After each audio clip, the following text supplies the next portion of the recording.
The monster race always respected the strong, and after Lu Ping killed a few monster cultivators on Huangli Island, the monster race recognized his strength. Among the monster race, many core forging realm cultivators set defeating the human Lu Shenping as their goal. This time, when Xian Ling's sect was besieging Tianling Mountain, the monster race took the opportunity to attack Huangli Island. Many of the monster race's younger generation disciples joined in, hoping to reclaim Huangli Island, capture Lu Shenping alive, and become the new hero of the monster race. Lu Dagui looked at the backs of these people, his eyes filled with anger, but then he smiled contemptuously. After thinking for a while, he suddenly thought of a plan. He jumped into the sea and quietly followed behind the group of demon cultivators. At this time, there were nearly 20 core forging stage demon cultivators hovering in the air above Huangli Island. The three leading them had reached the late core forging stage. If Lu Ping was here, he would recognize two familiar faces. One was Dao Master Mo Wei, who had suffered several losses in the hands of Dao Master Chu Xuancheng. The other one was Daoist Lu Hai, who almost died in Lu Ping's hands. This time, Daoist Lu Hai was full of ambition. After years of bitter cultivation, he finally advanced to the late core forging stage. This time, he came here for revenge. Although there was only a small gap between the 6th layer and the 7th layer, it was a huge gap between the mid-core forging stage and the late-core forging stage. Daoist Lu Hai, who had smelted the heaven and earth spiritual objects, had deeply experienced the huge gap between the mid-core forging stage and the late-core forging stage. This was also the reason why he was so confident in participating in the battle on Huangli Island. Dao Master Mo Wei was a famous general among the demon cultivators. Last time, he used his human pet as a spy and almost broke through Huangli Island, but coincidentally, Lu Ping broke through to the mid-core forging stage. After coming out of seclusion, Lu Ping went on a killing spree, but in the end, all his efforts were in vain. This time, Dao Master Mo Wei made a comeback. His cultivation had also broken through to the 9th layer of core forging stage. Originally, he wanted to avenge his previous humiliation. However, he didn't expect that Demon King Ao Chuang, the Lord of Golden Flood Dragon Island, would send another late core forging stage demon cultivator to preside over this matter.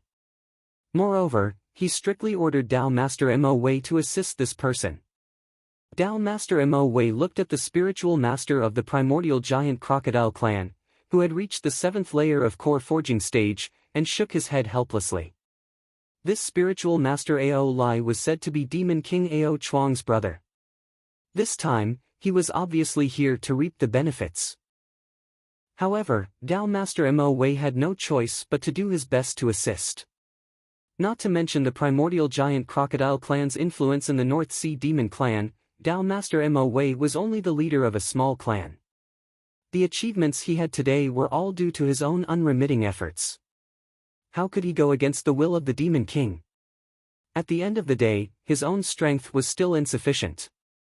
If he could become a Demon King, then he would truly be someone who had a say in the North Sea Demon clan. At that time, even the primordial giant crocodile clan would listen to his opinions. How could they brazenly reap the benefits of the Demon King? Just as Dao Master Mo Wei's thoughts were racing, he heard a loud noise coming from below. Dao Master Mo Wei was furious. To attack an island like Huangli Island, which was like an iron wall, the most important thing was to have a unified command. The most taboo thing was to attack randomly. Not only would it be ineffective, it would also give the opponent an opportunity to take advantage of. When Sage Mo Wei lowered his head to look, he couldn't help but frown. He saw these tens of young demon race cultivators who had clearly just transformed and not too long ago rushing towards Huangli Island's Grand Array. A series of spells and magic treasures attacked the Grand Array, causing the entire Grand Array to tremble. Unbridled laughter rose and fell, appearing out of place on the battlefield that was overflowing with killing intent. Dao Master Mo Wei knew that these young demon cultivators were famous princes from the various large races of the North Sea. Perhaps there were some who were brimming with talent, but they were also arrogant and arrogant. They had always been domineering among the demon race because of their background. Dao Master Mo Wei looked at Dao Master Ao Lai beside him, but he saw that Tao Master Ao Lai was completely indifferent. So, he turned to Tao Master Ao Lai and said in a deep voice, "Manner Master Ao, please restrain the behavior of these young cultivators so that the human cultivators won't be able to take advantage of them."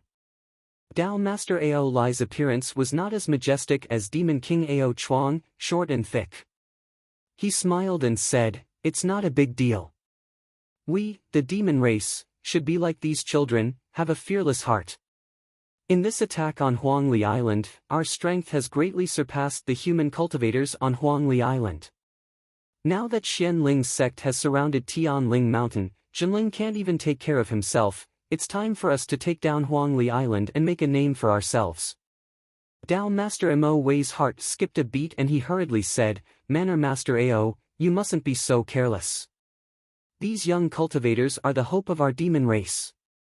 If they are harmed, I'm afraid that the elders in their families will blame us."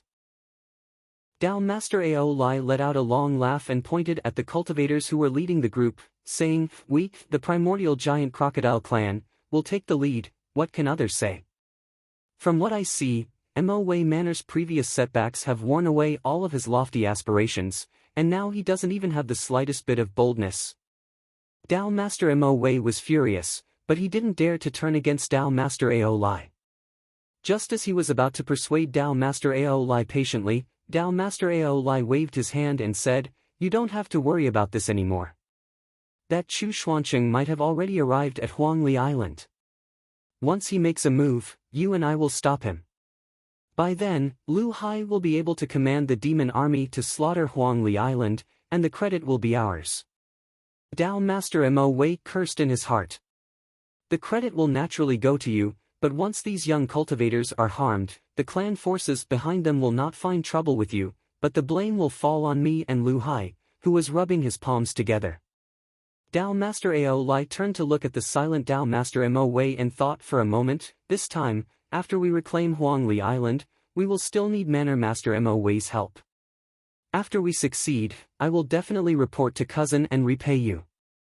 Tao Master Mo Wei expressionlessly thanked him, but from the corner of his eyes, he saw a flash of golden light amidst the attacks of the cultivators. Tao Master Mo Wei's eyes twitched. At this moment, someone is sending a message to the human cultivators on Huangli Island. "Demon pets, there are human demon pets mixed in with the demon race." Tao Master Mo Wei's divine sense swept down, checking the group of demon cultivators who were besieging Huangli Island one by one, but he didn't find anything. At this moment, he heard Tao Master Lu Hai exclaim in surprise. Tao Master Mo Wei turned and asked, "What is it? Did Brother Lu Hai discover something?"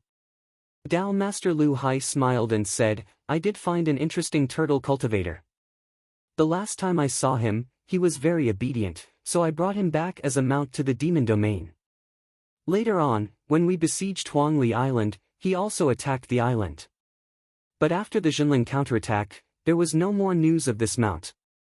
I thought he had fallen, but unexpectedly, not only did he escape, he even had some good fortune, condensing his gold core and successfully transforming." Sage Mo Wei's heart skipped a beat as though he had sensed something. Following Sage Green Sea's finger, he turned to look at the tortoise demon, only to see a cultivator with a wooden expression. Even his blood and chi had stabilized, and he was currently attacking the grand array of Huangli Island with a group of Yang Yao cultivator disciples. Lu Dague took advantage of the chaos to send out the sound transmission magic sword in his hand, and very quickly, he felt a strong pressure coming towards him. Lu Dague was scared out of his wits, thinking that he had already been exposed and couldn't escape. Just as he was hesitating whether to escape or not, he saw a light screen of the island's protective array in front of him suddenly collapsing under the attacks of the crowd. The surrounding demon cultivators cheered, clamoring to charge into the island, but suddenly, an urgent shout came from the sky, "Retreat, danger!" However, everyone was eager to make a contribution. Seeing that the impregnable Huangli Island had been broken by them, how could the demon cultivators listen to the advice of others? All of them flew towards the entrance of the disintegrated island without a second thought. When Tao Master Mo Wei saw that Huangli Island's protective array was still intact, with only one broken, he sensed danger in his heart. He hurriedly tried to stop them, but it was already too late. A burst of crimson flames suddenly spewed out from the gap in the island's protective formation, colliding head-on with the demon cultivators who were scrambling to fly toward the gap. "Oh my god, there's an ambush! Retreat, retreat! Don't block my way, you're courting death! Someone save me, I'm from the Octopus clan, damn it, save me first, my father is AOD." After a series of wails and howls, the few demon cultivators at the front turned into ashes on the spot. The few demon cultivators who were lucky enough to survive were all injured, and they turned and ran. Unexpectedly, they collided with the cultivators who were flying behind them, and the scene was in chaos. The scarlet-red flame at the entrance took the opportunity to spit out again, burning towards the crowd of demon cultivators. "Chu Xuancheng, how dare you!" An angry shout came, and Dao Master Mo Wei had already taken the lead to rush towards the surging flame. He opened his mouth and spat out a gush of black water, which turned into a sky full of dark clouds that burned towards the scarlet-red flame. For a moment, there was a loud "chi-chi" sound, and white smoke quickly spread out, covering the surroundings. Dao Master Mo Wei's face turned pale, and he immediately understood that Chu Xuancheng had condensed a golden core, and had already stepped into the half-step transcendence realm. He was definitely not a match for Chu Xuancheng, so he hurriedly turned around and shouted, "Palace Master Ao Lai, quickly come and lend me a hand." Daoist Master Ao Lai was stunned when he saw 7 to 8 demon race cultivators fall in an instant. When he heard Daoist Master Mo Wei's roar, he hurriedly took out a serrated broadsword and charged towards the red flames. At this moment, 7 people suddenly rushed out from the flame.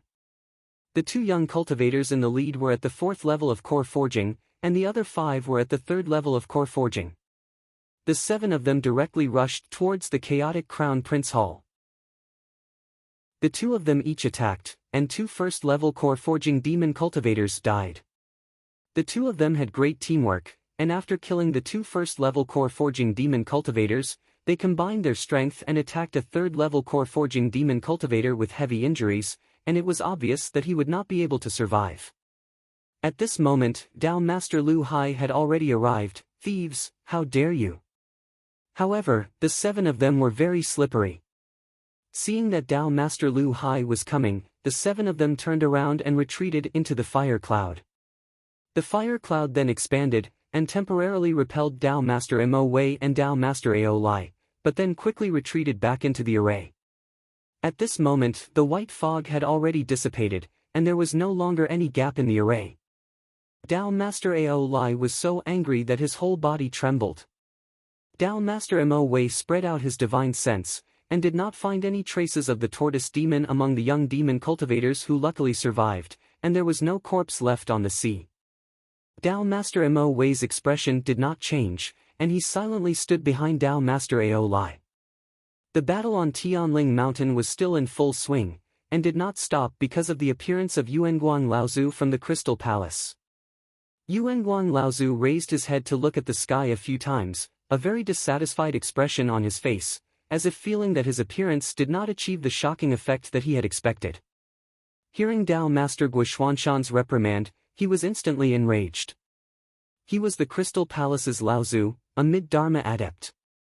In the North Sea, other than Dao Xing Laozu, who was worthy of his attention, all the other Laozu of the other sects would bow down to him when they saw him. This time, he was being reprimanded by a half-step Dharma adept. Previously, because his sudden appearance did not cause the battle to start, Yuanguang Laozu, who felt that he was being belittled, turned his palm back and slapped towards Xinling's island protecting array. Dao Master Guoxianshan saw that the person who had come was an enemy, and not a friend. Although he was wary of the other party's identity as the Crystal Palace's Laozu, he could not remain indifferent at this time. He shouted, "Xinling!" Yuanguang Laozu slapped his palm back, and a huge palm print flew towards Xinling's island protecting array. With a loud "pa" that shook the sky, Xinling's island protecting array first shrunk, then expanded, dispersing Yuanguang Laozu's huge palm print. A huge rebounding force came, and even Yuanguang Laozu, who was a mid-Dharma adept, could not help but take 2 steps back, his palm numb. This time, Yuanguang Laozu lost even more face. Yuanguang Laozu pointed at Jinling's array and laughed angrily, saying, "Good, good, a sect that is in cahoots with the demons. This time I, Yuanguang, and my friends from Xianling's sect, will have to ask the various Laozu of Jinling for a lesson." It was obvious that he wanted to interfere in the battle between Xianling's sect and Jinling. At this time, both sides were evenly matched. Other than Daoxing Laozu, Jinling's other Laozu might have the upper hand, but once Yuanguang Laozu, a mid-Dharma adept, interfered, Jinling would definitely lose. Just as Yuanguang Laozu was about to head towards Jiang Tianlin and Lu Tianling, a sigh came from the depths of Tianling Mountain. Through Jinling's sect protecting array, it was as if someone had suddenly stood in front of Yuanguang Laozu and said, "Friend Yuanguang, this is an internal battle between the various sects in the North Sea. Friend, you are from a large sect in the East Sea, so why do you have to interfere in the battle between us small sects?" Yuanguang Laozu's foot that had been lifted came back down again. He looked at the empty space in front of him and said in a serious tone, "Who are you? I didn't expect Jinling to be so secretive. There's actually a mid-Dharma adept in the sect." As soon as Yuanguang Laozu finished speaking, there was a commotion in the surrounding space. Yuanguang Laozu looked up expressionlessly and snorted coldly. He then looked in front of him again. A few feet in front of Yuanguang Laozu, the ground suddenly bulged upwards. A pile of soil and rocks tumbled upwards and then stuck together. Not long after, a middle-aged practitioner with a slightly aged face appeared in front of Yuanguang Laozu. Earth true form. Yuanguang Laozu's expression finally changed. He looked at the person in front of him and said in a serious tone, "Your earth-based techniques are excellent, and you are at the mid-Dharma stage. You must not be a nobody. Why haven't I heard of you in the North Sea?" The yellow-faced middle-aged cultivator chuckled and said, "I haven't been in the North Sea for dozens of years. Presumably, most of the fellow Taoists in the North Sea cultivation world think that I've already passed away. My name is Tian Kong. Has fellow Taoist Yuanguang heard of this name?" Another gasp came from the empty space. Yuanguang Laozu's face was full of shock. He said hoarsely, "It's you. Haven't you been relying on the longevity elixir to prolong your life? How did you?" "Good, good, your sect is really good. For mid-Dharma adepts. The entire North Sea training world has been fooled by your sect." Chapter 464. In the sky above Huangli Island, Tao Master Ao Lai thought that it would be a piece of cake to capture Huangli Island, but he didn't expect to fall into Chu Xuanqing's trap from the very beginning. 7 early core forging realm monster cultivators died, 6 were seriously injured, and the rest of the cultivators who escaped back with pale faces were full of fear, no longer daring to get close to the island's protective formation. Tao Master Ao Lai's face was livid. Tao Master Mo Wei had already warned him in advance, so Tao Master Mo Wei obviously wouldn't jump out to accuse Tao Master Ao Lai at this time. Instead, he silently stood behind Tao Master Ao Lai and didn't say a word, willingly becoming a foil to Tao Master Ao Lai. Among the 7 dead monster cultivators, 4 of them were direct descendants of clan leaders or elders of large North Sea monster clans, and their family members were all influential figures. There was no lack of a possibility that one of them had the bloodline of a monster king, and one of them was even from the primordial giant crocodile clan, Ao Lai's own nephew. This time, he was entrusted by his brother Aod to let his nephew experience a real battle, to polish his nephew's arrogance, but he didn't expect that before the battle broke out, his nephew would die first. Tao Master Ao Lai could already imagine his brother Aod's rage when he found out that his son had died. Aod was a figure who had reached the half-step Dharma characteristic stage, and was considered to be the future 10th monster king of the primordial giant crocodile clan after Monster King Ao Chuang, the lord of Golden Serpent Island. Among the rest of the seriously injured monster cultivators, many of them were of rather noble birth. Tao Master Ao Lai could already foresee that even if he could capture Huangli Island this time, he wouldn't be valued by the North Sea monster clans, and there was even a possibility that he would be abandoned as a scapegoat. He wanted to find a scapegoat. This was Tao Master Ao Lai's first reaction, and the most suitable candidate was undoubtedly the undefeated General Mo Wei who was standing behind him. However, just as this thought rose in Ao Lai's mind, it was extinguished by himself. If Tao Master Mo Wei was not the first to discover that something was wrong and rushed to the rescue in time, under the attack of Chu Xuanqing's blazing sky incinerating flames, perhaps the loss would not be as simple as the 7 transformed demon cultivators. Moreover, when Tao Master Mo Wei discovered that something was wrong, he shouted out loud. At that time, many of the demon cultivators present heard it. If Tao Master Mo Wei became the scapegoat, then wouldn't Tao Master Ao Lai, who did not react at that time, be even more incompetent? Reverend Lu Hai saw that the battle against Huangli Island had just begun and the cultivators on his side had already suffered such a huge loss.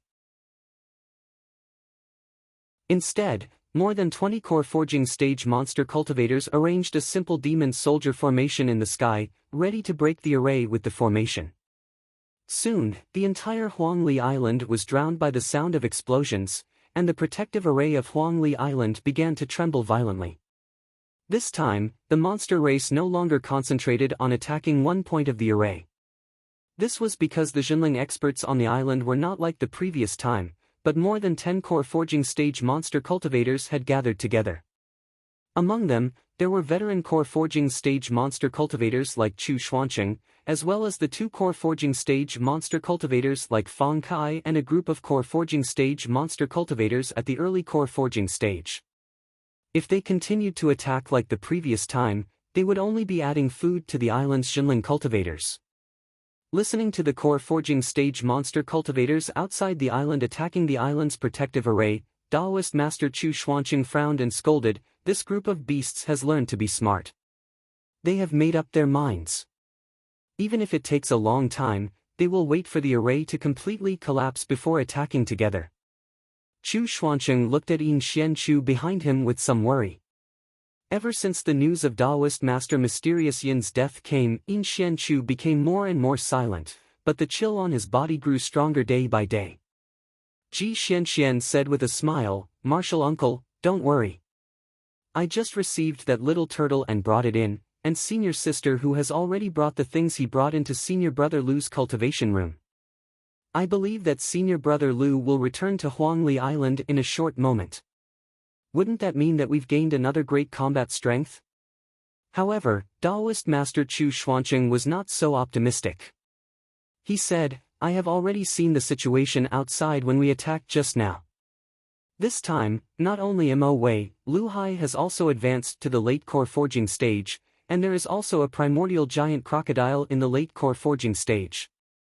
At that time, as long as the 2 of them join forces to hold me back, I will be able to defeat all of you. Although martial nephew Lu's strength far surpasses cultivators of the same level, I'm afraid that it is still not enough to fight against a late core forging stage cultivator. After all, only a late core forging stage cultivator can understand the huge gap between the middle and late core forging stage cultivators." This time, Ji Xianxian did not speak, because even he himself was not confident. In Jinling, only late core forging stage cultivators were a special group that could truly participate in the sect's decision-making with Dharma phase Laozu. In the other sects in the North Sea, this situation was basically the same. However, the other sects had sect masters in charge of everything, and late core forging stage cultivators mostly participated in the sect's affairs as the sect's elders.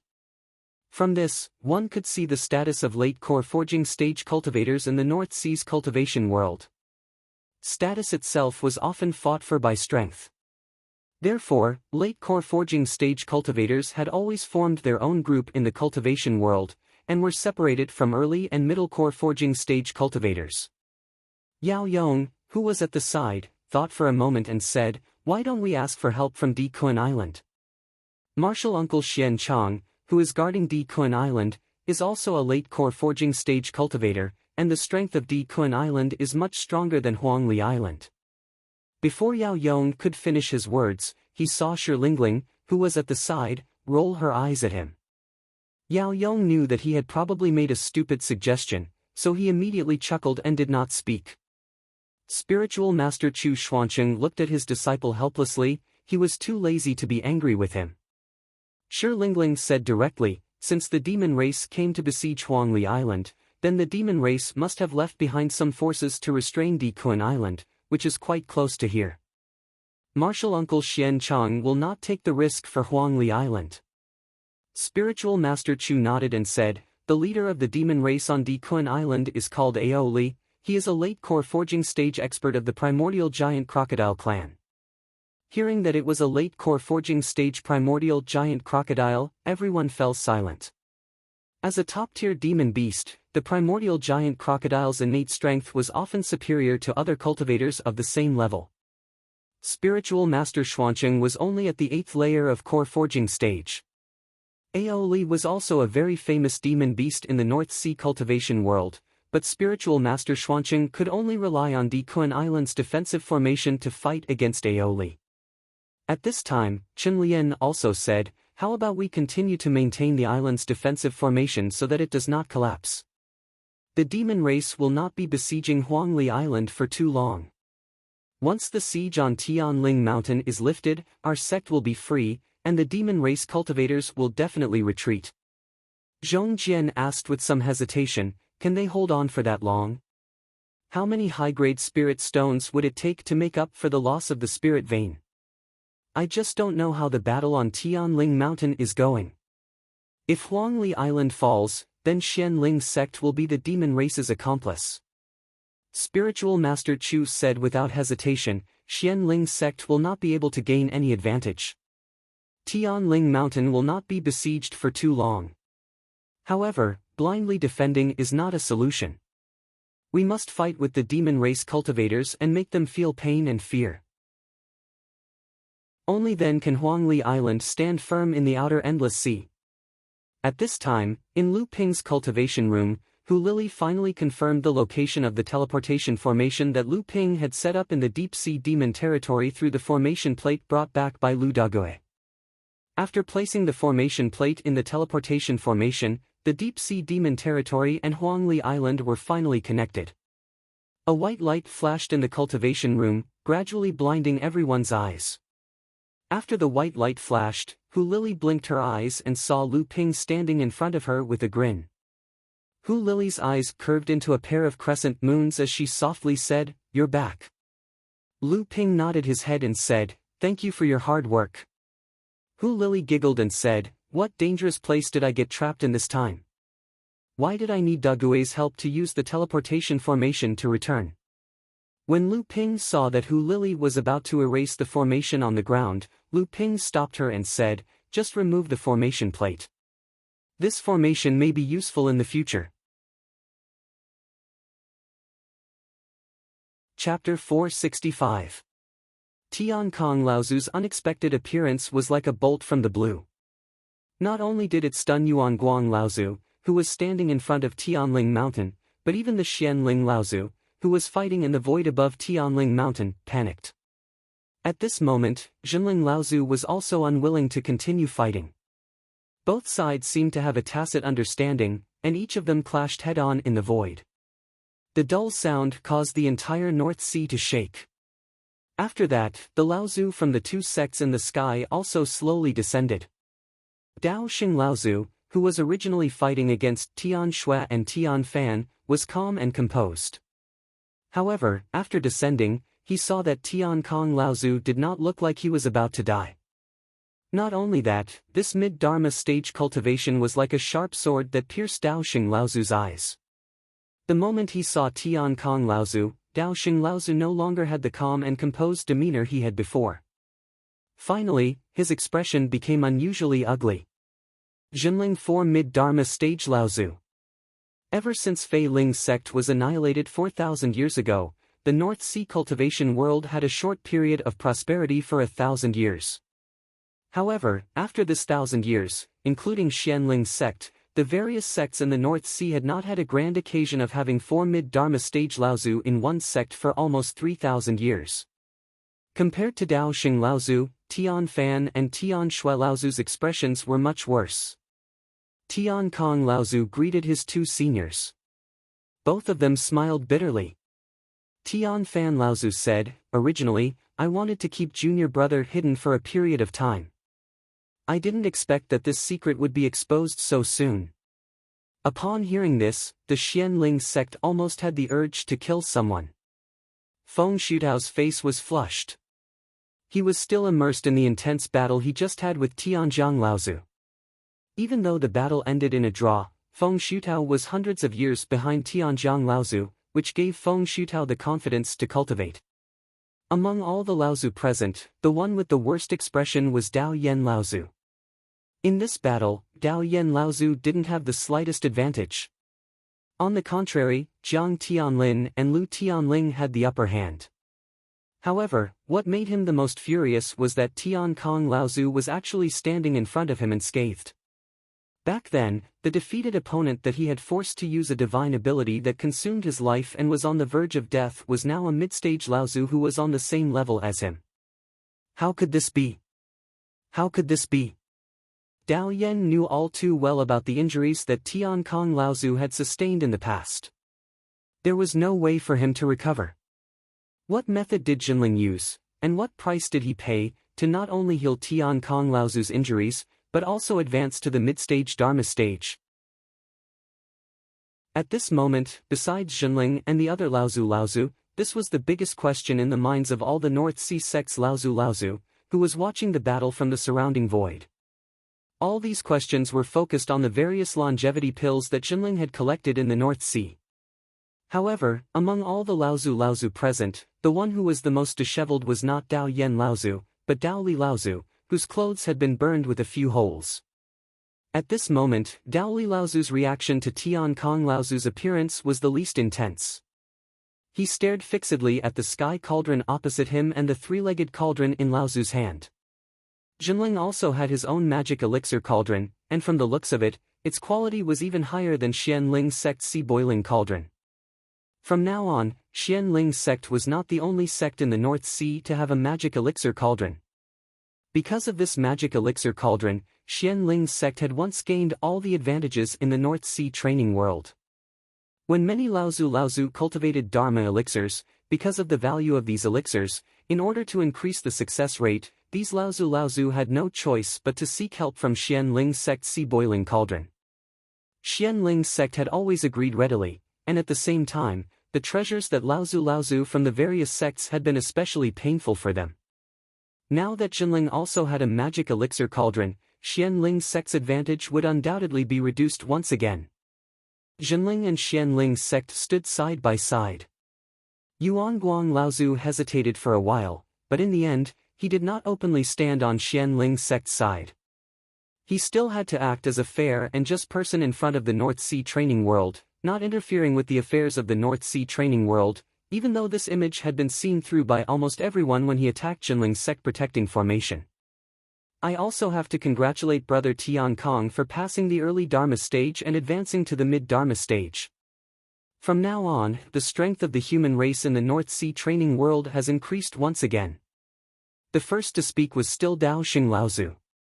Tian Kong Laozu did not hesitate and returned the salute calmly.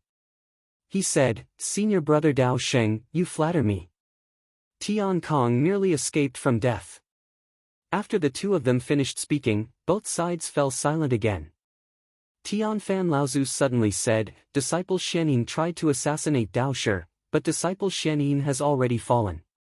Disciple Xianyin has already repaid the karma, but Huangli Island being controlled by our sect is the safest strategy. What do you think, senior brother Dao Sheng?" Dao Xing Laozu snorted coldly and did not reply. The meaning of Tian Fan Laozu's words was very clear. First, in reality, Xianling's sect had already lost this battle when Tian Kong Laozu suddenly appeared. Before Jinling had a new mid-Dharma or late Dharma Laozu, Jinling's strength had in fact already surpassed Xianling's sect's. Second, for the sake of the human race in the North Sea training world, Huangli Island should be handed over to Jinling to manage, which was the safest strategy. However, Dao Xian Laozu could not admit it. Otherwise, it would be equivalent to handing over Huangli Island. Now that Jinling was powerful, Xianling's sect could not do anything about it. However, Dao Xing Laozu had to leave an excuse to recapture Huangli Island in the future. Otherwise, Dao Xing Laozu's reputation would be tarnished. At this time, Yuan Guang Laozu, who was standing at the side, laughed and said, "Forget about your sect's Shenin immortal, but his son is a bastard born from the union of a human and a demon. Since ancient times, humans and demons cannot coexist. This person must not be allowed to live in this world. I believe that your sect also does not want to have the reputation of colluding with the demon race, right?" Tian Shui Laozu had already tolerated Yuan Guang Laozu for a long time. Hearing this, she immediately said sternly, "Don't go too far. Disciple Xuanin's son grew up in our sect. How could he have any relations with the demon race? It's better for you not to be so ruthless." Yuan Guang Laozu, on the other hand, said seriously, "The grudges between the human and demon race have been going on for a long time. For tens of thousands of years, how many human cultivators have died in the hands of the demon race? Their descendants, relatives, and friends all hate the demon race to the core. I believe that your friends from your sect should know about this very well. If they knew that your sect actually protected a bastard born from the union of a human and a demon, how would your sect deal with it? At least, my Crystal Palace will never allow such a ridiculous thing to happen." Yuan Guang Laozu's first sentence was reasonable, but the last sentence was an undisguised danger. Everyone present, including Laozu, knew what kind of a colossus the Crystal Palace was. Don't think that Jinling's four middle Dharma Laozu could force Xianling's sect, who had Dao Sheng, to retreat. However, in the eyes of the Crystal Palace, they were not even worth mentioning. The Crystal Palace dominated the East Sea. Its strength was not something that the sects in the North Sea could fathom. Tian Shui Laozu was so angry that she was speechless. Although she was not angry at Yuan Guang Laozu for using his power to oppress others and taking it out on a third-generation disciple, she knew the severity of the situation. Currently, the relationship between the human and demon race was very tense. The Crystal Palace behind Yuan Guang Laozu represented the righteousness of the overseas human race fighting against the demon race. Jinling could not bear the crime of colluding with the demon race at this moment. Yuan Guang Laozu smiled proudly and said, "I believe that your sect will make the right choice." After saying that, Yuan Guang Laozu laughed and disappeared in front of Tianling Mountain. Seeing this, Dao Xing Laozu said expressionlessly, "If that's the case, today's matter will end here." Looking at the retreating Xianling sect, Jinling Laozu did not force Xianling's sect to retreat at all. In fact, he announced the joy of Jinling becoming the #1 sect in the North Sea. Tianling Mountain once again returned to its previous state.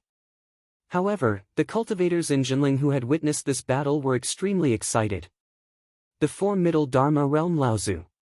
At this moment, everyone knew that Jinling had in fact already possessed the strength to surpass Xianling's sect.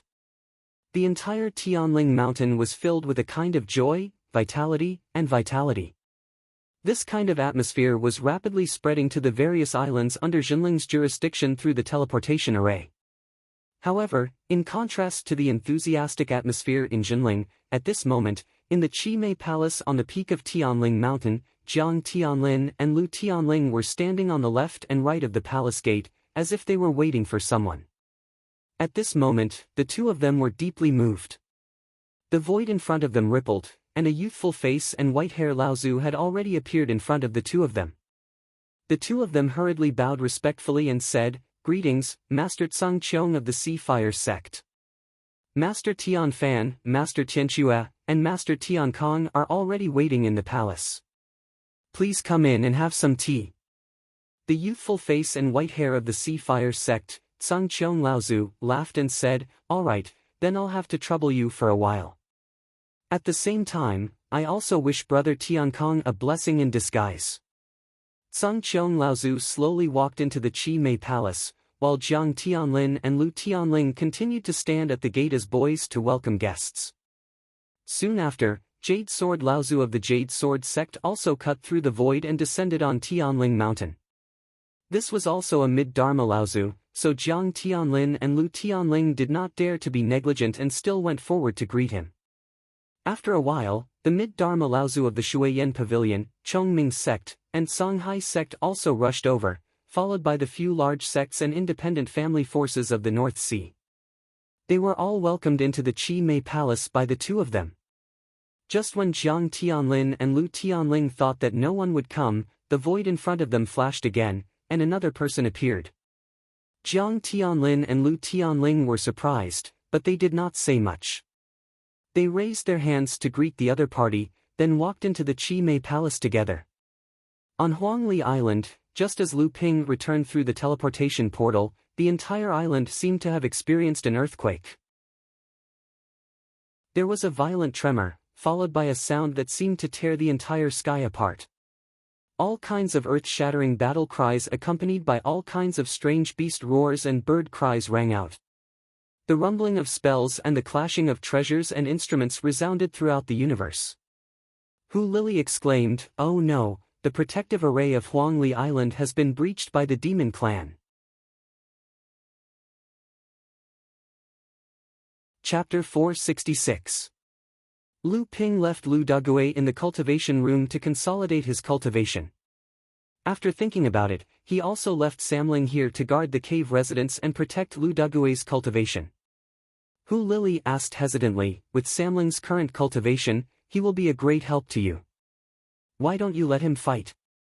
As Lu Ping walked out, he said, "Samling's identity has been exposed once in the deep-sea demon region. Now that the primordial giant crocodile is here, it will definitely recognize the identity of the green sea snake. Once Samling's identity is exposed again, not only will the demon clan know that I broke into the deep-sea demon region, but I'm afraid that the human clan will also investigate Samling's identity."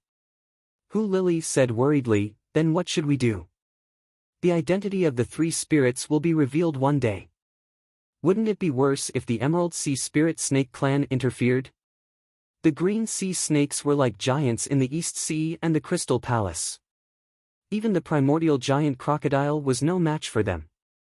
Lu Ping was silent for a moment and said, "There will be a way."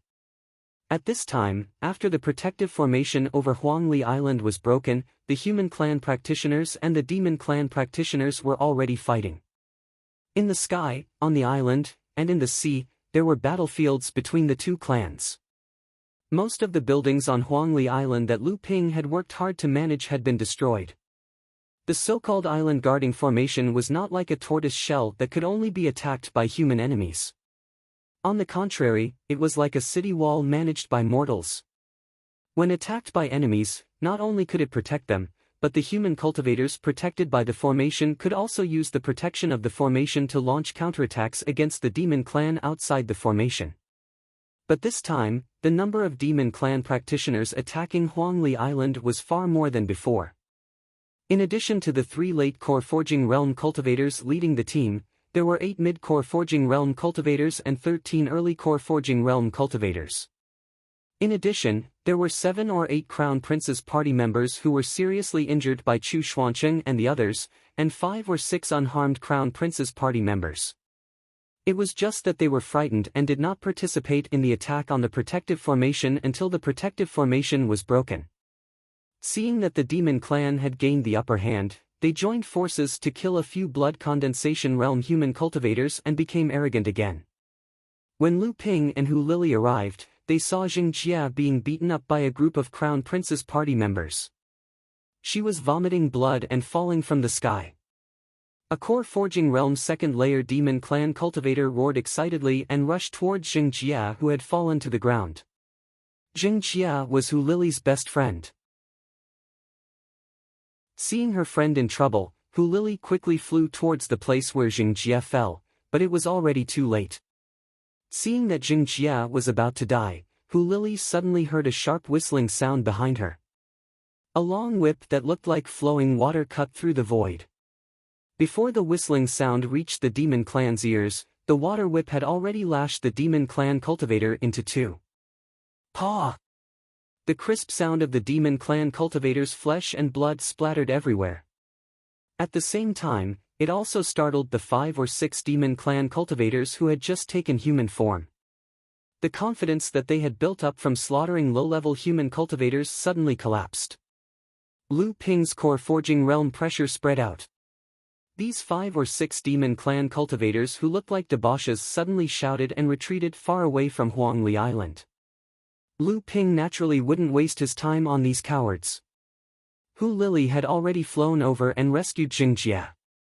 However, Jing Jie had already suffered serious injuries.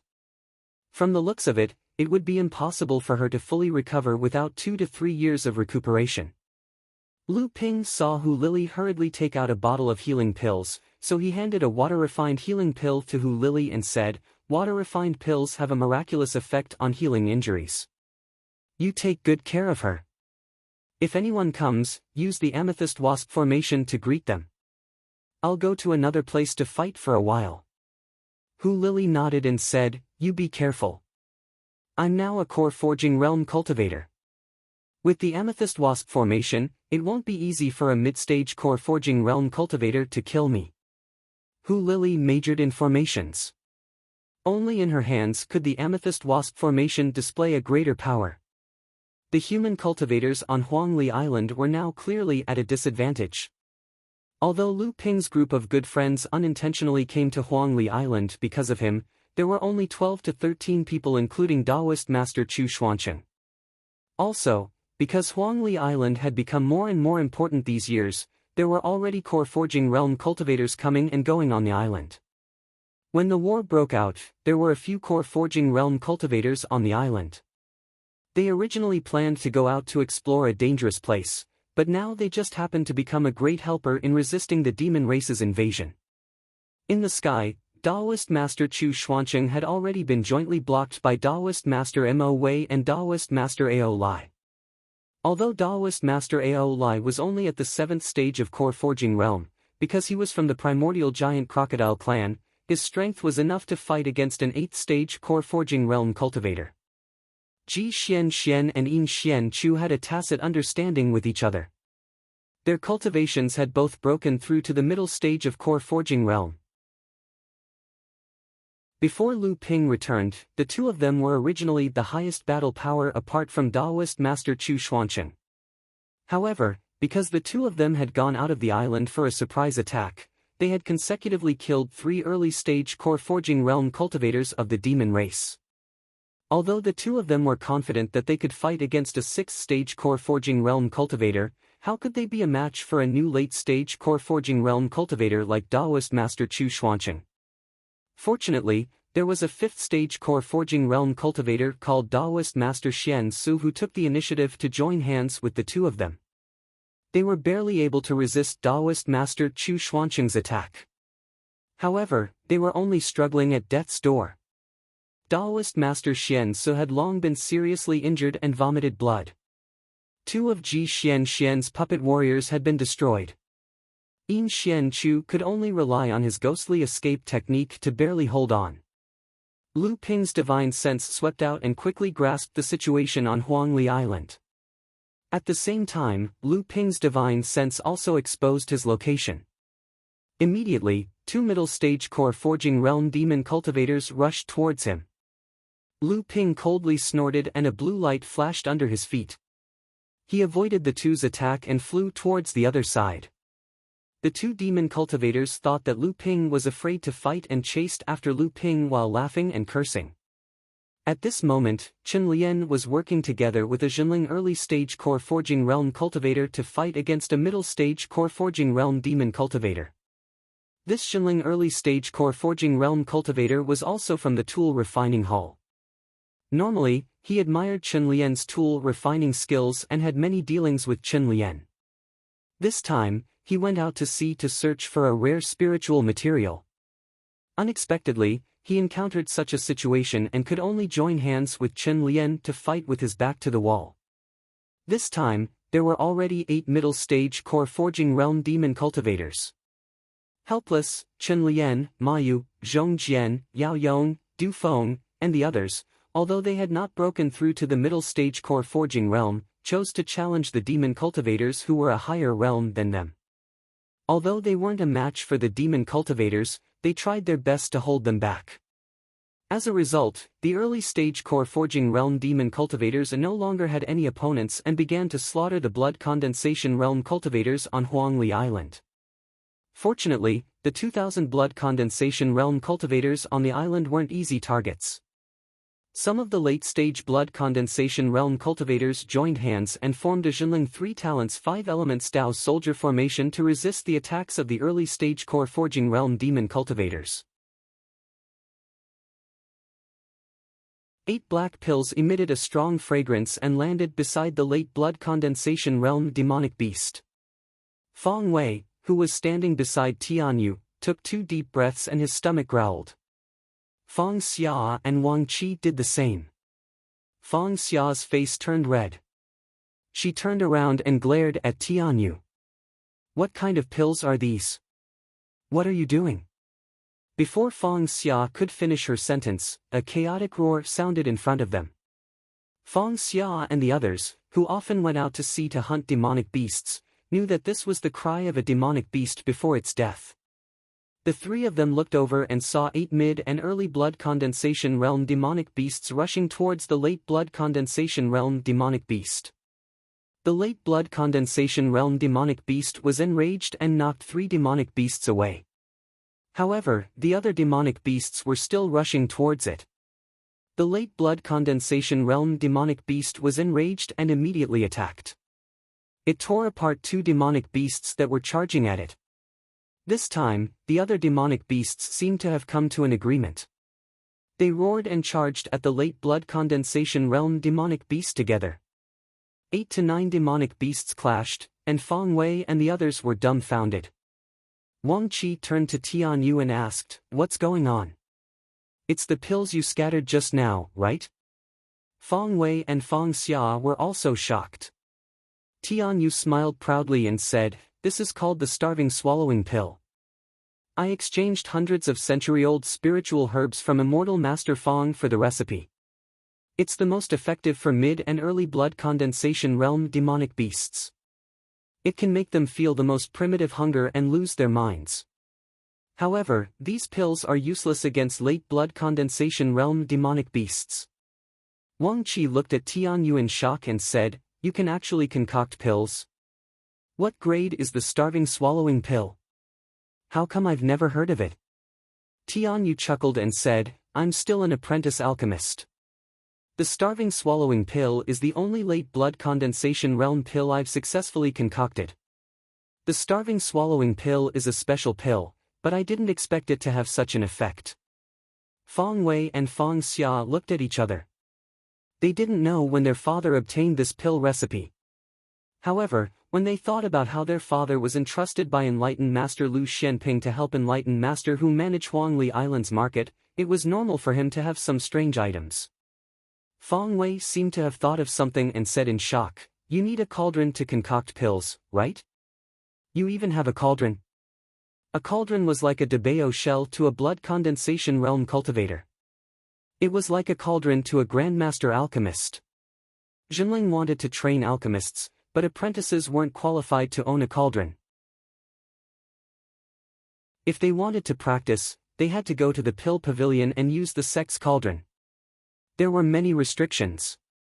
Tianyu stayed on Huangli Island all year round.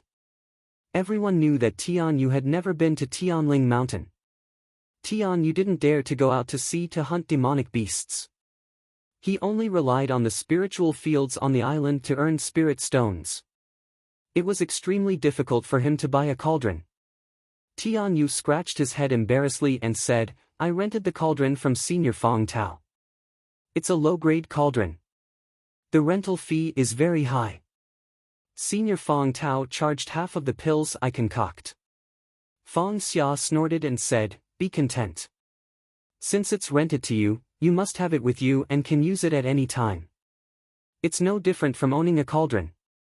Have you seen any apprentice alchemists in our sect who can use a cauldron to practice at any time like you?" Tianyu laughed foolishly and didn't say anything else. Right at this time, Wang Qi said happily, "All right, these late blood condensation demonic beasts have both suffered heavy injuries. Let's join forces and see if we can kill this injured 8th layer blood condensation demonic beast." In the blink of an eye, Lu Ping and the 2 mid-stage core forging demonic beasts circled half a circle in the sky. When they saw Chen Lian, they raised the water whip in their hands and lashed it at the mid-stage core forging demonic beast that was fighting with Chen Lian and his junior brother. The demonic beast was entangled with Chen Lian and Wang Qi.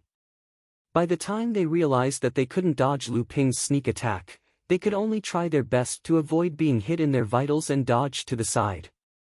Paw! Another crisp sound rang out. Flesh and blood splattered everywhere. The demonic beast's protective energy barrier had already shattered, and there was an inch-deep whip mark on its back. The demonic beast let out a mournful howl. When Chen Lian raised his head and saw Lu Ping, his face lit up with joy. With a flick of his wrist, he threw a golden sword towards Lu Ping. The golden sword flew in the air and seemed to notice Lu Ping's presence. Immediately, a joyful sword cry rang out. Lu Ping smiled and turned around. The golden scale sword trembled and spun behind Lu Ping. It stopped above Lu Ping's head and pointed at the two mid-stage core-forging demonic beasts chasing after Lu Ping.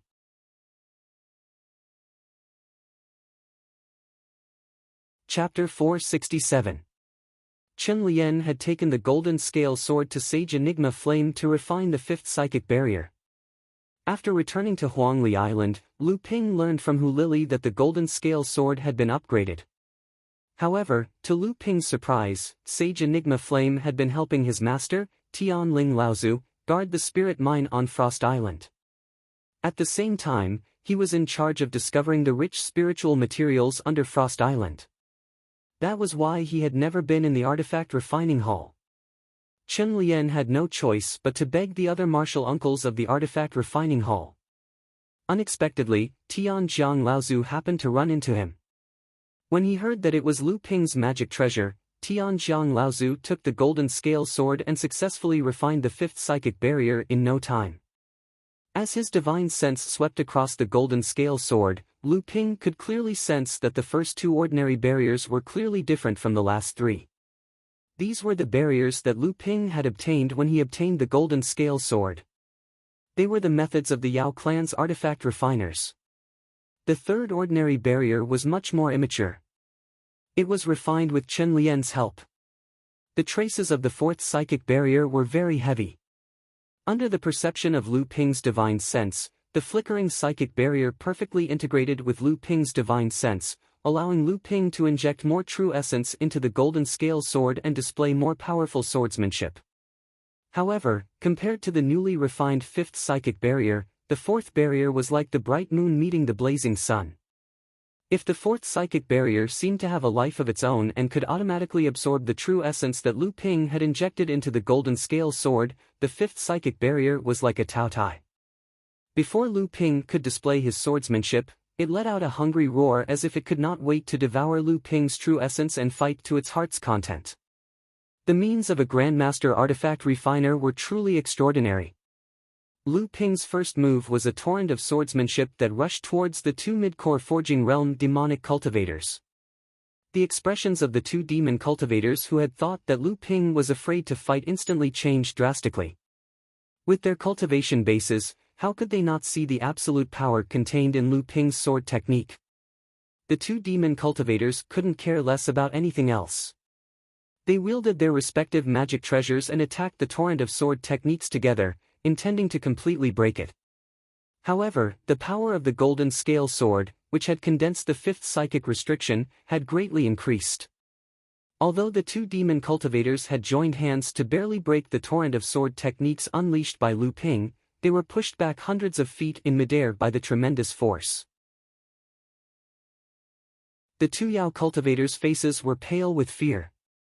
It was obvious that Lu Ping's attack had consumed a lot of their true essence. One of the Yao cultivators seemed to think of something and exclaimed, "You, Yurzhenling Lu Xianping." Lu Ping, on the other hand, didn't expect his reputation to be so great. He smiled strangely at the beast cultivator. The Yao cultivator who recognized Lu Ping looked at Lu Ping's strange smile and seemed to find something wrong. However, as soon as this thought came to his mind, the sound of his protective aura shattering came from behind. The Yao cultivator felt a chill down his spine and hurriedly dodged to the other side. Then, he felt a chill on his left leg. When he looked down, a faint blue light flashed. His left leg had been cut off from the thigh, and blood sprayed to the ground like a fountain. The Yao cultivator let out a long mournful hiss, turned around and fled out of Huangli Island. Seeing this, the other Yao cultivator knew that he was no match for Lu Ping, so he hurriedly retreated in the direction of Taoist Lu Hai. Lu Ping was about to meet this Taoist Lu Hai. Just now, Lu Ping's divine sense could already sense that Ji Xianxian and Yin Xianchu had reached their limits. As for the other Taoist Lu Hai, he had seen Taoist Lu Hai in the True Spirit Side courtyard competition. He had accumulated more experience. Although he had suffered a small loss at the beginning, he still had some strength left. Taoist Lu Hai had received the warning from the other Yao cultivator and obviously knew that Lu Xianping had appeared. Towards this human cultivator who had once brought him humiliation, Taoist Lu Hai had long wanted to kill him. He immediately left Taoist Lu Hai and the other two and flew in the direction of Lu Ping. The Yao cultivator who flew towards Taoist Lu Hai to report was originally planning to seek Taoist Lu Hai's protection.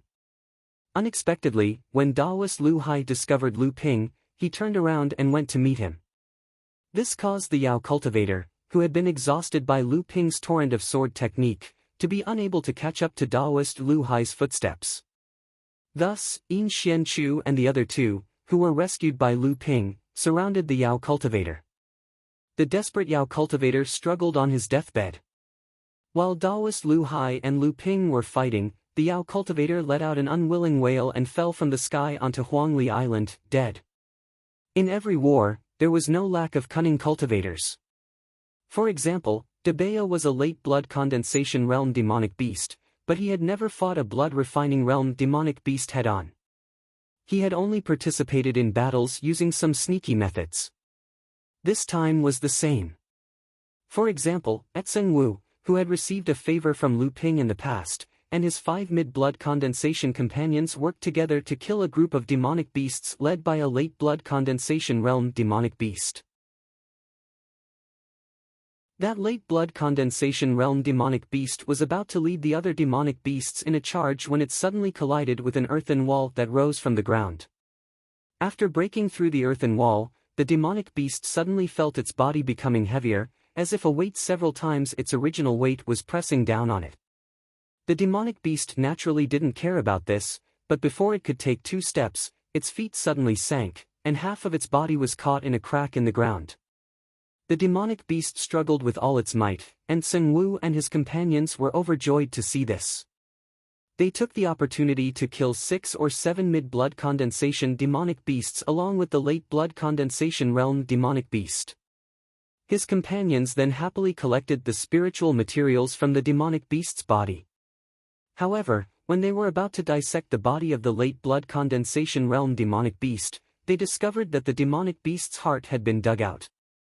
The residual arcane energy waves inside clearly told them that the demonic beast didn't have the time to self-destruct its condensed blood bead before it died. In other words, the condensed blood bead had already been taken by someone else. Tseng Wu smiled bitterly and said, "Let's remove the demonic beast's skin first. We'll take the other useful things if we can." The youngest female cultivator among the companions said with dissatisfaction, "Who is this? How dare they steal our spoils of war?" Tseng Wu put his index finger in front of his mouth and made a shushing gesture. He said, "Who else could it be? This is enlightened Master Lu's subordinate, Treasure Master. Didn't you see that the demonic beast fell into the crack in the ground?" The little female cultivator also made an exaggerated gesture of fear and said, "It's him. Rumor has it that Treasure Master runs an underground palace on Huangli Island.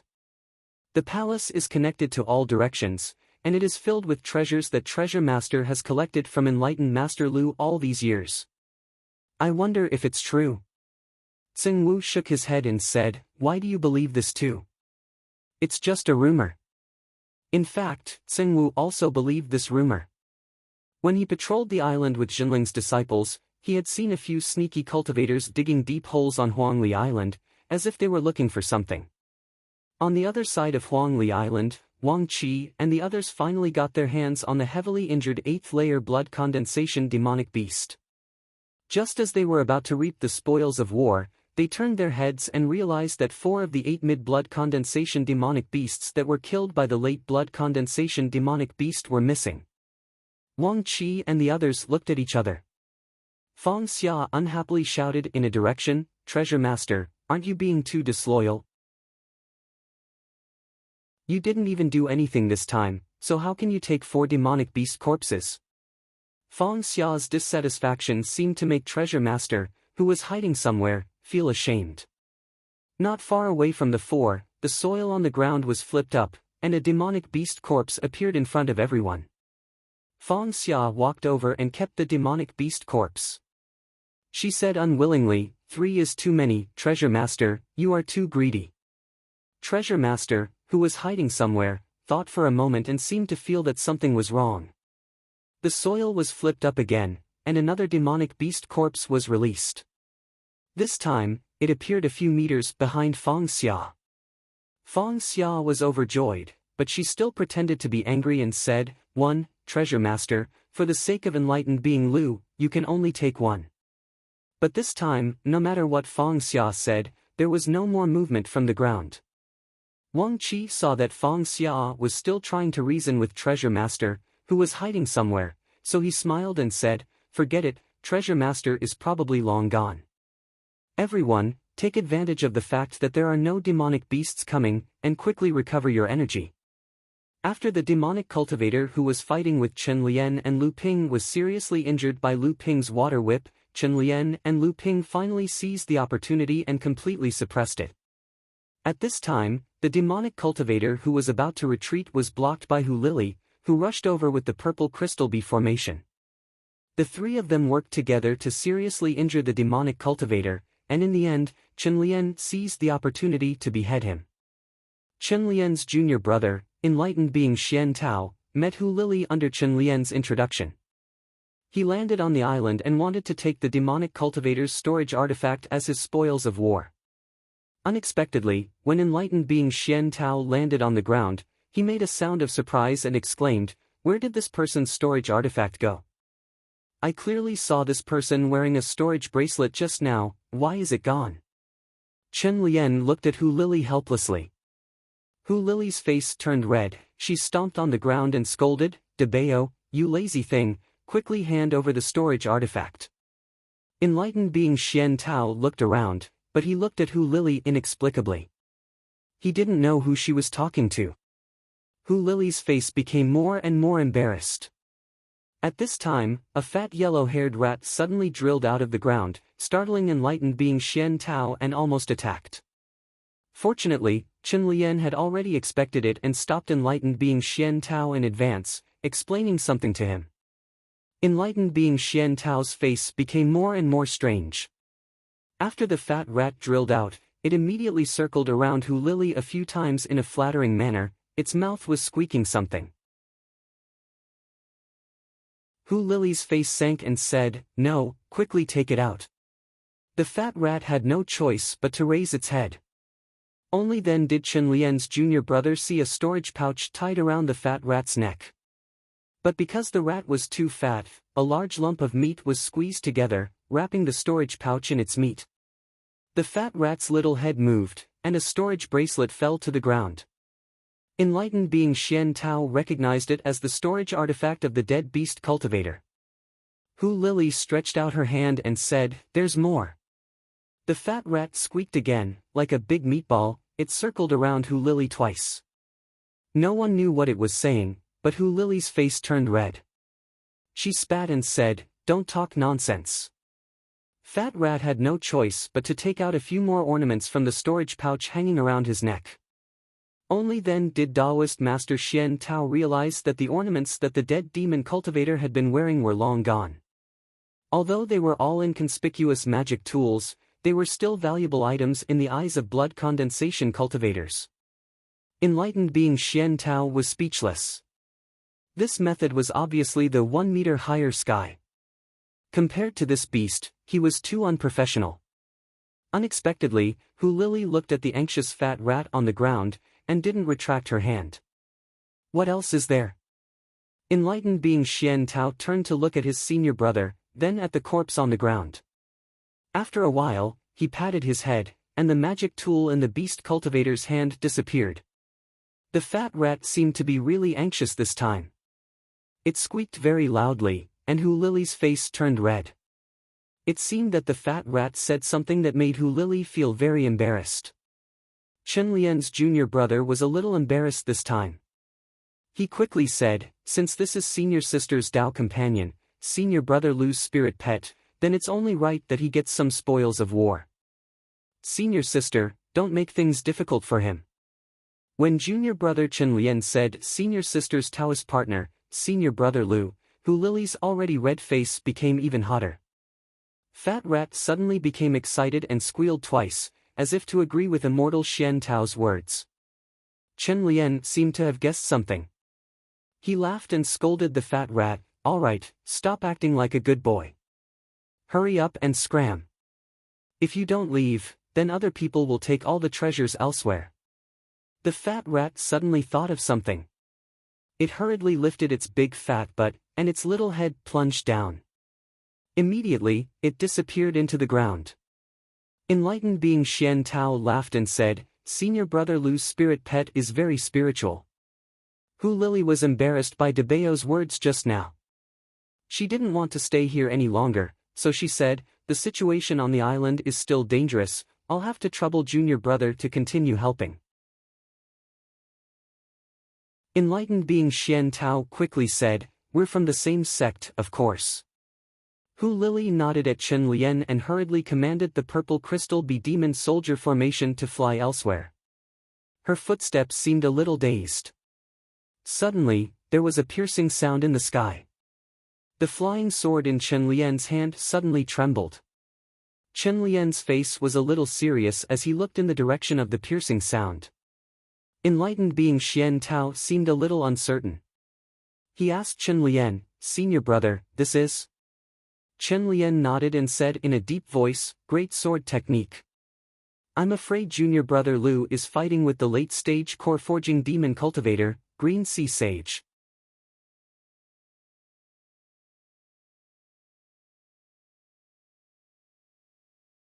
Even though Daoist Master Lu Hai used this strange magical ability to weaken Lu Ping's sword light with all his strength, when Lu Ping's true essence sword light broke through the obstruction of these plants, its power was only reduced by 2/3.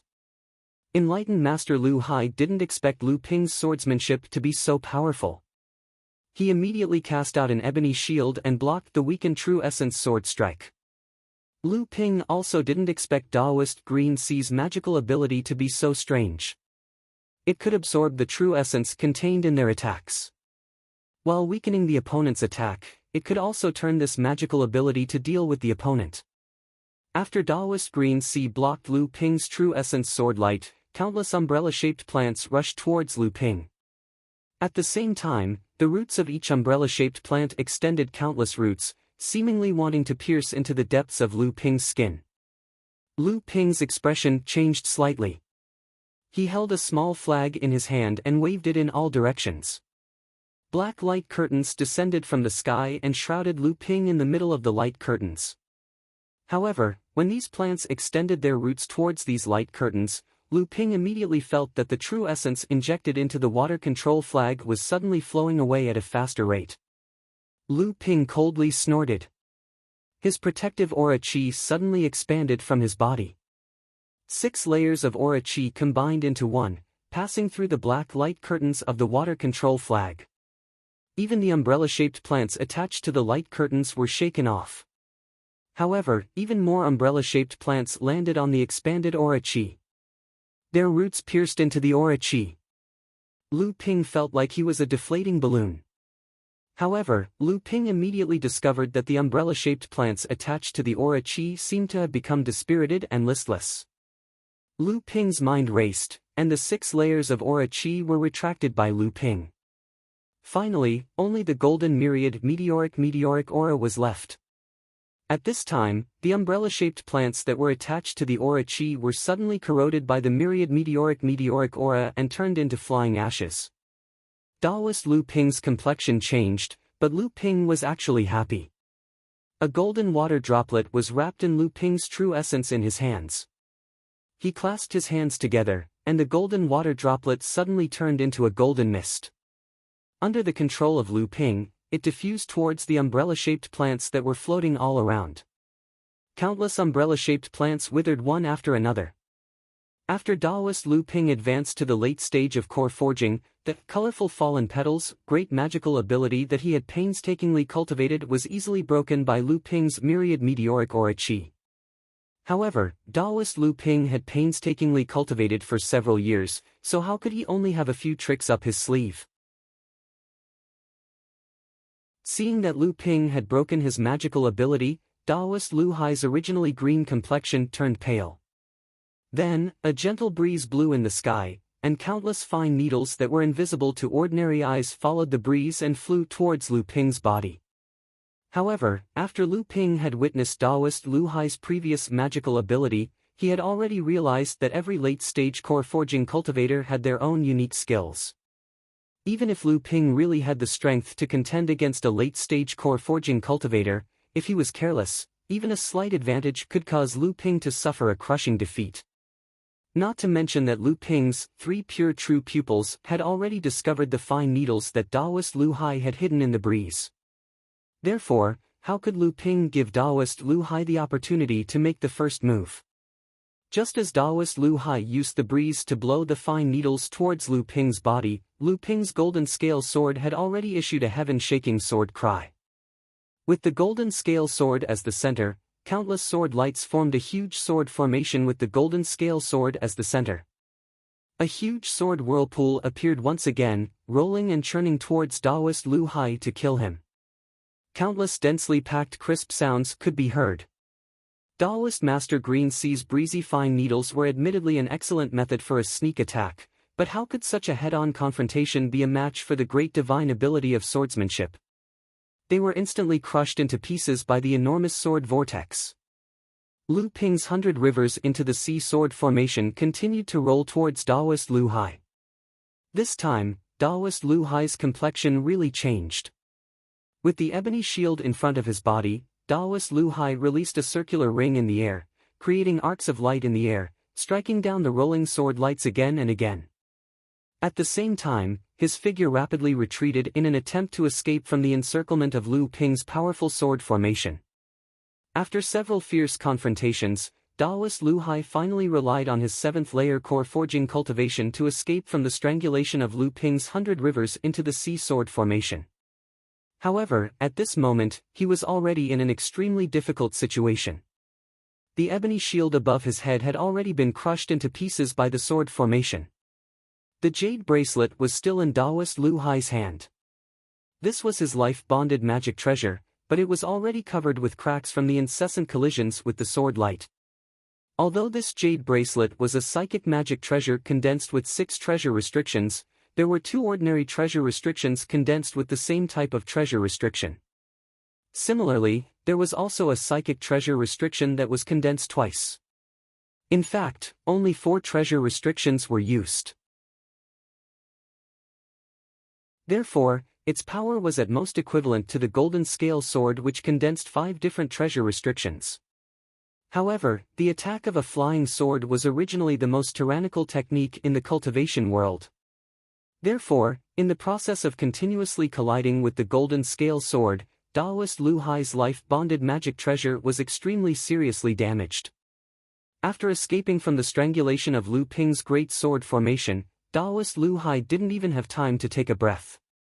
His divine sense seemed to have captured something. His expression changed and he wanted to dodge to the side.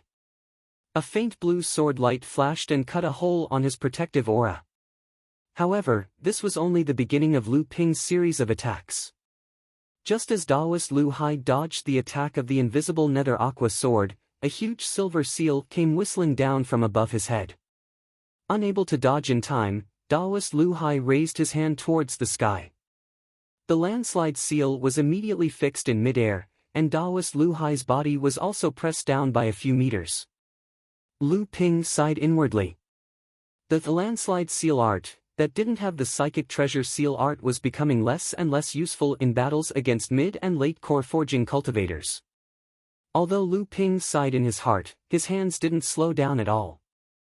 A water whip appeared in his hand, and with a shake of his hand, it coiled around Taoist Lu Hai's body. Taoist Lu Hai's body was fixed in place by the landslide seal. For a moment, he couldn't move.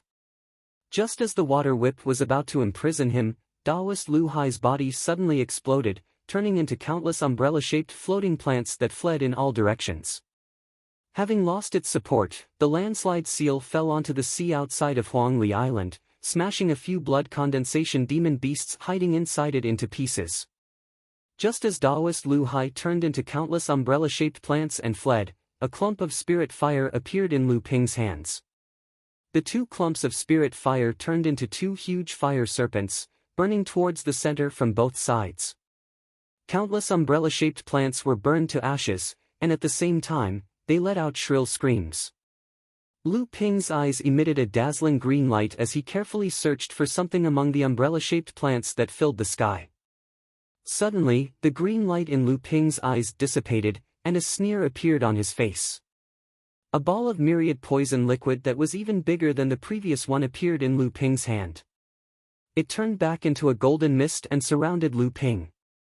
Then, Lu Ping rushed into the umbrella-shaped floating plants that filled the sky. Just as Lu Ping rushed into the umbrella-shaped floating plants, the surrounding floating plants that were burning Lu Ping's heaven and earth spirit fire suddenly rushed towards Lu Ping's body in a frenzy. Then, when they came into contact with the golden mist of the myriad poison liquid, they withered one after another. In just a moment, the thick golden mist transformed from the fist-sized ball of myriad poison liquid in Lu Ping's hand became thinner. However, at this time, Lu Ping had already arrived at a place where the umbrella-shaped floating plants were the densest. Lu Ping sneered. The golden scale sword turned into a huge sword net in the sky, enveloping the nearby space. The gathered umbrella-shaped floating plants suddenly began to rush in all directions, trying to escape the sword net. Lu Ping stretched out his hand and tightly clenched it. The sword net immediately began to shrink. Taoist Lu Hai's jade bracelet suddenly flew out from the floating plant and hit the sword net. The jade bracelet broke, and at the same time, the sword net was successfully torn apart. The floating plant finally escaped from the sword net. However, just as it escaped from the sword net, it saw a huge cauldron descending from the sky. The Lin Chuan cauldron swallowed the floating plant into the alchemy furnace. The eastern purple chi flame streaked across the sky and ignited the alchemy furnace. Suddenly, a desperate roar came from the Lin Chuan cauldron, but it came to an abrupt stop. After a moment, the Lin Chuan cauldron was opened by Lu Ping. A black flying ash was blown away by Lu Ping. Then, a golden pill with its divine sense burnt out flew out of the alchemy furnace and was collected by Lu Ping in a jade bottle. Taoist Lu Hai had finally fallen. Lu Ping wiped the beads of sweat from his forehead. The remaining umbrella-shaped floating plants floating in the sky suddenly scattered down towards the sea. After a moment, the sea was covered with green floating plants, turning into a veritable green sea.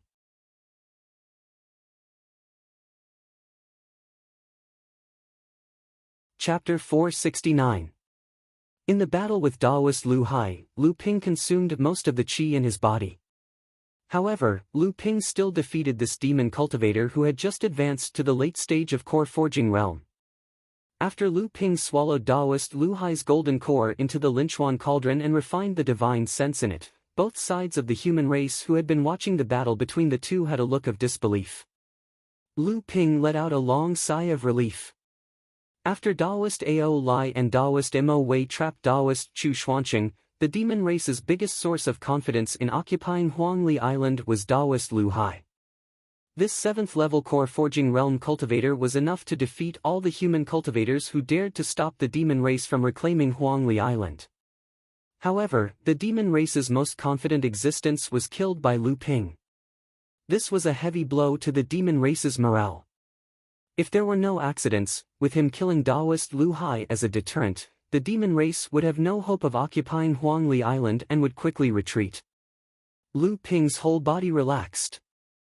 However, in this moment of relaxation, a strange iron mace with a thick top and thin bottom suddenly struck silently from behind Lu Ping. This was not only out of Lu Ping's expectation, but also out of everyone else's expectation. After Lu Ping killed Taoist Lu Hai, among the cultivators present, except for Daoist Ao Lai and Daoist Mo Wei who were fighting with Chu Xuancheng. Who else dared to attack Lu Ping? Lu Ping's divine sense finally found something wrong the moment the iron mace was about to hit him. The protective aura around his body quickly expanded outwards. The golden scale sword that was swimming beside Lu Ping immediately blocked the iron mace that was coming towards Lu Ping. Amidst a loud clang, the golden scale sword finally collided with the metal truncheon just as it was about to reach him. A series of sparks flew. The golden scale sword finally blocked the metal truncheon, but it was also sent flying. However, after this tower-shaped metal truncheon was blocked by the golden scale sword at the base, the body and tip of the tower bent and rapidly fell forward with great force. Under the stunned gazes of the surrounding cultivators, the iron mace hit Lu Ping's protective aura in a strange way. 5 of the 6 layers of protective aura were broken in the blink of an eye, leaving only the most solid Kuei water true aura barely blocking in front of Lu Ping. Lu Ping's body flew forward with all his might, trying to neutralize the impact of the iron mace breaking the protective aura. However, when the huge force broke the protective aura layer by layer, it messed up the circulation of the true essence in Lu Ping's body. Lu Ping fled while coughing. At the same time, he tried his best to suppress the boiling true essence in his blood. A trace of blood overflowed from the corner of Lu Ping's mouth as he coughed.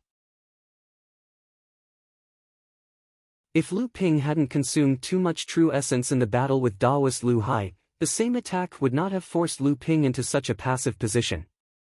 Although the owner of the iron mace did not expect that under his sneak attack, Lu Ping could still have such a fast reaction speed and had an extraordinary protective aura, this sneak attack had, after all, taken the initiative.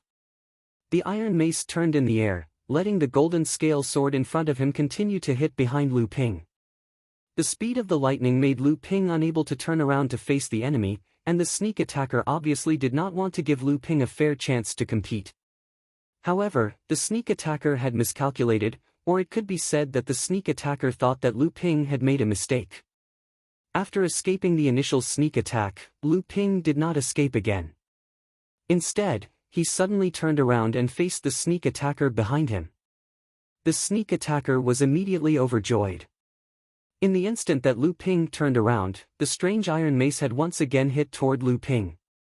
In the view of the sneak attacker, even if this attack could not kill Lu Ping, it could at least severely injure him.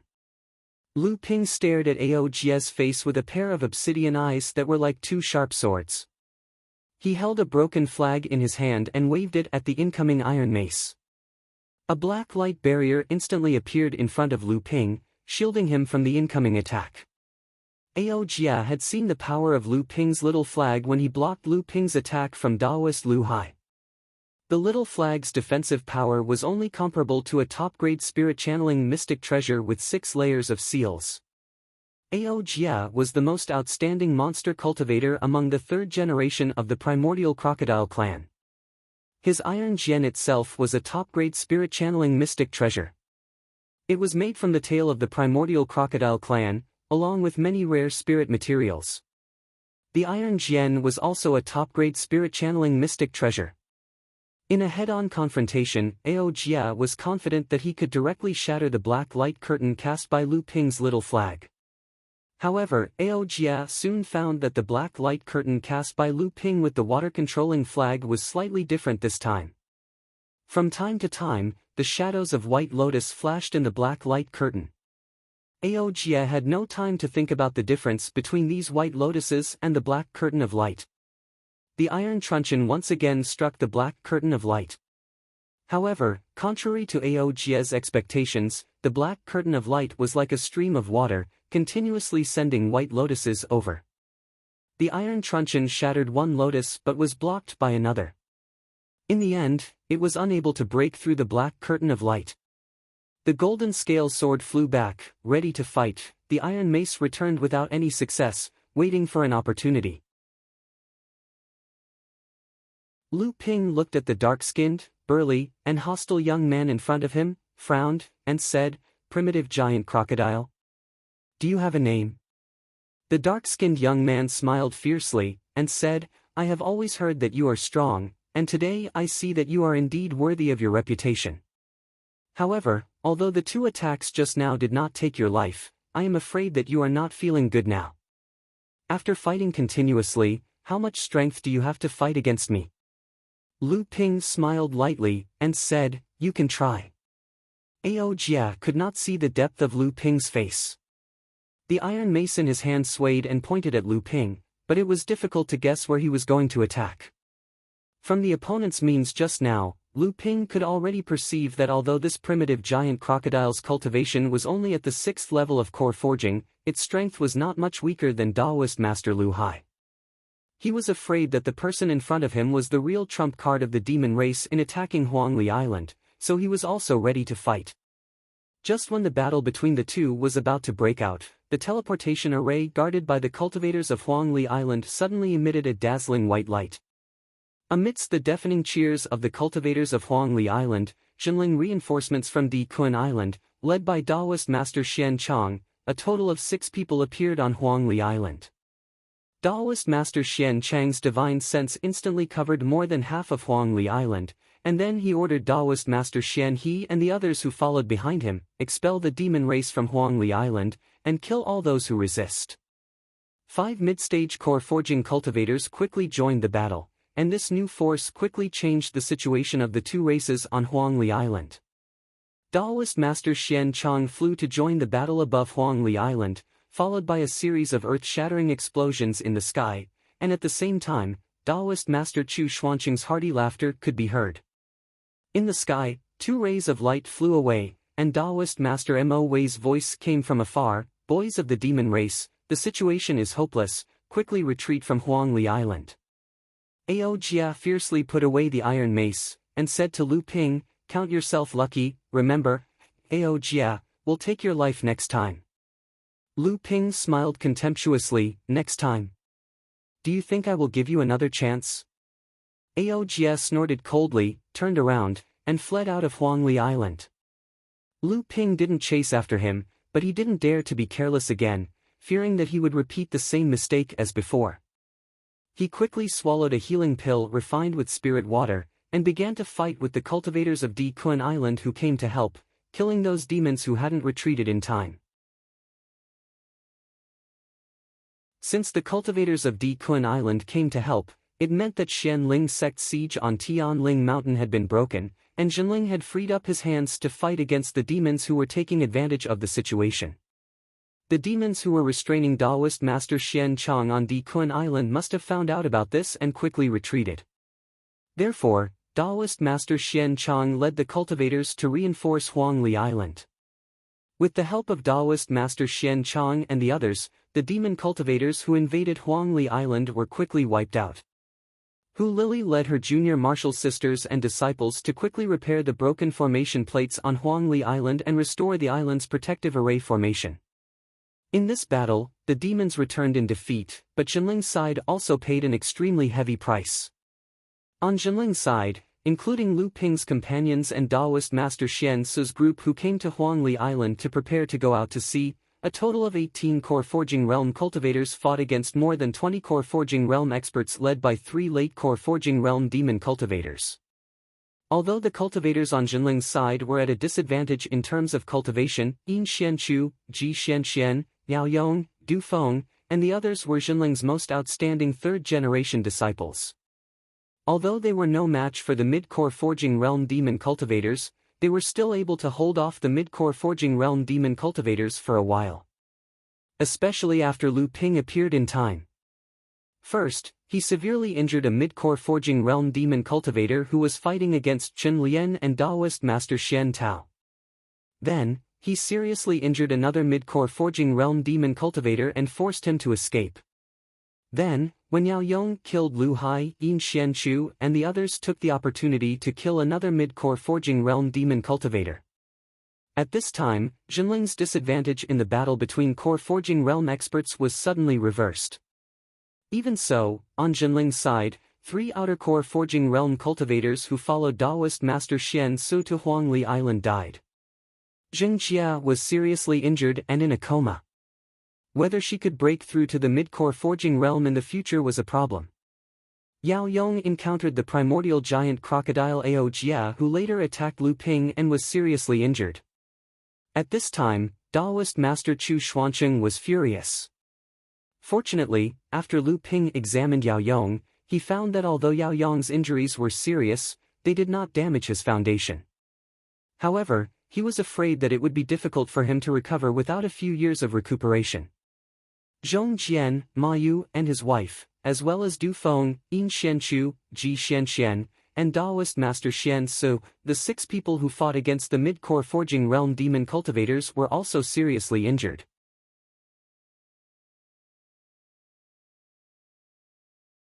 Just as Lu Ping had arranged everything, he asked Fang Tao to lead Jinling and the surviving cultivators to restore order to Huangli Island. The teleportation array on the island lit up again. A figure that was extremely familiar to Lu Ping appeared in Lu Ping's vision.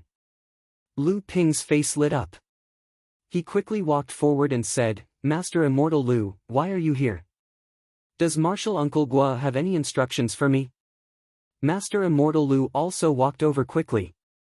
However, he looked a little anxious. He grabbed Lu Ping's arm and took 2 steps to the side. He said in a low voice, "Something happened. The sects in the North Sea are pressuring our sect to capture junior brother Yin Xianchu. Master said that if we capture him, his life will be in danger. I'm afraid that even our sect is powerless this time.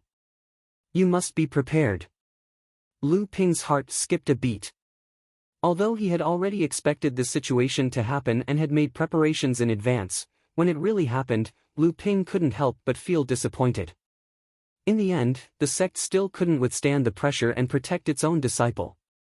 However, the fact that Master Immortal Lu had rushed over to inform the sect was most likely due to enlightened Master Guoxuanshan's guidance. Perhaps this was also the sect's attitude that they were unwilling to admit.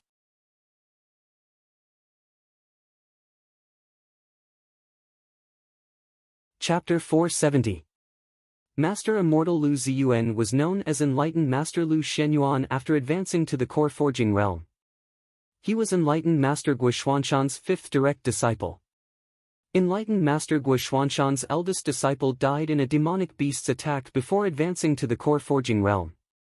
His 3rd disciple was limited by his aptitude and was stuck in the 9th layer of the blood condensation realm for several years before his lifespan ran out. Although his 2nd and 4th disciples had broken through to the core forging realm, they were stuck at the threshold of the mid-core forging realm for over 100 years. Before Enlightened Master Lu Shenyuan advanced to the core forging realm, he looked like a mediocre blood condensation realm cultivator. Blood condensation realm cultivators had a lifespan of 300 years at most. Enlightened Master Lu Shenyuan spent over 150 years to successfully advance to the core forging realm. Compared to geniuses like Lu Ping and the others, the difference was like heaven and earth.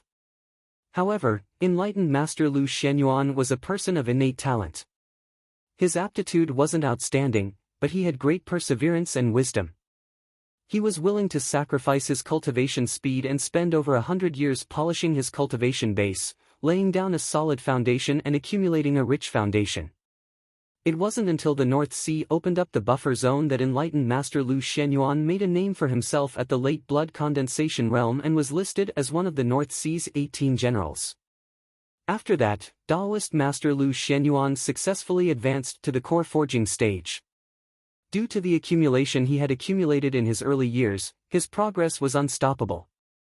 In just a few decades, he had broken through the mid-stage core forging stage and reached the 5th layer core forging stage. He was quite famous among the mid-stage core forging stage disciples of Zhenling's sect. He was the typical late bloomer among Zhenling's sect cultivators, and he was also Daoist Guoxuanshan's designated successor. If it wasn't for the fact that Enlightened Master Lu Shenyuan advanced to the core forging realm late and that the North Sea's rookie list had a limit of 100 years of cultivation time, he would have long been on the list with his strength. After Hu Lili finished repairing the island's protective array, Spiritual Master Xian Chang and Spiritual Master Chu Xuanqing left first, leaving only Lu Ping and his companions on Huangli Island, as well as Spiritual Master Lu Shenyuan and Chen Lian's junior brother, Spiritual Master Xian Tao. Daoist Master Chu Xuanqing originally wanted to take Yao Yong away, but after Yao Yong woke up, he insisted on staying on Huangli Island. Yao Yong's reason was very simple. If he stayed on Huangli Island to guard an alchemy grandmaster, his injuries would recover faster. Daoist Master Chu Xuanqing chuckled and left first.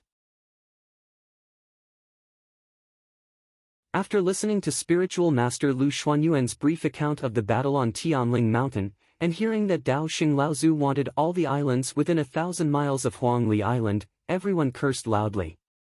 Lu Ping narrowed his eyes slightly, and a cold light radiated from his eyes, while Yin Xuanchu's body emitted a coldness that was even stronger. When they heard that Yuan Guang Laozu from the Crystal Palace had appeared and was obviously biased, everyone was a little annoyed. Although no one here except for Lu Ping had been to East Sea, everyone knew a thing or two about the power of the Crystal Palace. This was a giant sect that was even more powerful than the Fei Ling sect that existed 4,000 years ago. When they heard that Tian Kong Laozu had appeared out of nowhere, and that the 4 mid-Dharma Laozu from Jinling had scared off the Xianling sect, and that even Yuan Guang Laozu had tactfully retreated in the end, everyone cheered again. Everyone's face was full of joy and pride. The 4 mid-Dharma Laozu, at the moment when Tian Kong Laozu appeared, had in fact announced the change of ownership of the number 1 sect in North Sea. Yao Yong was a straightforward person. Although he was seriously injured and his face was sallow, he still could not help but ask, "Immortal Elder, didn't Elder Tian Kong reach the end of his lifespan and have been relying on the elixirs refined by our sect to prolong his life? How did he suddenly advance to the mid-Dharma stage?" Although Yao Yong and the others were all third-generation disciples of Jinling like Perfected Lu Shenyuan had been the leader of the 7th group in Jinling Courtyard and had been respected by everyone. Therefore, even though most of them were now core forging adepts, Yao Yong and the others were still used to addressing Perfected Lu Shenyuan as Immortal Elder. Perfected Lu Shenyuan pondered for a while and said, "The specifics may involve a big secret of our sect, and only the few Laozu in our sect know about it. However, I've heard Master Jinren Gua mention that Elder Tian Kong was indeed on the verge of reaching the end of his lifespan, and he did indeed rely on the elixirs to prolong his life. However, the elixirs that our sect found for Elder Tian Kong not only helped to prolong his life, but also gave him an additional 30 years of lifespan. It seems that Elder Tian Kong used these extra 30 years of lifespan to perform a secret technique of our sect. At the cost of these 30 years of lifespan, he triggered the tribulation of the early Dharma stage. Elder Tian Kong was already at the peak of the early Dharma stage, and after passing the tribulation, not only did his injuries heal, but he also gained an additional 200 years of lifespan." Everyone was overjoyed, but Lu Ping was frowning, and no one knew what he was thinking. After a while, he asked, "Immortal Lu, other than using the precious elixirs as the price, is there anything wrong with this secret technique?" Everyone knew that Lu Ping was a master of alchemy, and he had a deep understanding of these secret techniques that used up lifespan and healed injuries. Since he said that there was something wrong with it, then there really was something wrong with it. Hence, everyone quietened down and listened to Perfected Lu Xuanyuan's explanation.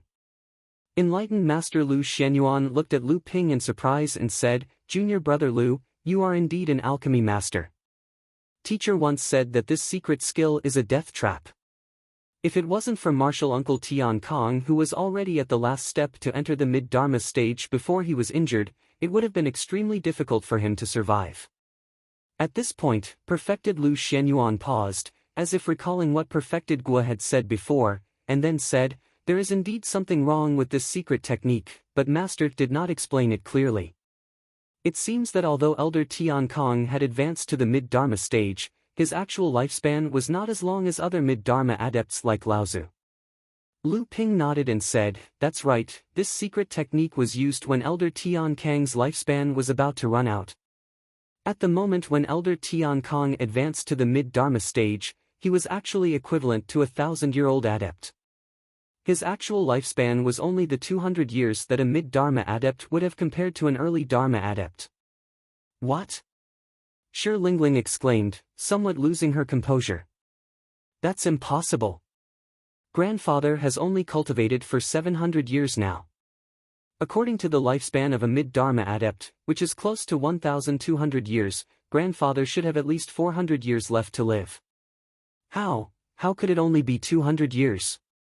Everyone had been guessing which descendant of Laozu Shi Lingling was, but Shi Lingling had always been tight-lipped, so no one had asked. Now that she had said it herself in a moment of desperation, everyone knew that Shi Lingling was actually Tian Kang's granddaughter, Laozu. When a practitioner advanced to the core forging stage, their lifespan would be extended to 500 years.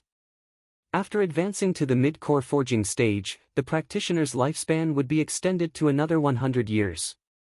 When they reached the late core forging stage, their lifespan would be extended to 700 years. And once a practitioner crossed the threshold of the Dharma stage, their lifespan would be extended to 800 to 1000 years.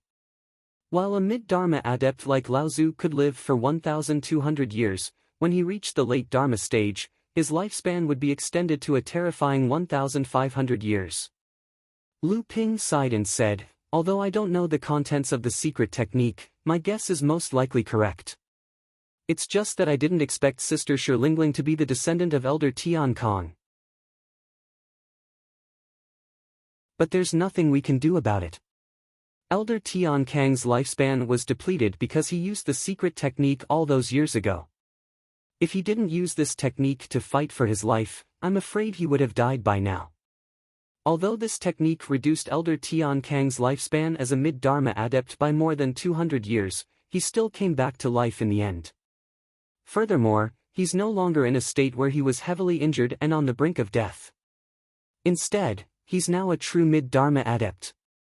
Shi Lingling also knew that what Lu Ping said was right, but since this matter concerned her own family, Shi Lingling could not help but feel emotional. Hu Lily and the rest consoled her from the side, and only then did Shi Lingling calm down. But these are all minor details. Right now, there's something more important. As Lu Ping spoke, he glanced at Yin Xianchu out of the corner of his eye. Yin Xianchu seemed to have sensed it and raised his head slightly, but his expression was still as cold as ice. Lu Ping nodded at Perfected Lu Shenyuan. Perfected Lu Shenyuan also glanced at Yin Xianchu and sighed inwardly. He repeated what he had said to Lu Ping earlier. "What?" Yao Yong ignored the injuries on his body and jumped up immediately. He roared, "Are you kidding me? Our Zhenling is now the #1 sect in the North Sea. Why should we listen to 4 mid-Dharma adepts like Laozu? How can we just hand Brother Yin over just because they say so? How can the sect do this? Wouldn't that disappoint everyone?" Everyone was still shocked by Yin Xuanchu's identity as a descendant of the human and demon race. Seeing that Yin Xianchu was still sitting there without any expression on his face, everyone knew that his identity as a mixed-blood human and demon was real. However, Yao Yong had already started shouting loudly without a care. Perfected Lu Shenyuan smiled bitterly. "Brother Yao, be careful with your words. Since ancient times, humans and demons have always been at odds with each other. This is a matter of great righteousness, and no one can do anything about it. Now that Brother Yin's identity has been exposed, even if our sect is the strongest in the North Sea, we can't withstand the attacks of all the cultivators in the North Sea. Moreover, there's also Xianling's sect and Yuan Guang Laozu of the Crystal Palace secretly adding fuel to the fire. Now that our Zhenling tree attracts the wind, everyone in the North Sea cultivation world is watching our sect. If we're even the slightest bit careless, we'll lose everything. Be careful with your words. Be a descendant of the human and demon race, my ass." Yao Yong was already seriously injured, and after shouting, he was already coughing non-stop. However, he still insisted. "I only know that Brother Yin is my brother. Even if he's a demon, he's still my brother." Yin Xuanchu's body trembled. Ji Xianxian, who was beside him, patted his shoulder but didn't say anything.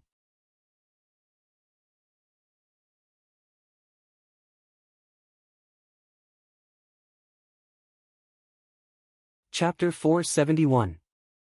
Lu Ping stood in front of Yin Xianchu and said in a low voice, "Where are you going?"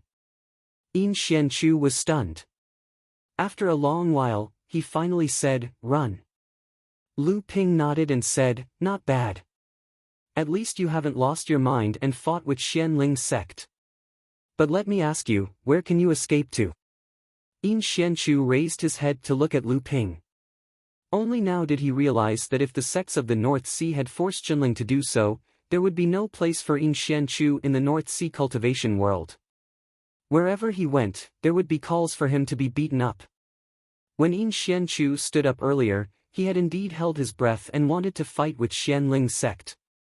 His mother was killed by Xianling's sect, and his father, the mysterious Yin spiritual master, also died because of Xianling's sect. Since he couldn't tolerate both the human and demon races, he naturally had thoughts of weariness. However, when Lu Ping stood in front of him and asked loudly, "Where are you going?" he suddenly realized that he was still carrying the blood feud of his parents. He definitely couldn't seek his own death so easily. He had to survive at all costs, and then become stronger. Only then could he avenge his parents. At this time, Ji Xianxian also walked over and said, "I'm afraid you can't stay in the North Sea. Once your identity is known, the North Sea will be an inescapable trap for you. Unless you can hide in a place forever, there's no need to even think about the demon race's territorial waters. In this case, you can only escape to the East Sea." Yes, only to the East Sea.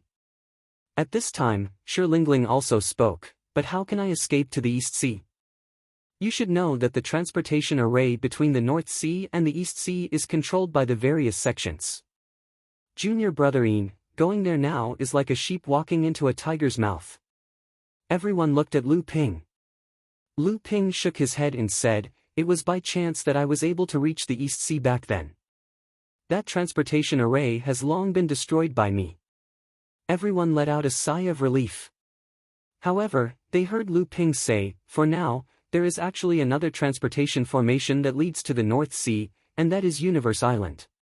Everyone fell silent when they heard this.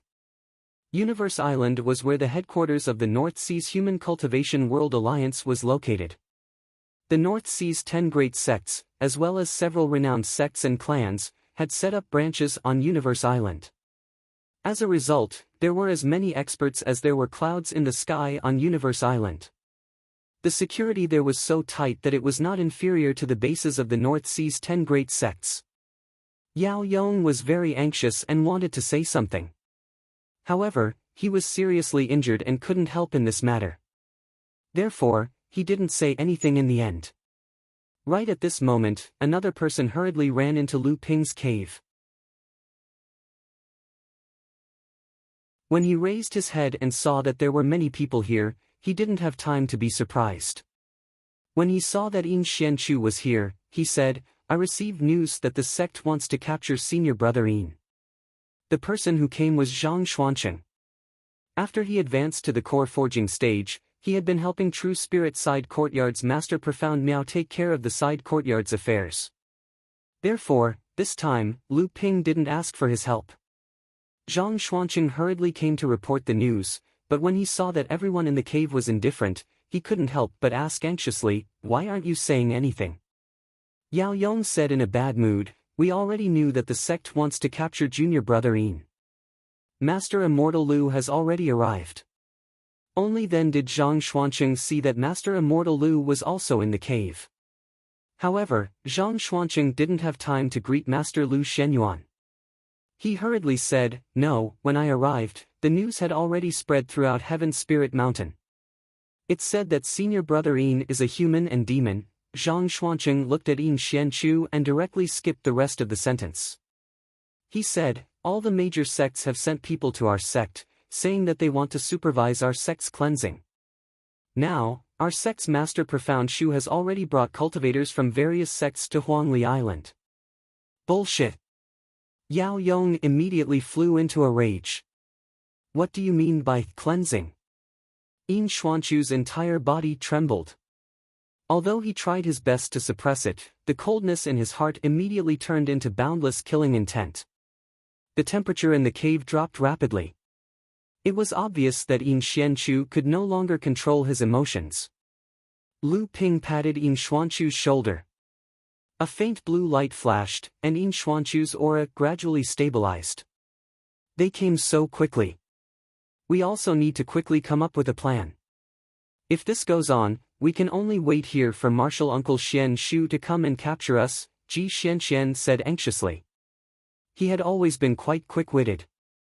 The severity of this matter was far more serious than before.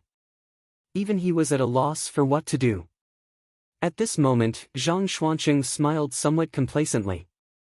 He waved the item in his hand and said, "They won't be able to come for a while."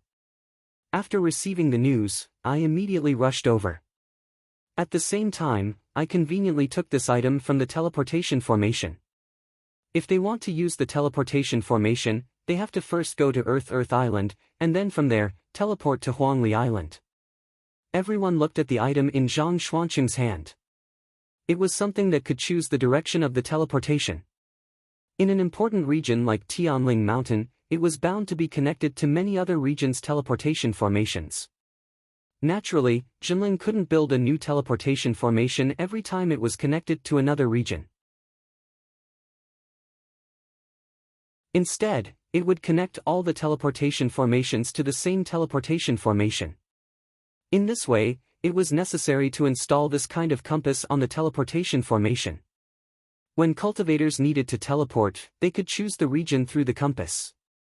Since Zhang Xuanqing took this item away, Master Xian Shu couldn't use the teleportation formation to determine the direction of Huangli Island. He could only go to Earth Island first, and then use the teleportation formation there to rush to Huangli Island. In this way, he could buy some buffer time for everyone. However, Zhang Xuanqing also risked being punished by the sect for taking this compass away. Because Jinling was a large sect in the northern sea, there were countless cultivators coming and going from Tianling Mountain every day. Zhang Xuanqing taking away the compass would delay the sect's matters. He would definitely be punished by the sect. Ji Xianxian gave him a thumbs up and said, "Good job." However, Lu Ping seemed to have thought of something. He suddenly lifted his foot and stomped on the ground. A blue light immediately entered the ground. He shouted, "Oh no, there are still demonic beasts hiding on this island. I'm afraid they're going to destroy the teleportation formation on Huangli Island." Everyone looked at each other, not knowing what Lu Ping was up to. Only Hu Lili and Chen Lian couldn't help but laugh. Immediately, everyone heard a deafening sound. A moment later, Xing Wu's anxious and puzzled voice came from outside the cave, reporting to Master Lu, "The island's teleportation formation has been destroyed for no reason." At this moment, everyone realized that this was probably also Lu Ping's doing. Now, even if Xian Shu and the others used another teleportation formation to reach Earth Island, they had no choice but to delay again. Lu Ping raised his voice and said, "I already know. This is because the demonic beasts on the island have not been eliminated. After a moment, Master Hu will go and repair it.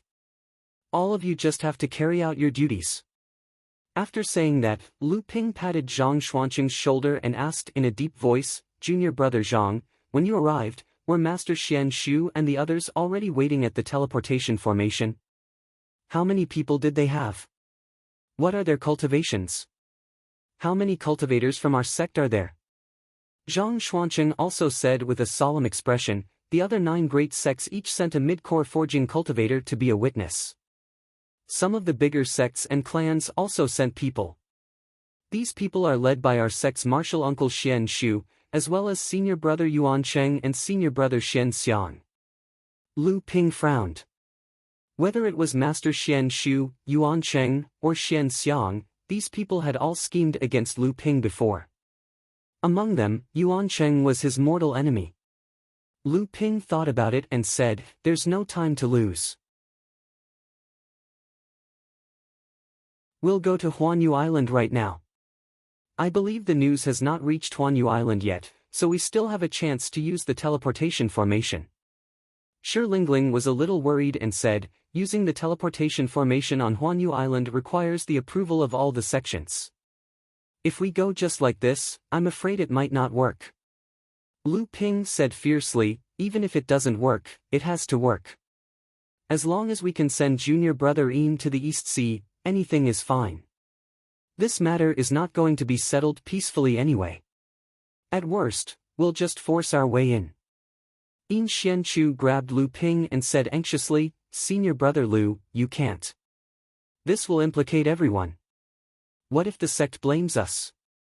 Lu Ping pushed Yin Xianchu away and said coldly, what a joke. From the day we became brothers, you've already implicated everyone. Then, Lu Ping pointed at everyone in the cave dwelling and said, blame? How? Will the sect blame all of us? Or will the other sects blame us? Do you really think our sect's 4 mid-dharma adepts, Laozu, are made of mud? When Hu Lili saw the guilt on Yin Xuanchu's face, she said in an amiable voice, Junior Brother Lu is right. Junior Brother Yin, don't have any other thoughts. We'll do the same no matter who it was that happened to today. Yao Yong ignored the injuries on his body and jumped up again. He took out a crimson talisman and said, that's right. Junior Brother Yin, I'm afraid I won't be of much help today. This talisman was given to me by my teacher to protect my life. It's equivalent to 70% of the power of his personal attack. Even late core forging adepts will have to avoid it. Take it to protect yourself. Zhong Jian laughed and said, Junior Brother Yao, why didn't you use this talisman earlier? If you had used it, you wouldn't have been seriously injured by that primordial crocodile. Yao Yong glared at Zhong Jian fiercely and said in a muffled voice, Humph, that guy was too powerful. I didn't have the time to use it. Ji Xianxian took the talisman and stuffed it into Yin Xuanchu's arms. Yin Xianchu still wanted to decline, but Ji Xianxian said in a low voice, now is not the time for pleasantries. Lu Ping nodded and said, Senior sister who still has to stay behind to handle the matters on Huangli Island. Moreover, fighting and killing is not your forte, so you don't have to go. Junior Brother Zhang, return to Tianling Mountain as soon as possible. You don't have to participate in this matter. Master Immortal Lu and Junior Brother Xian Tao will have to trouble the two of you to help Senior Sister who guard Huangli Island. Senior Brother Yao and Jing Jia are injured. Does anyone else have anything else to handle? When Zhang Xuanqing heard that Lu Ping didn't need him, he said anxiously, Senior Brother Lu, although I'm weak, I'm still at the core forging stage. I can more or less help. Lu Ping flatly refused and said, no, you can't participate in this matter. Return to Tianling Mountain as soon as possible. You've already done your best. Zhang Xuanqing still wanted to refute, but Ji Xianxian stopped him and said, Senior Brother Zhang, you're not a direct disciple. It's not good for you to participate in this matter. Zhang Xuanqing was startled, then he sat down dejectedly. Yao Yong patted his shoulder. Zhang Xuanqing nodded and said, I know this is for my own good. At this moment, Perfected Lu Shenyuan also stood up and said, Martial Uncle Xuanzi should still be on Huangli Island. I'll leave the matter of helping Junior Sister who guard Huangli Island to him. I'll lend you a hand first. Lu Ping was a little hesitant and said, Master Immortal, but Perfected Lu Shenyuan chuckled and said, I know what I'm doing. You don't have to worry about teacher.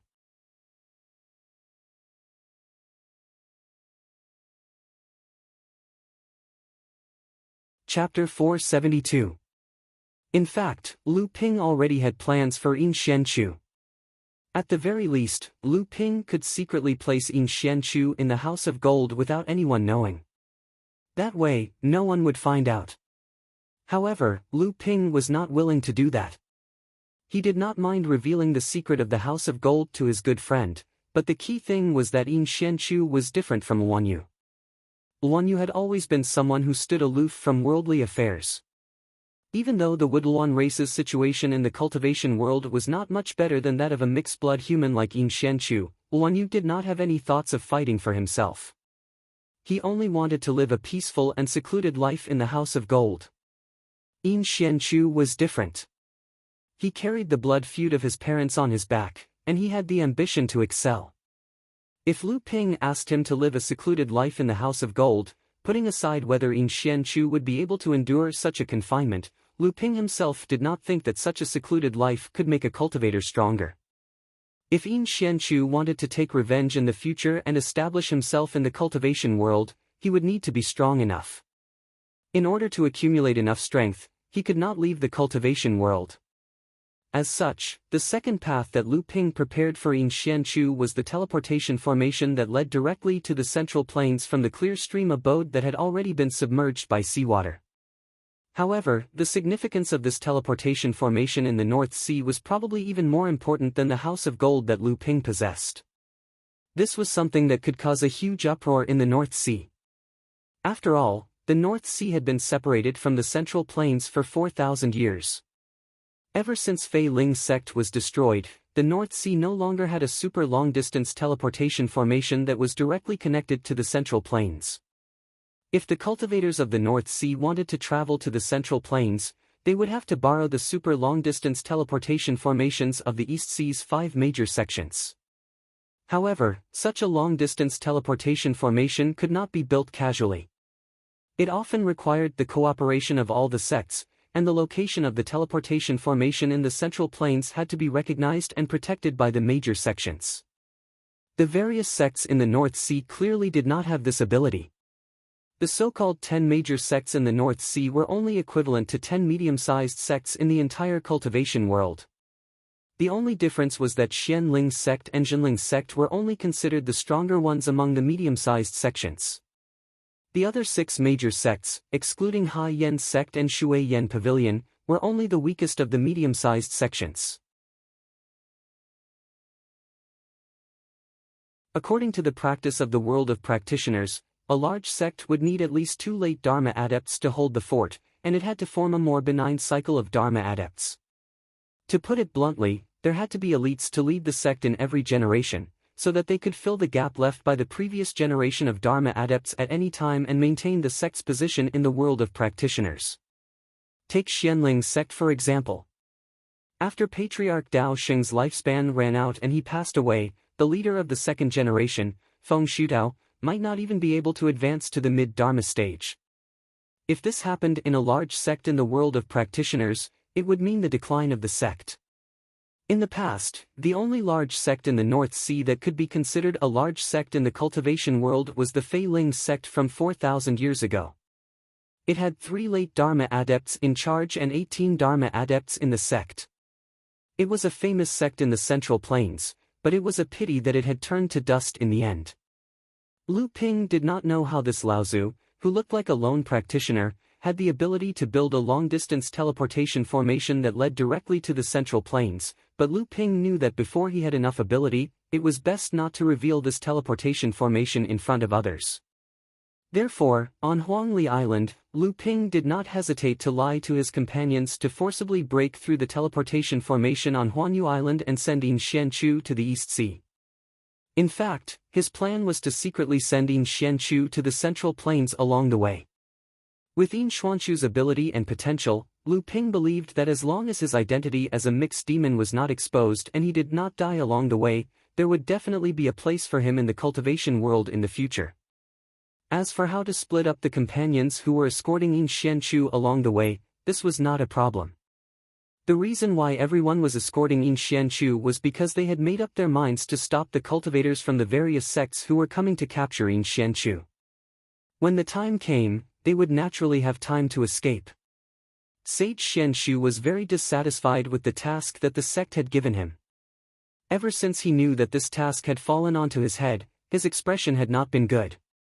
Honestly speaking, Sage Xianchu loathed the demon race.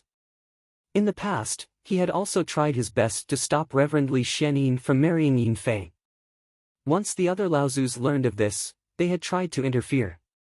Tian Shui Laozu had even pointed at Reverend Black Yin's nose and scolded him.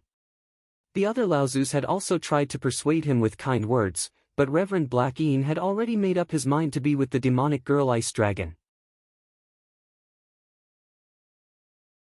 Besides, Celestial Phenomenon Laozu's attitude at that time was unclear, which was why Reverend Black Yin had given up and could only try his best to cover it up. Unfortunately, in the end, the matter was exposed. Xian Ling's sect's Daoshi Laozu had practiced a divine ability that allowed him to see through the secrets of the demon race who had taken human form. When Reverend Black Yin and Yin Fei had gone out once, Daoshi Laozu had accidentally seen through their tracks. At that time, it had been a few years after Jiang Xianlin and Lu Tianling had worked together to kill Dao Kong Laozu. The relationship between the two sects had always been tense, which was why Dao Shi Laozu had made a prompt decision to kill Reverend Black Yin. At that time, Li Xuaning's level of cultivation had not reached his current level yet, and Yin Fei had only just reached the later stage of the core forging realm. There was no way the two of them could be Dao Shi Laozu's opponent. Yin Fei had been heavily injured on the spot, and Li Xianyin had managed to block Dao Shi Laozu's attack by exploding the ice dragon pearl that Yin Fei had inherited, and only then had he managed to escape back to Jinling. Due to Yin Fei's status as a demon, Jinling could only suffer in silence and could not stand up for her. Besides, due to Dao Kong Laozu's matter, after Jinling fought a great battle against Xian Ling's sect, Tian Kong Laozu was heavily injured, and Jinling ordered the entire sect to rest and recuperate. They held themselves back and did not make a move. Reverend Black Yin was not a foolish person. He knew that it was not the time for revenge, and so he could only place all his heart and soul on raising his son, Yin Chu, who was born to him with Yin Fei. It was not that there were no people in the sect who objected to their son's identity, but because Reverend Black Yin had just lost his wife at that time, and Reverend Black Yin was also very protective of his son, he saw every single person who got close to Yin Chu as someone who harbored ill intentions. Because of that, no one had the heart to bring up this matter again. Unexpectedly, decades later, Reverend Black Yin was still unable to extricate himself from his hatred. He had recklessly tried to assassinate Dao Shi Laozu, and in the end, he died. Xian Ling's sect had even used Yin Chu's identity to make a big fuss about it in an attempt to suppress Xinling. Reverend Xian Shu really wanted to shirk this task. Even though he was originally in charge of Xinling's rules and discipline in the sect, this was an arduous and unrewarding task. This was not only because this incident was a compromise made by Jinling due to external pressure. The disciples of the sect would not see it as a compromise, but as a concession. The disciples of the sect would not resent the sect, but would instead vent their anger on Reverend Xian Shu, who was in charge of this mission to capture the disciples of the sect. Furthermore, Yin Xianchu was a genius cultivator second only to Lu Xianping among the third-generation disciples of the sect.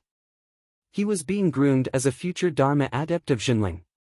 This so-called cleaning up the sect this time would not only damage Jinling's own strength, but it would also offend a group of disciples who were on good terms with Yin Xianchu, such as Lu Xianping, Yao Yong, Du Feng, Ji Xianxian, Chen Lian, Zhong Jian, Ma Yu, and Shi Lingling.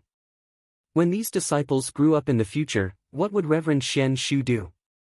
Reverend Xian Shu, who was in a hurry, brought his proudest disciple, Reverend Xian Xiang, his own nephew, Yuan Zhan, and more than 10 so-called supervisors sent by various sects and clans of the North Sea to Tianling Mountain's teleportation portal. From there, they would directly go to Huangli Island. That was the territory of Reverend Lu Xianping, who had the highest achievements among the third-generation disciples of the sect. Although the third-generation disciples had the highest achievements, it did not mean that Lu Ping's cultivation level was the highest among Jinling's third-generation disciples. After all, although there were no third-generation disciples who had broken through to the late core forging stage, there were many who were stuck at the 6th stage, such as Reverend Xian Shu's own disciple, Reverend Xian Xiang. This achievement referred to one's contribution to the sect. Just Huangli Island alone had accumulated a lot of wealth for Jinling. Reverend Xian Shu's identity as an alchemy grandmaster, the spirit water meridian nourishing pill that he produced allowed Jinling to plunder a lot of resources from various sects in the North Sea. In addition, he also had the blood condensing pill, the mysterious minor forging spirit pill, and even the longevity pill in the hands of martial uncle Tian Kong. If Reverend Xian Shu was not a true enlightened master among Jinling's late core forging stage cultivators, perhaps even he would not have known about these things. Moreover, he had Jiang Tianlin and Lu Tianling standing behind him. No one knew Lu Ping's influence in Jinling better than him. Back then, he believed that Huangli Island should not be under the control of a third-generation disciple like Lu Ping. He had once tried to take control of Huangli Island through the hands of the demon race, or at least subconsciously, he had taken control of it. However, his plan failed because Lu Ping's cultivation base had broken through to the mid-core forging stage and he had killed 5 demon cultivators at the same level as him. Lu Xuanping's name had spread throughout the North Sea, but Reverend Xian Shu had received various warnings, exhortations, and even reprimands from the sect. Reverend Shensen, Reverend Enigma Flame, Reverend Chu Xuancheng, Reverend Liang Shenfeng, and Reverend Guo Shan. These prestigious late-core forging stage cultivators had either tactfully or directly passed on their opinions that they did not want to see something like this happen again. Reverend Xian Shu's teacher, Tian Fan Laozu, summoned him to Qimei Palace and reprimanded him. Even worse was Li Xianyin. He had been following and monitoring Reverend Xian Shu for 3 days and 3 nights. Although Reverend Xian Shu knew that Li Xianyin was monitoring him, he had no way of finding out where Reverend Xian Shu was hiding. The feeling that someone could strike a fatal blow from behind at any moment still made Reverend Xian Shu's hair stand on end. However, Reverend Xian Shu did not understand. What did Reverend Xian Shu receive from Lu Xianping that made him stand up for Lu Ping? In Taoist Master Xian Shu's impression, after his wife passed away, he was one of the 3 saints of the sect who rarely interacted with others. Other than his biological son who was taught by him as a disciple, there was almost no one he cared about. Thinking of his son, Reverend Xian Shu suddenly understood. Yes, it was because of his son. Yin Xianchu had been a loner since he was young and did not interact with others. However, he only had 2 good friends. One was a disciple of Reverend Xian Huai, the Puppet Pavilion's deputy pavilion master. Among the 3rd-generation disciples, he was a genius cultivator who was as famous as Yin Xianchu, Ji Xianxian. The other was obviously Lu Xianyin. Back then, Li Xianyin was standing up for one of his son's only 2 good friends. Reverend Xian Shu cursed inwardly. However, he discovered that even though everyone had been standing on the teleportation array for a long time, the teleportation array was still not activated.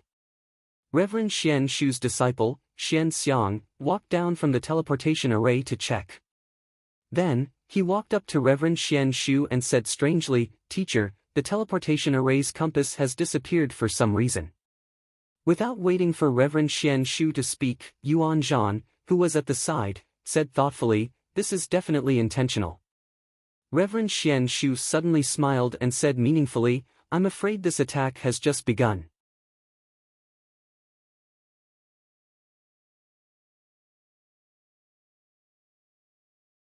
Chapter 473. Perhaps Yuan Zhan didn't know it himself, but deep in his heart, he actually had a trace of fear for Lu Ping that he was never willing to admit. This fear was planted in his heart when Lu Ping defeated Yuan Zhan in the Jinling Courtyard Grand Competition. After that, Lu Ping's cultivation base caught up and improved by leaps and bounds, and he continued to achieve some amazing achievements. For example, he defeated Xian Ling's sect on Fei Ling Island, and was chased by the cultivators of various sects to the Demon Realm's Sea region. After a few years, he escaped, and his strength became even stronger. He even successfully became a disciple of Lu Xianling. This made Yuan Zhan feel that it was difficult to reach, and the seed of fear in his heart grew stronger. Especially when Yuan Zhan and Ling Qian abandoned Hu Lili as bait while being chased by the demon beasts. The 2 of them escaped alone with the unconscious Jiang Zixuan. When Lu Ping returned from the Demon Realm's Sea region and heard that Hu Lili was missing, his anger and killing intent towards Yuan Zhan made Yuan Zhan even more terrified. A crazy voice kept shouting in the depths of Yuan Zhan's heart, "Kill him, kill him, kill him at all costs, or you will die." At that time, Yuan Zhan even took the risk of colluding with the enemy and leaked the news that Lu Ping had gone out to search for Hu Lili. This attracted the cultivators of Xian Ling's sect, Hai Yan sect, Shui Yan Pavilion, and other sects to chase after him. Moreover, they also encountered the demon beast tide. Even Yuan Zhan himself was glad that God was on his side. However, just when Yuan Zhan could finally breathe a sigh of relief, another piece of news that made him uneasy came out again. Lu Ping was indeed missing, but his lamp of consciousness was not extinguished. In other words, Lu Ping was not dead yet. An indescribable fear immediately engulfed Yuan Zhan's body. Very quickly, even worse news came out. Hu Lili had actually returned to Tianling Mountain without anyone knowing and became the personal disciple of the sect's #1 array master, Daoist Xian Chen. After that, Daoist Lu Xianling and Daoist Xian Chen joined hands to wreak havoc in the Yuan clan. With Daoist Xian Chen, the array master, and Daoist Lu Xuanling's unparalleled strength, the protective array on the island that the Yuan clan occupied was like a piece of paper made of mud. The few elders of the Yuan clan hid in the clan's ancestral hall, not daring to show their faces, allowing the two Daoists to wreak havoc in the Yuan clan. If not for Daoist Xian Shu, who had already left the Yuan clan nominally, inviting Tianfan Laozu to help, who knows what kind of disaster the Yuan clan would have suffered from these two female demons whose fame was second only to Tian Shui Laozu. Under the stimulation of the possibility that Lu Ping could come back to seek revenge at any time, Yuan Zhan's cultivation miraculously improved by leaps and bounds. Very quickly, he broke through to the core forging realm. Just when Yuan Zhan was feeling complacent, thinking that even if Lu Ping returned, he wouldn't have to worry about it. Instead, he would defeat him in a fair and square manner to untie the knot in his heart. However, reality was always so cruel. After returning to Jinling, Lu Ping defeated Li Xianliang with just an early-stage core forging realm cultivation. Then, during Lu Tianling Laozu's Dharma Idol Assembly, he displayed his great swordsmanship and defeated Xianling sect's genius sword cultivator Lu Ping Ouyang Weijian.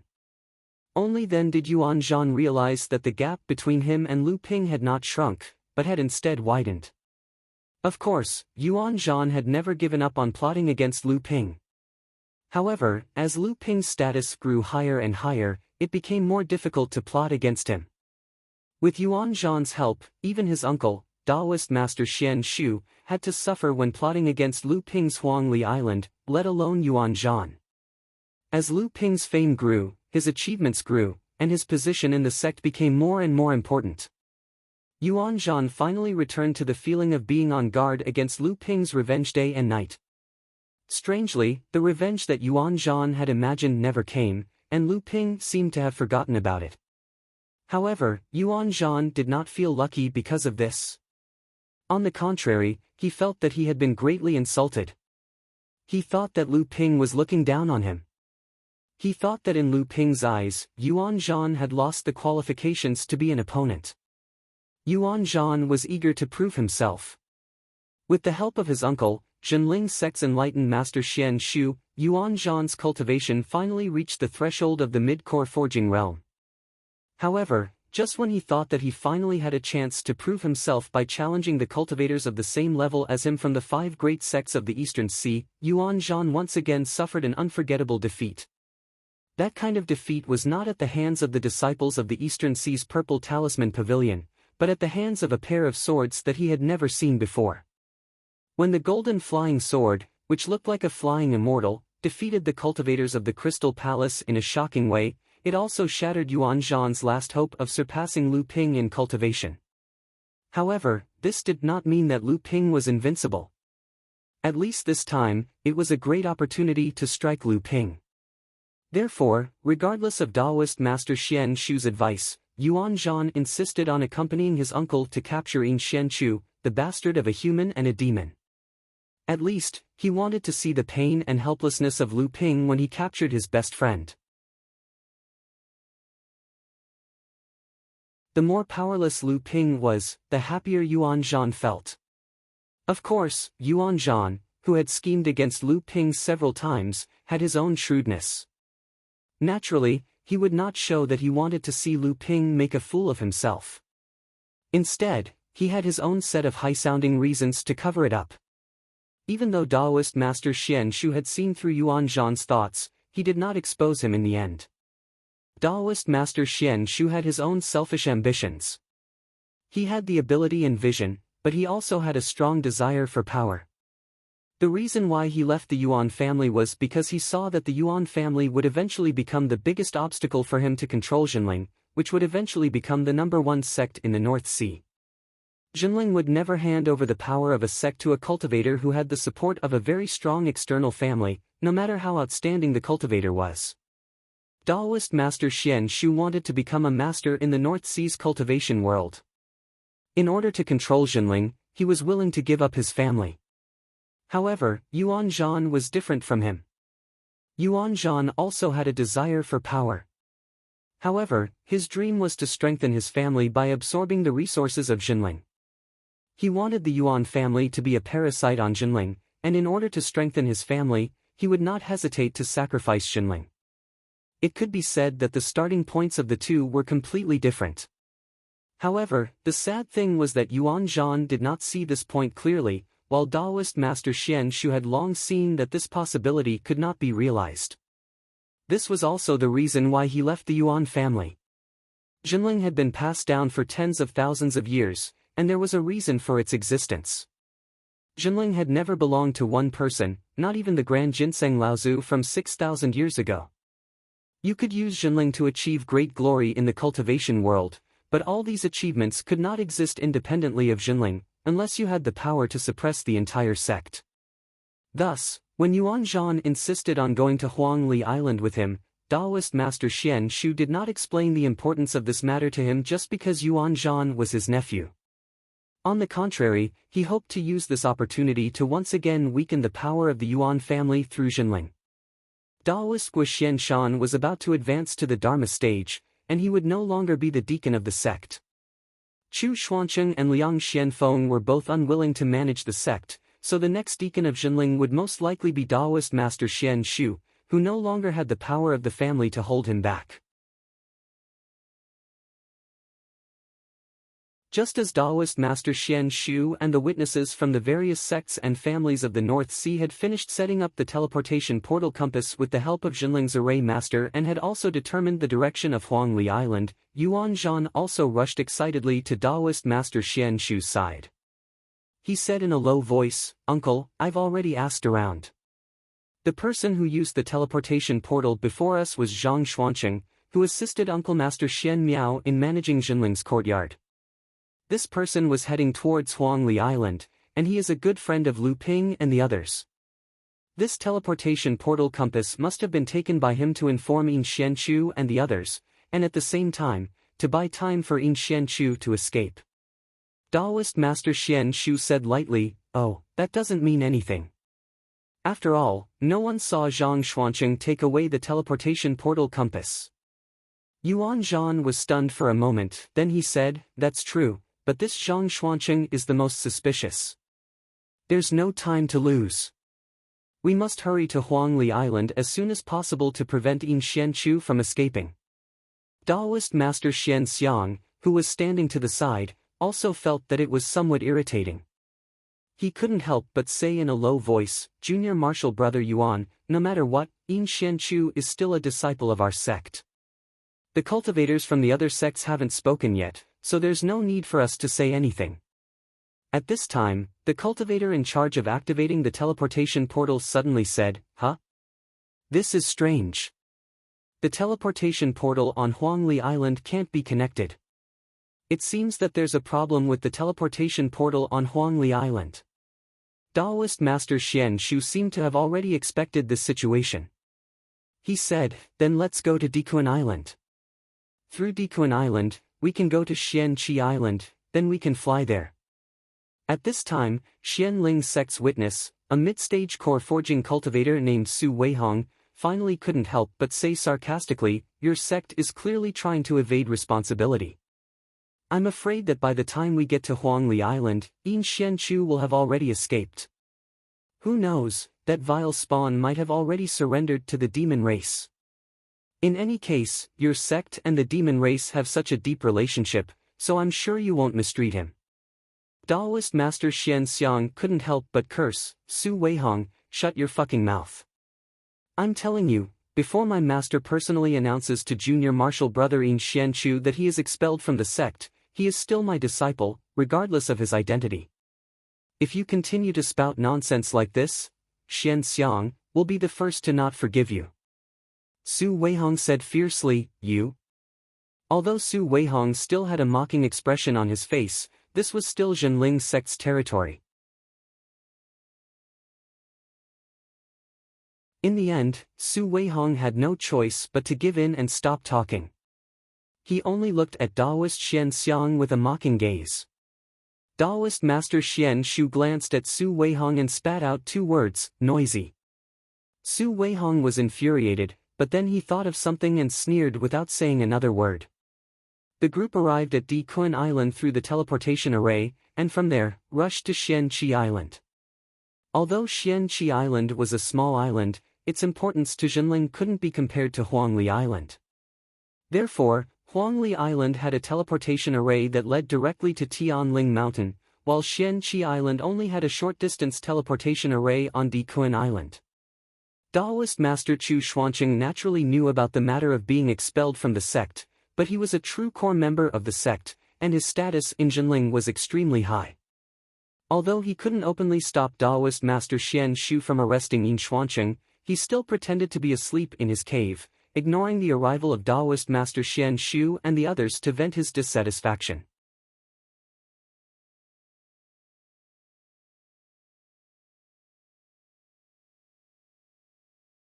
Chapter 474. Daoist Xian Xiang's expression was somewhat conflicted.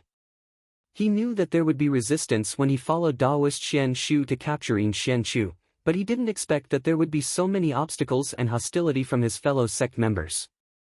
Daoist Xian Xiang faintly regretted and even felt wronged. He didn't want to be isolated in the sect because of this matter. On the other hand, Dao Master Xian Shu was still as indifferent as ever. The cultivators from the various sects who came with them remained silent. In fact, they were all waiting to see Dao Master Xian Shu and his disciple make a fool out of themselves. Not only that, they were more willing to see the internal strife that might be triggered because of Yin Xianchu. Of course, only Xianling's sect would act like Su Weihong did. On the surface of the sea, Lu Ping, Yin Xianchu, and the others were flying towards Huanyu Island at lightning speed. Ji Xianxian saw that the atmosphere was somewhat heavy and couldn't help but ask, "I'm afraid Daoist Xian Shu and the others have already arrived at Huangli Island. I hope they won't guess that we're going back to Huanyu Island." Shi Lingling thought for a moment and said, "I'm afraid it'll be difficult. There aren't many places that junior martial brother Yin can hide in.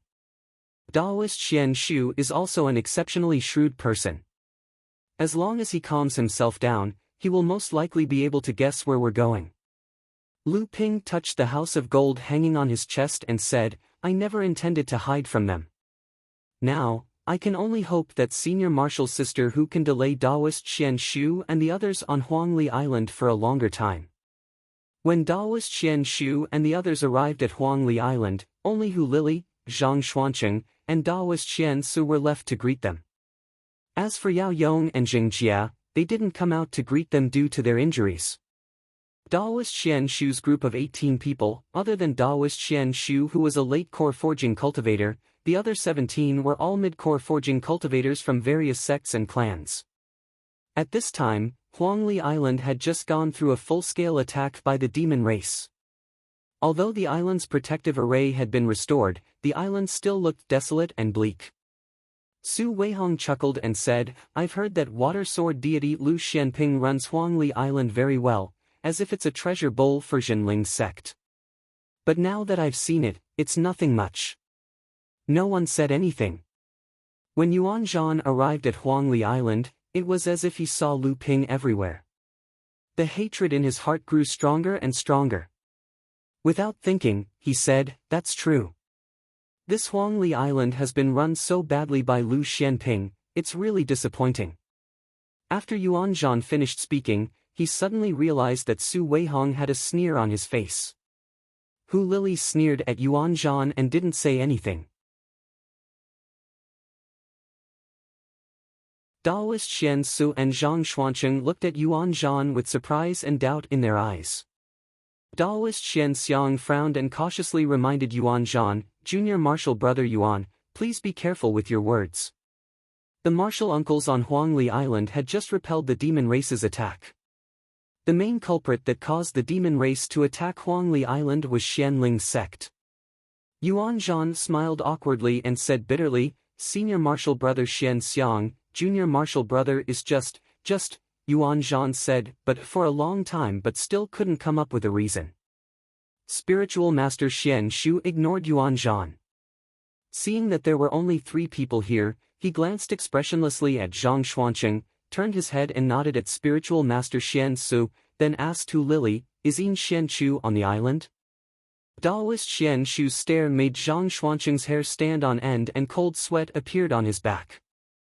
Hu Lili stepped forward and bowed, reporting to Martial Uncle Xianshu, "Junior Martial Brother Yin is not on the island."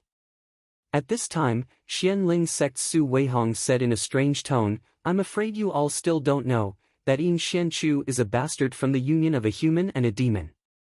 The junior martial brother Yin you all speak of is an existence that everyone in the cultivation world wants to beat up. This time, your Daoist Xianshu is here to clean up the sect. If you continue to protect him, do you still see Daoist Xianshu as your senior?" Hu Lili sneered and turned to Su Weihong, "Who are you? What qualifications do you have to speak here?" Su Weihong was provoked by Hu Lili's disdainful gaze and disdainful sneer. He shouted, "Presumptuous, I am Xianling Sect's." Hu Lili rudely interrupted Daoist Su Weihong, who was about to act tough, and said indifferently, "Xianling Sect. So you're not Jinling's disciple?" "My Jinling Sect is here to discuss the sect's internal affairs. Since when do we need disciples from other sects to make jokes?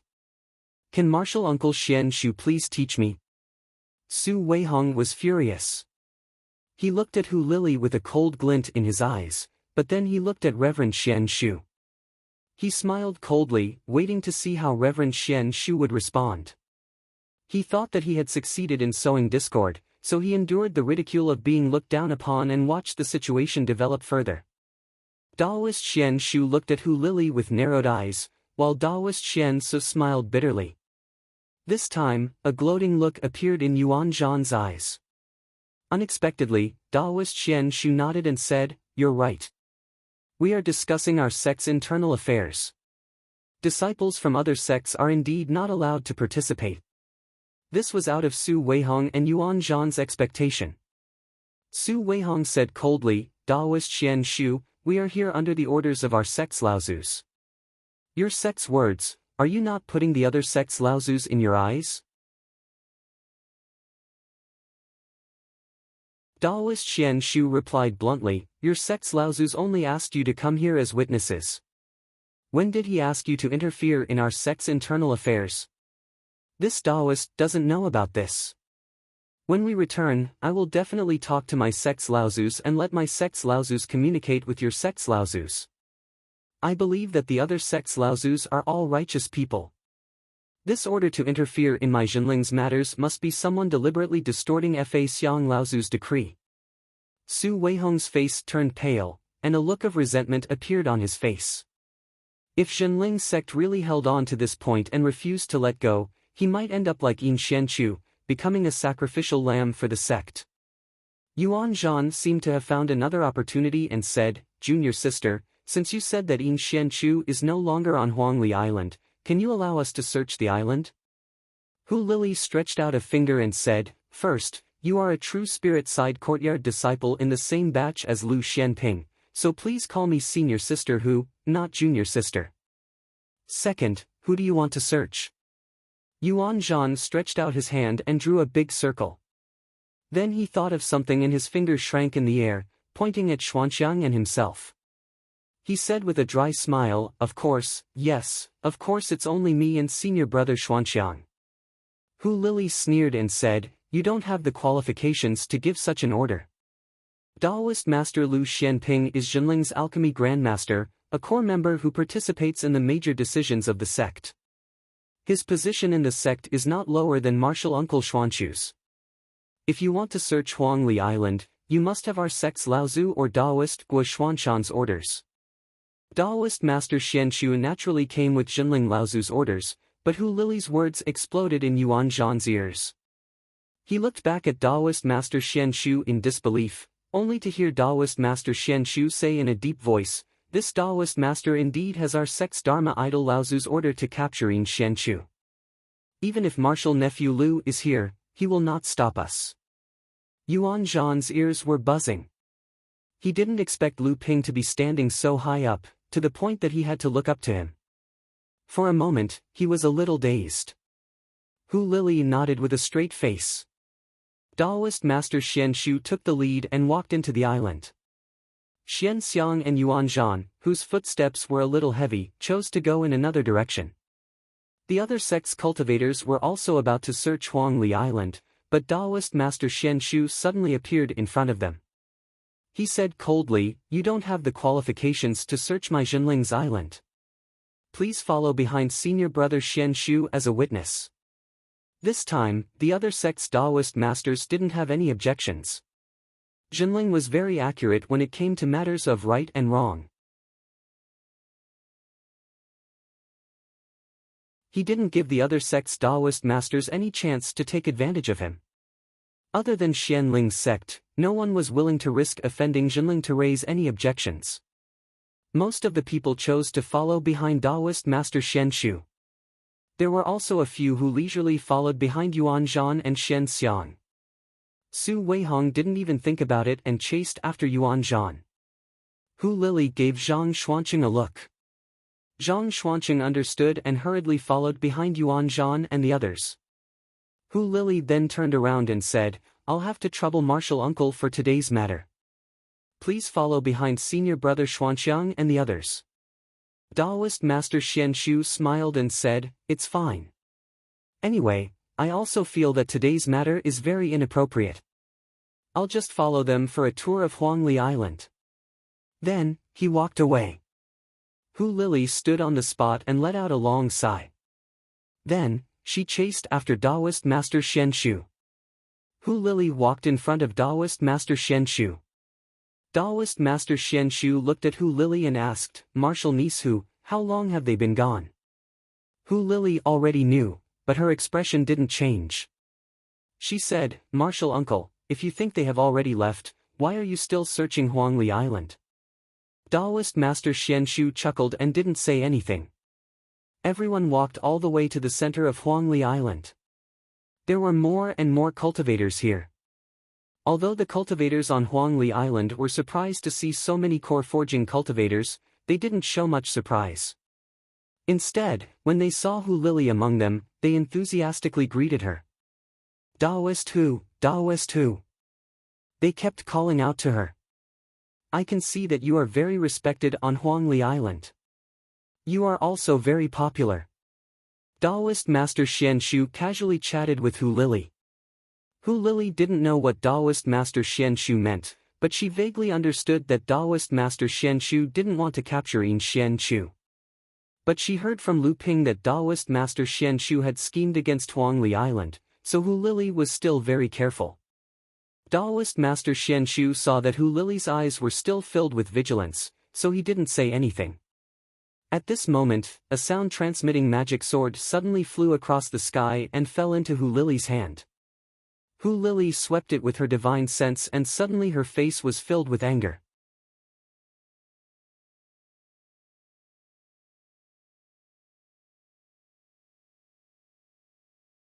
Chapter 475. Upon seeing this, Sage Xian Shu's divine sense moved. He seemed to have sensed what had happened, so he smiled and said, "Let's go and take a look." Hu Lili thanked Sage Xian Shu solemnly, turned around, and hurried in the direction of Lu Ping's cave abode. Sage Xian Shu followed behind Hu Lili unhurriedly. Hu Lili walked to the front of Lu Ping's cave dwelling and saw that the protective array formation around the cave dwelling had crumbled. Not only that, it seemed like the protective array formation was broken through by brute force. Her face immediately turned cold. Enlightened Master Xian Shu followed closely behind and frowned at the sight. As soon as Hu Lili entered the cave abode, she heard Yuan Zhan's voice, "Junior brother Zhang, you are not my match. It's better for you to move aside. If I don't go in and take a look, how can I be sure that the monster Yin Xian Shu is not inside? With you blocking me like this, could it be that Yin Xian Shu is really in junior brother Lu's cave abode? Senior brother Yuan, if you go any further, it will be senior brother Lu Ping's cultivation room. Without senior brother Lu's consent, you used brute force to break the array of senior brother Lu's cave abode and barge in. This is a taboo in the cultivation world. Now, you want to barge into his cultivation room, and you even brought an outsider with you. Aren't you afraid of senior brother Lu's reprimand?" Hu Lili passed through the cave abode's corridor and came to the hall. She saw Zhang Xuanqing standing in front of Lu Ping's cultivation room, while Yuan Zhan, Su Weihong, and a soaring feather sect disciple were standing together, confronting Zhang Xuanqing. Su Weihong originally wanted to berate Zhang Xuanqing, but when he saw Hu Lili enter, he shut his mouth and waited to watch the show. Hu Lili's expression was unfriendly, and she said to Yuan Zhan as soon as she entered, "Senior brother Yuan, you are standing in the wrong position. I thought you should be standing by junior brother Zhang's side to block the outsiders." Hu Lili didn't have a good impression of Yuan Zhan, Su Weihong, and the others. With just a single sentence, Yuan Zhan's face turned red with sarcasm. Su Weihong was also a little embarrassed. He immediately retorted, "The situation is very clear now. We were ordered by our respective sects Laozu to accompany your esteemed sect to clean up your sect, and to act as witnesses. In reality, your esteemed sect is making all sorts of excuses. We will naturally report what we saw and heard to our own sects Laozu." When Yuan Zhan saw Hu Lili enter, his arrogance from before was greatly restrained, but he still braced himself and said, "Senior sister Hu, since we're searching, why don't we search carefully? Could it be that junior brother Lu is really harboring that Yin Xianchu?" Hu Lili looked at Yuan Zhan seriously and asked, "Are you sure you want to barge into junior brother Lu's cultivation room?" Yuan Zhan's expression fluctuated while Su Weihong chuckled coldly behind him. Yuan Zhan seemed to have made up his mind and said, "Since it's to clean up the sect, Yin Xianchu naturally can't be allowed to live. We must capture him even if we have to dig 3 feet into the ground." Hu Lili sneered and said to Zhang Xuanqing beside her, "Junior brother Zhang, move aside. Let him search." Zhang Xuanqing was still a little hesitant. He glanced at Hu Lili as if to confirm what she had just said, only to see Hu Lili nod. Zhang Xuanqing then glared fiercely at Yuan Zhan and moved to the side. Seeing Hu Lili openly move aside the door to Lu Ping's cultivation room, Yuan Zhan had an inexplicable bad premonition in his heart. However, the arrow was already knocked on the bow and he had no choice but to enter. Yuan Zhan walked towards the door of the cultivation room when Hu Lili suddenly said, "Junior brother Yuan, I hope that you only entered this cultivation room to find junior brother Yin Xianchu and not have any other motives." Yuan Zhan's footsteps paused, and his expression changed indeterminately. However, he still walked towards the cultivation room in the end, and Su Weihong chuckled as he followed. Zhang Xuanqing intended to go forward and stop him, but Su Weihong seemed to have sensed it and said, "We're witnesses. If Yin Xianchu is really in the cultivation room, then we can be witnesses." Hu Lili grabbed Zhang Xuanqing, who was about to step forward, and shook her head at him. Yuan Zhan walked to the door of Lu Ping's cultivation room. He saw that the entire door of the cultivation room was covered by a thick layer of restriction light screen. Yuan Zhan looked at these complicated restrictions with surprise and a trace of anticipation. Naturally, he was surprised by this layer of restriction light screen. It was obvious that only those who had a certain level of proficiency in restriction techniques could set up this layer of restriction light screen. In his heart, his fear of Lu Ping deepened. Naturally, he was looking forward to what Hu Lili had warned him before.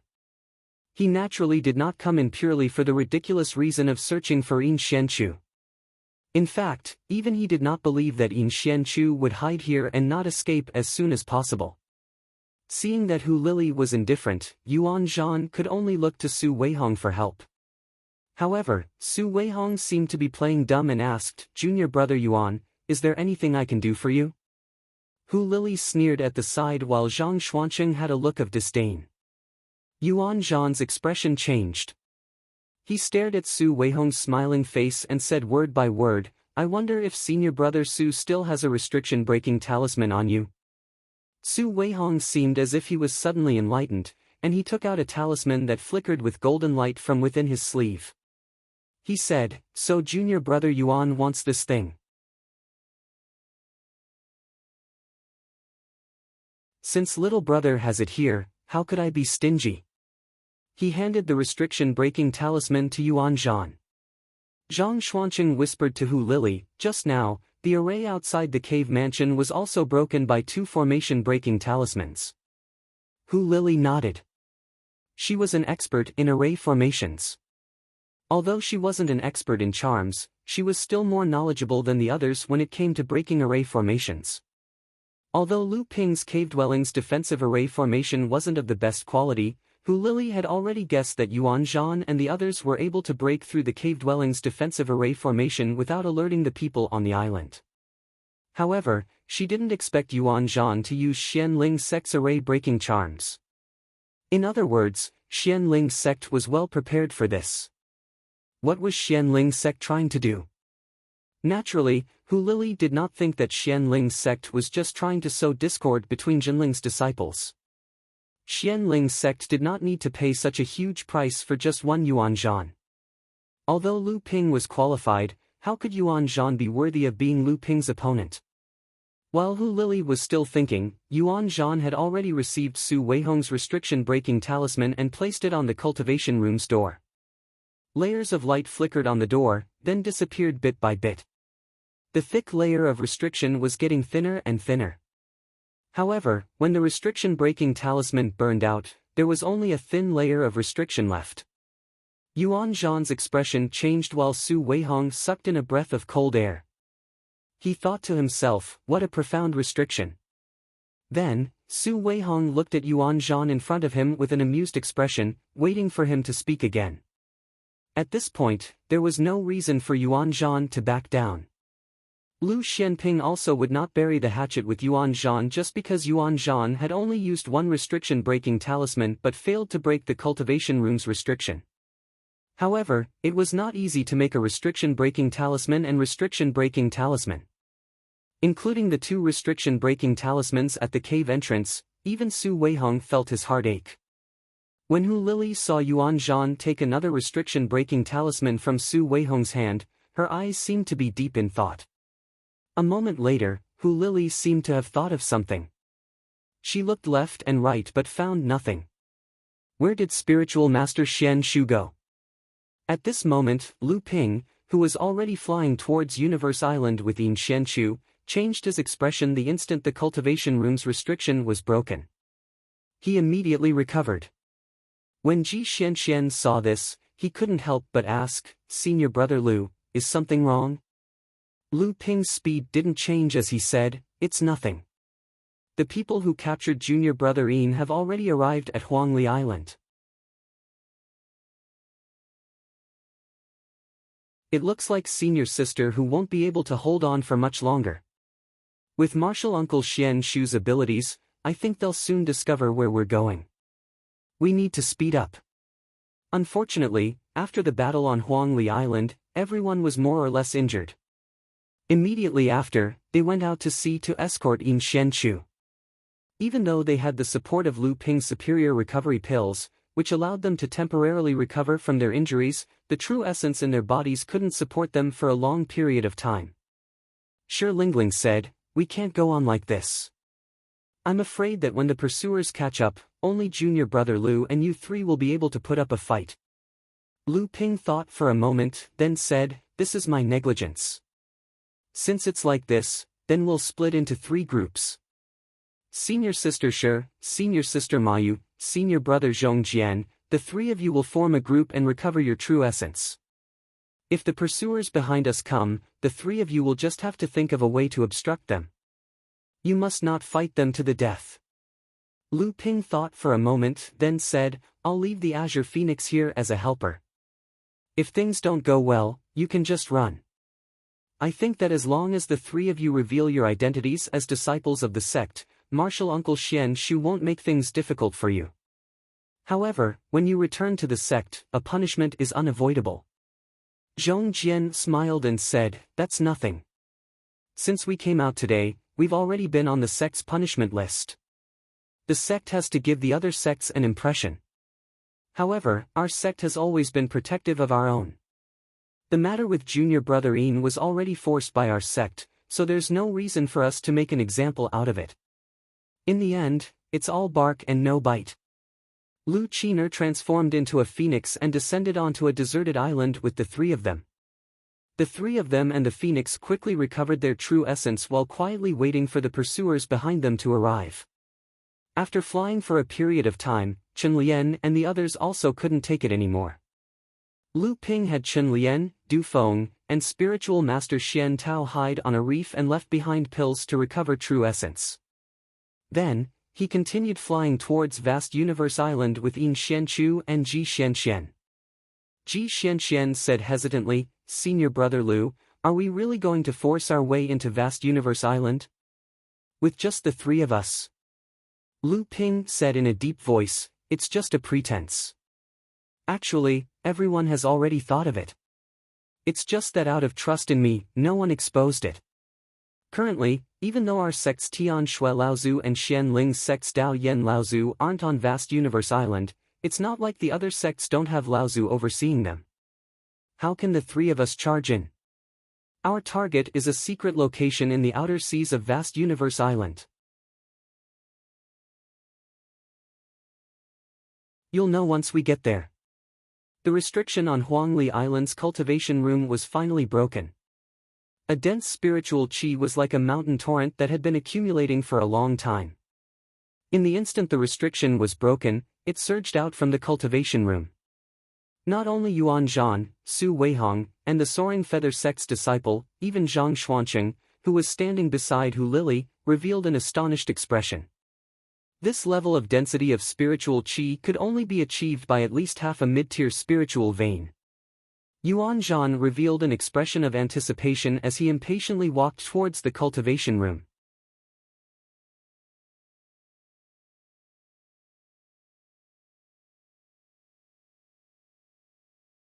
Chapter 476.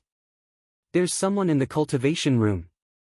Both Yuan Zhan and Su Weihong exclaimed in their hearts.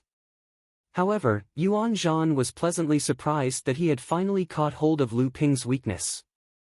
Who else could be hiding in the thick restriction at this time other than Yin Xianchu?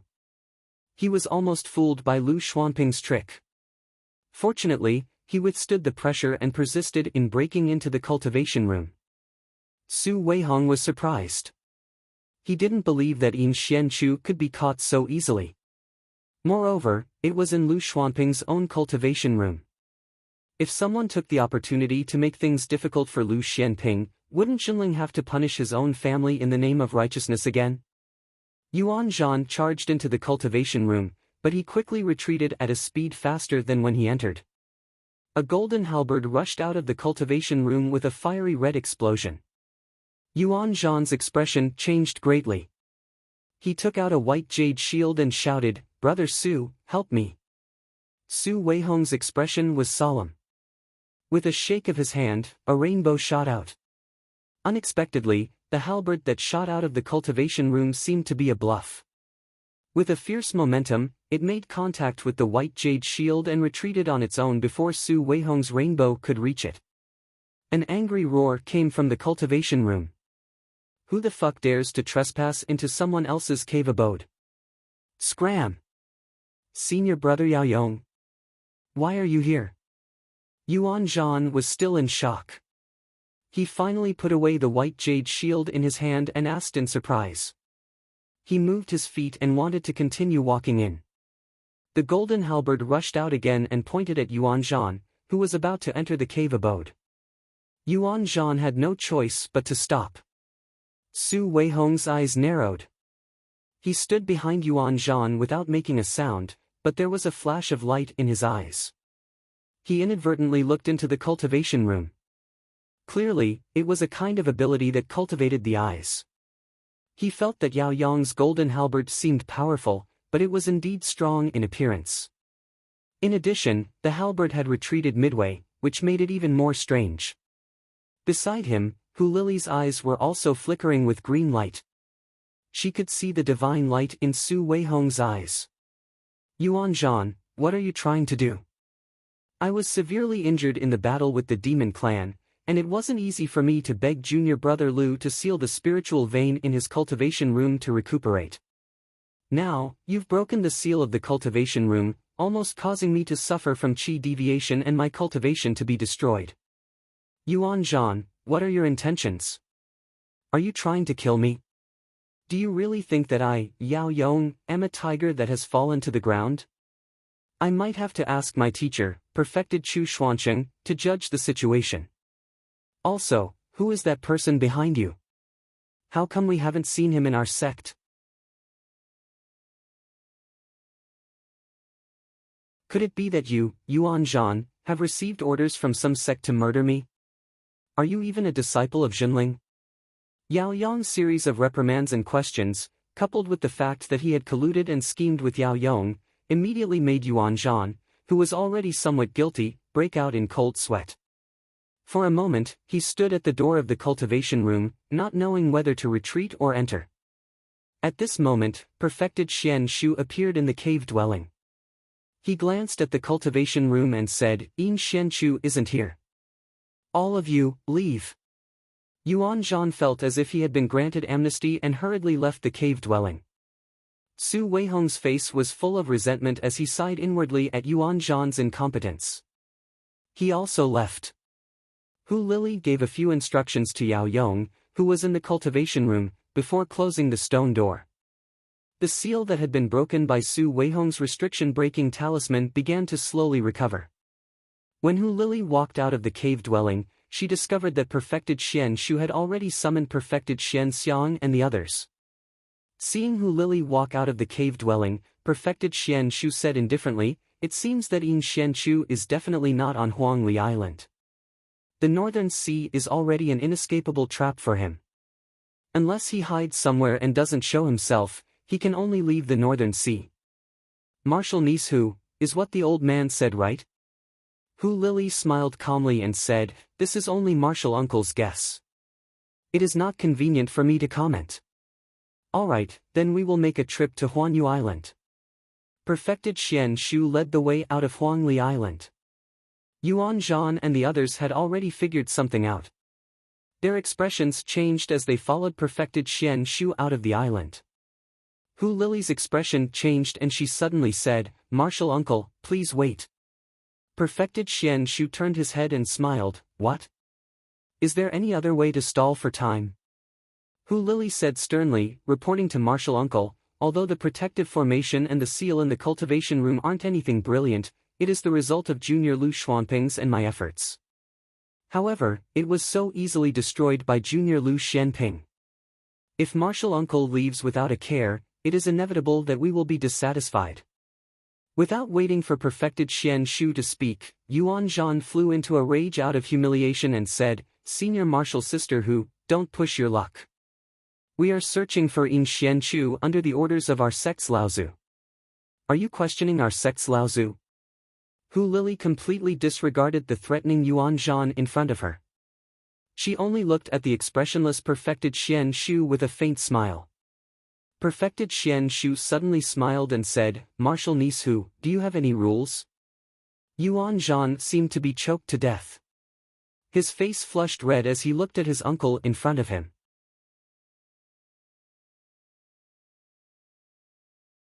Hu Lili smiled sweetly and pointed at perfected Xian Xiang. Huangli Island has just been attacked by the demon race. Currently, only Martial Uncle Xian Shu, Junior Zhang Xuancheng and Martial Uncle Xian Su are on the island. The others are not on the island. Junior Yao Yong and Junior Sister Jing Jia are both seriously injured and won't be able to recover in a short period of time. Therefore, the island's defense is weak. Martial niece would like to ask Martial Uncle to let senior brother Xian Xiang stay on Huangli Island for the time being to help Martial niece and the others protect Huangli Island. When junior brother Lu and the others return, it won't be too late for senior brother Xian Xiang to leave. Perfected Xian Shu chuckled and said, You're really wishful thinking. Do you think that without Xian Xiang, Yin Xuanchu's strength will be weakened and he will be able to escape? Hu Lili giggled and said, Martial Uncle is right. It is precisely because Junior believes that with Martial Uncle's help, Yin Xianchu will definitely be captured. Therefore, I shamelessly ask senior brother Xian Xiang to stay and help Martial niece and the others protect Huangli Island for a period of time to avoid being taken advantage of by others. Senior brother Xian Xiang is one of the strongest third-generation disciples in our sect. He is only one step away from breaking through to the late core forging stage. With senior brother Xian Xiang here, Huangli Island will certainly be impregnable. After Hu Lili finished speaking, she glanced at Su Weihong out of the corner of her eyes. Perfected Xian Shu naturally noticed Hu Lili's actions. After muttering to himself for a moment, he turned to Perfected Xian Xiang, who had a somewhat complicated expression on his face, and said, "Fine, you don't have to participate in this pursuit. The safety of Huangli Island is much more important to our sect than a mixed human and demon in Xianchu." After Perfected Xian Xiang began to capture in Xianchu, he had been obstructed by the disciples of his sect, both openly and covertly. In addition, he himself was an outstanding cultivator that Junling had nurtured since childhood, so he had long been unwilling to participate in this operation. However, this matter was handled by Perfected Xian Shu. As his disciple, Perfected Xian Xiang was naturally duty-bound to assist his teacher. Perfected Xian Xiang had followed Perfected Xian Shu for several decades. How could Perfected Xian Shu not understand his disciple's thoughts? Thus, after hearing Hu Lili's explanation, he took the opportunity to have Perfected Xian Xiang stay on Huangli Island. After leaving Huangli Island, Perfected Su Weihong had a gloomy expression on his face as he asked Perfected Xian Shu, "Senior Xian Shu, what should we do now? Why do we need to go to Huanyu Island?" Perfected Xian Shu leisurely said, "If In Xianchu wants to leave the North Sea, he can only go to the East Sea.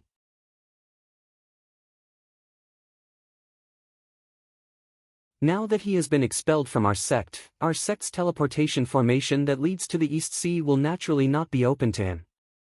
Similarly, the teleportation formation that leads to the East Sea from the various sects in the North Sea will naturally not be open to outsiders. Thus, the only teleportation formation that can be used is Huanyu Island." On the surface of the sea, Perfected Xian Shu and the others were flying in the direction of Huanyu Island. However, at this moment, Perfected Xian Shu's divine sense moved, as if he had discovered something. However, he frowned, as if his divine sense was being interfered with and could not see clearly. Just at this moment, a vast wave of spiritual qi spread over. Within the wave, there was a special kind of wave. Perfected Xian Shu's expression turned grave as he said, "Demon race?" The expressions of the various sects cultivators that followed Perfected Xian Shu changed. They saw that in the center of the spiritual qi wave high up in the sky, a huge boulder the size of a small mountain suddenly appeared in the sky, charging towards Perfected Xian Shu and the others. When the huge boulder streaked across the sky, it brought with it a huge spark. In an instant, it split into countless fiery meteorites, enveloping Perfected Xian Shu and the others within the range of the countless falling meteorites. Talisman weapon. Meteorite descent. Perfected Xian Shu exclaimed, as if he had thought of something. Perfected Xian Shu didn't have time to say anything. He opened up a huge jade umbrella and held it up, protecting the people around him. Before the falling meteorites could hit the jade umbrella, they were slowed down by a layer of light attached to the surface of the umbrella and bounced off. However, Perfected Xian Shu's jade umbrella could only protect the people around him. The cultivators from the other sects were not so lucky. Several people were injured when they tried to block the falling meteorites, or were directly smashed into the sea by the huge impact of the falling meteorites. Fortunately, these cultivators only spat out a few mouthfuls of blood, and their lives were not harmed. The talisman weapon was made by Fa Xiang Laozu. Just like the talisman treasures made by perfected core forging Taoists were a huge threat to blood condensation realm cultivators, the talisman weapon made by Fa Xiang Laozu was also a tyrannical deterrent to core forging realm cultivators. A crisp and proud chirp came from the sky. A huge luan appeared in the distant sky. When it spread its wings, which were about 6 feet long, it flapped and was covered by a layer of green and red light. Immediately after, the luan quickly flew into the distance. Bastard! So it's just an early-stage core forging realm bird demon. He dares to enter the inner sea just because he has a talisman weapon. He's simply courting death. Fortunately, he's just an early-stage core forging realm demonic cultivator.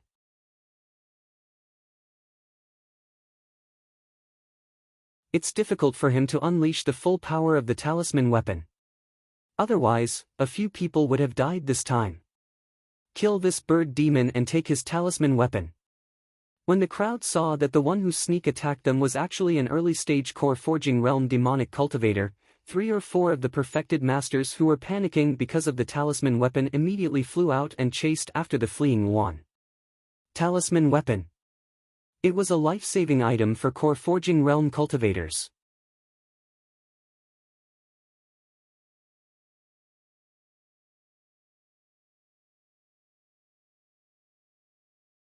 Chapter 477. Sage Xian-Shu's group was getting closer and closer to the sea region around Earth Island. Earlier, due to the sneak attack from the Yao clan and the appearance of the talisman weapons, several cultivators from the same group had rushed over to kill off the Yao cultivators. However, Xian-Shu Laozu did not stop to wait for them. Instead, he led the remaining 8 cultivators towards Earth Island. Seeing that they were about to enter the sea region around Earth Island, Sage Xian-Shu's divine sense fluctuated.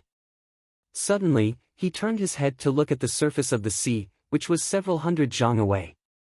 At the same time, he shouted, "Who? Come out!" As he spoke, he pointed at the surface of the sea, which was several hundred zhang away. As everyone was feeling surprised, they saw a huge wave rise up from the spot where Sage Xian-Shu's finger was pointing. It seemed as though something terrifying was about to emerge from the sea. Suddenly, 3 wretched-looking figures emerged from the sea. Glancing at Sage Xian-Shu's group, light flashed out from their bodies and they turned to flee in a direction where there was no one around. Just as the 3 of them left, a large clump of seaweed suddenly rose up from the sea. The clump of seaweed waved about in every direction, seemingly wanting to entangle something. As for the 3 figures, they had long since escaped from the area covered by the dancing seaweed. As the 3 figures turned to look at them, Sage Xian-Shu's group was able to clearly see their faces. It's Yin Xian-Shu, the one in black. That's right. The other one is Lu Xianping. Look at his flying technique. He has seemingly transformed into a stream of water. Lu Xuanping's master is Lu Tianling, Laozu.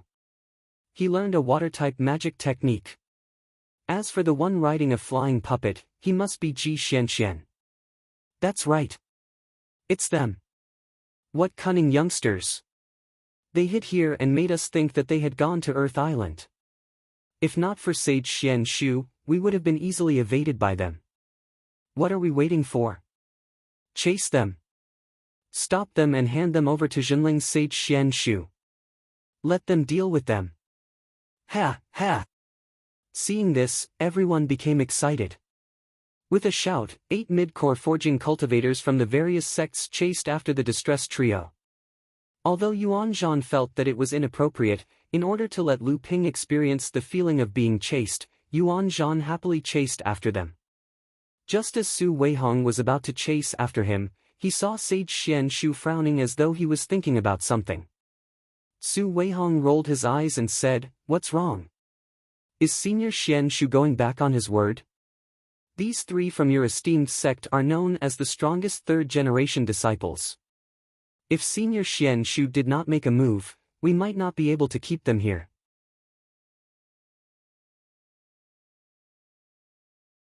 Reverend Xian-Shu looked at Su Weihong with a strange expression and suddenly laughed. "Nephew Su is right. Maybe the old man will also have to make a move, let's catch up."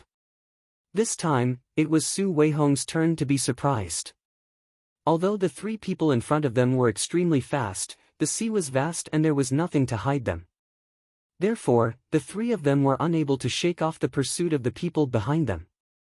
Although Dao Master Xian-Shu only started to chase after the 3 of them, he was after all a peak core forging 8th layer cultivator.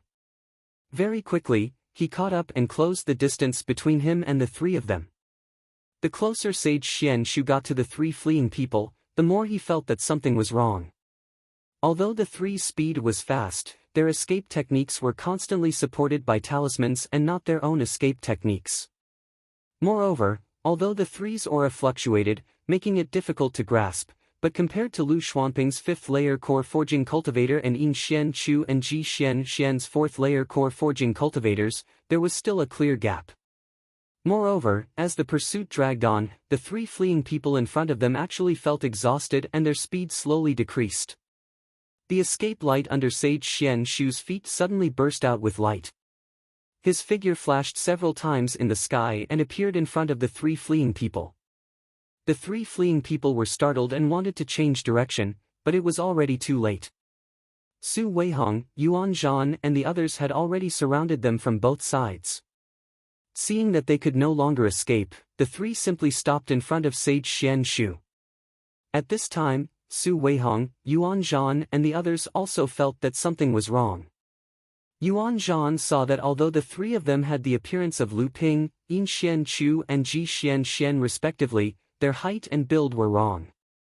Their aura was also completely different. Yuan Zhan's expression changed and he said sternly, "That's not right. Who are the three of you? Why are you pretending to be Lu Ping and the others?" Among them, Lu Ping chuckled and said, "Junior brother Yuan has good eyesight. You noticed it so easily." Sage Xian Shu smiled faintly and said, "I don't know if you're a martial nephew of the refining hall or a martial nephew of the puppet pavilion. These three masks are made to perfection.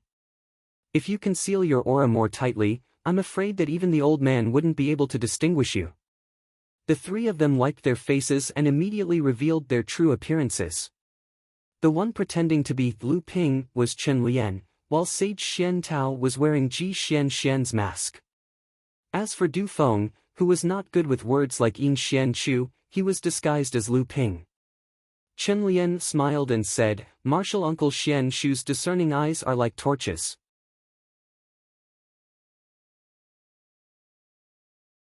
These masks are something that my master, Sage Enigma Flame, and the puppet, Grandmaster Xian Huai, worked together to refine." This disciple felt that it was a novelty, so he took a few from master to play around. Unexpectedly, martial uncle misunderstood. When Su Weihong saw the three of them changing their appearances in the blink of an eye, he recalled that when he urged Sage Xian Shu to chase after them, Sage Xian Shu's reaction showed that he had noticed something amiss. However, he still chased after them.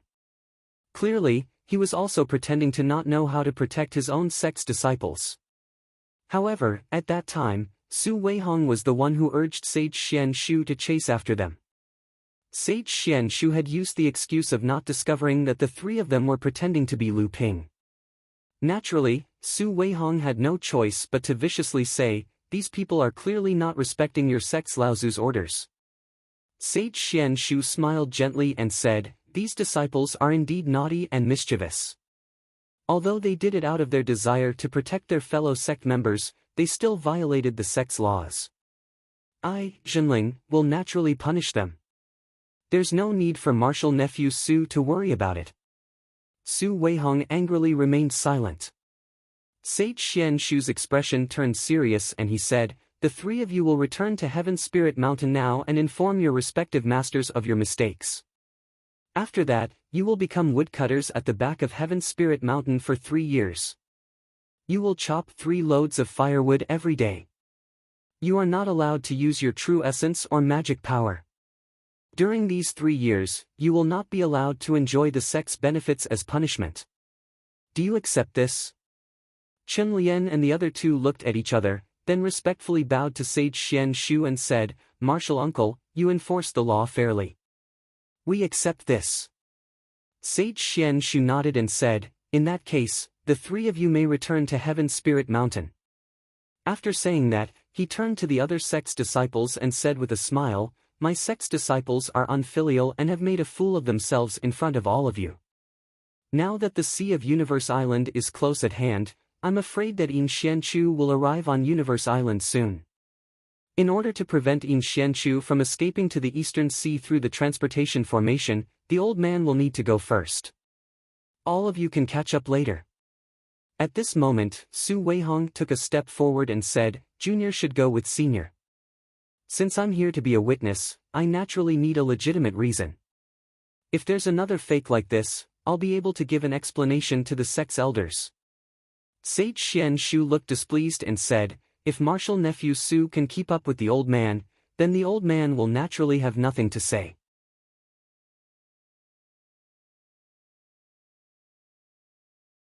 After saying that, there was a flash of light under Sage Xian Shu's feet and he was already several hundred feet away. With another flash, he was already more than 1,000 feet away. Su Weihong smiled confidently and raised his hand to toss out a flying boat. Su Weihong leaped up and stood on the flying boat. His true essence surged all over his body and the flying boat immediately drew a huge white trench on the sea's surface. It instantly disappeared before everyone's eyes. As expected, its speed was not inferior to Sage Xianshu's. The remaining Yuanzhan and the disciples from the various sects looked at each other. After a while, they remembered their respective missions and helplessly chased in the direction of Huanyu Island. When everyone returned to the place where they had met the fake Lu Ping and the other two, they coincidentally met up with the few practitioners from the various sects who had chased after the core forging stage bird demon with the intention of stealing the seal weapon from the bird demon's hands. Only then did they realize that the bird demon was actually the demon pet of Jinling's disciple. Everyone realized that they had been tricked and originally wanted to teach the 3 early core forging stage disciples a lesson. However, unexpectedly, one of the female practitioners took out 4 seal weapons in a row and said that Jinling's Tiankong Laozu, who had just reached the mid-Dharma stage, was her grandfather. This scared the 4 mid-core forging stage adepts so badly that they wet their pants and could only turn around and chase in the direction of Sage Xianshu and the others. The 2 parties met up and each recounted their encounters. They all hated Jinling's disciple to death, but in their hearts, they deeply suppressed their admiration for the camaraderie between Jinling's disciple. Thousands of miles away from Huanyu Island, the calm surface of the sea suddenly split open. 3 disheveled figures rushed out of the sea one after another and flew desperately in the direction of Huanyu Island. Immediately after the 3 of them, 8 or 9 mid-core forging stage beast cultivators jumped out of the water and chased after them. However, at this moment, a low roar suddenly came from the bottom of the sea. The 8 or 9 beast cultivators who were chasing after them suddenly stopped. Seeing the 3 of them fleeing in a disheveled manner, they all let out a long roar and turned around, leaping into the sea and disappearing. The 3 of them fled for a distance and only stopped when they saw that the beast cultivators behind them were no longer chasing after them. They were Lu Ping, Yin Xianchu, and Ji Xianxian.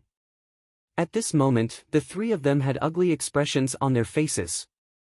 Lu Ping's brows were tightly furrowed, while Ji Xianxian and Yin Xuanchu's faces were slightly pale, as if they had overexerted their true essence.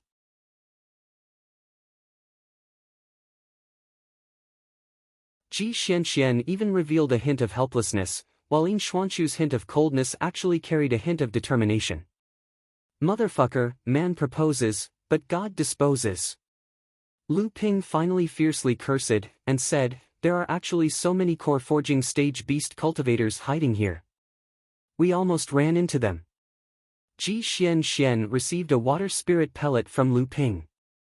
This was a true essence recovery medicinal pellet concocted using the water spirit alchemy technique.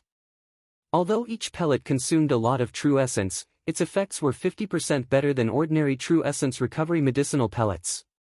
Ji Xianxian swallowed the water spirit pill, looked at his good friend who was in despair, and said worriedly, "Senior brother Lu, why are there so many beast cultivators there? It can't be that your secret teleportation formation was discovered by the beast cultivators, right?"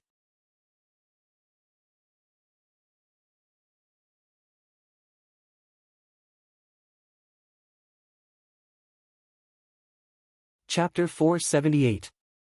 Lu Ping shook his head with a serious expression and said, "That shouldn't be the case. That teleportation array is extremely well hidden, and the entrance has already been destroyed by me. If they didn't intentionally search for it, they would absolutely not be able to discover its location. However, with so many demon race cultivators hiding here, they must be plotting something. Although we've discovered their tracks now, we can't go to that teleportation array. Damn it." Thinking up to here, Lu Ping couldn't help but curse again. Lu Ping originally wanted to send Yin Xianchu to the Middle Earth through that teleportation array, but he didn't expect that there were actually over 10 core forging stage demon cultivators hiding in the nearby sea. He didn't know what they were plotting, and one of them was an old acquaintance of Lu Ping. It was the late core forging stage primordial giant crocodile, Aoli, who had pursued Lu Ping in the deep sea demon region. It was precisely this powerful demon cultivator who discovered the whereabouts of Lu Ping's group of 3. With just a single strike, it allowed Lu Ping to once again witness the terror of a late core forging stage cultivator. It also allowed Yin Xianchu and Ji Xianxian to understand the gap between them and a true late core forging stage expert cultivator. Actually, Lu Ping had some guesses about the reason why the demon race was hiding here. Seeing Lu Ping in deep thought, Ji Xianxian couldn't help but ask, "Senior brother Lu, have you thought of something?" Lu Ping said seriously, "I think I should know why they're hiding here." Seeing Ji Xuanchuan's questioning gaze, Lu Ping said, "There was originally a teleportation array that led to the deep-sea demon region." Just as Lu Ping spoke up to hear, Yin Xianchu suddenly raised his head and looked towards Lu Ping. Lu Ping nodded and said, "I once saw Aou return to the deep-sea demon region through the teleportation array after meeting with martial uncle Xian Yin here." Yin Xianchu suddenly interrupted Lu Ping and said, "How do you know that it leads to the deep-sea demon region?" Lu Ping hesitated for a moment then said, "A few days ago, the sect issued an order to search for Aou's traces in the North Sea. I wanted to avenge martial uncle Li, so I thought of this, so I took the risk to activate the transmission array. As a result, I arrived at the deep-sea demon region. Afterwards, I was chased by the demon clan. In desperation, I destroyed the transmission array and hid in the undersea mountain range. It was only until De Gui advanced to the core forging stage that he sent the traction array disk of the single-person transmission array I set up in the undersea mountain range back to Huangli Island. Fortunately, I was able to return before the demon clan broke through the island's protective array."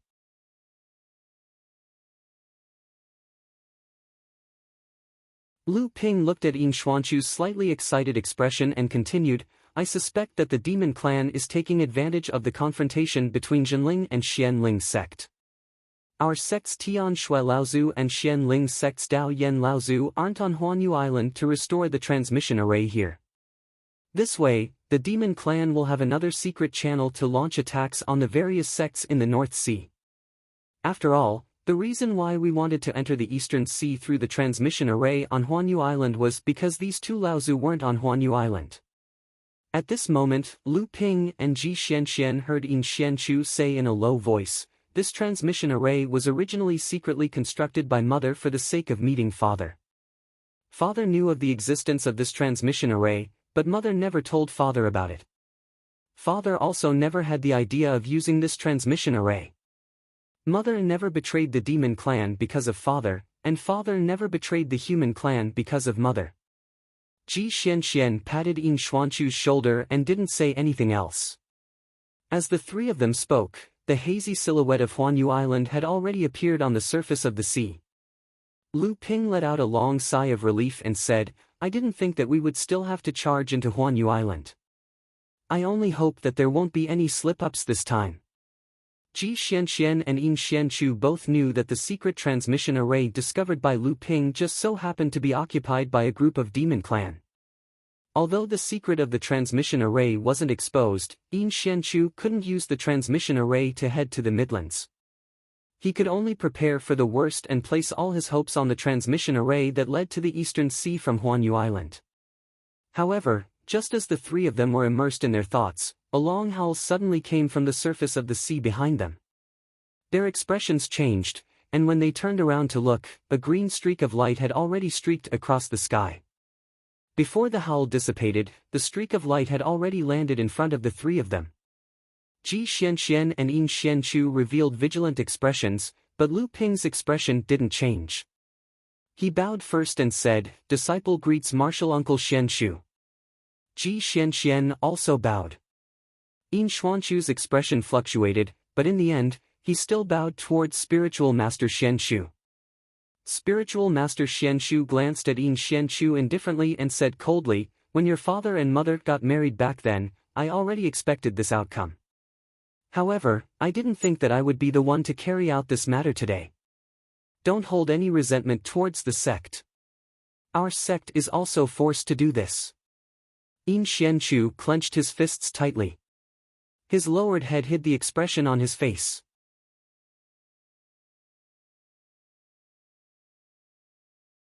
Ji Xianxian hesitated for a moment, but he still took a small step in front of Yin Xianchu, blocking half of Yin Xuanchu's body. He bowed deeply and said, "Martial uncle, junior brother Xian Chu is the only descendant of martial uncle Xianin. There are no outsiders here, so please let junior brother Xian Chu go." When spiritual master Xian Chu saw Ji Xianxian like this, although his expression was indifferent, his eyes emitted a deep light. In the end, he sighed and said, "It's impossible to let him go. I, Xian Chu, am in charge of the sect's rules, and I've never shown any mercy. However, so be it. Today, I'll make the decision. As long as you allow me to personally dissolve your golden core and shatter your core space, I'll spare your life. However, from today onwards, you'll have to spend the rest of your life under house arrest on Tianling Mountain. In this way, the senior and junior brothers who were implicated by you will also receive a lighter punishment in the sect." Ji Xianxian said anxiously, "Martial uncle, how can this be? Wouldn't shattering the core space be a fate worse than death for us cultivators?" Spiritual Master Xian Chu didn't comment on Ji Xuanxuan's pleas. He only looked at Yin Xianchu and said, "What do you think?"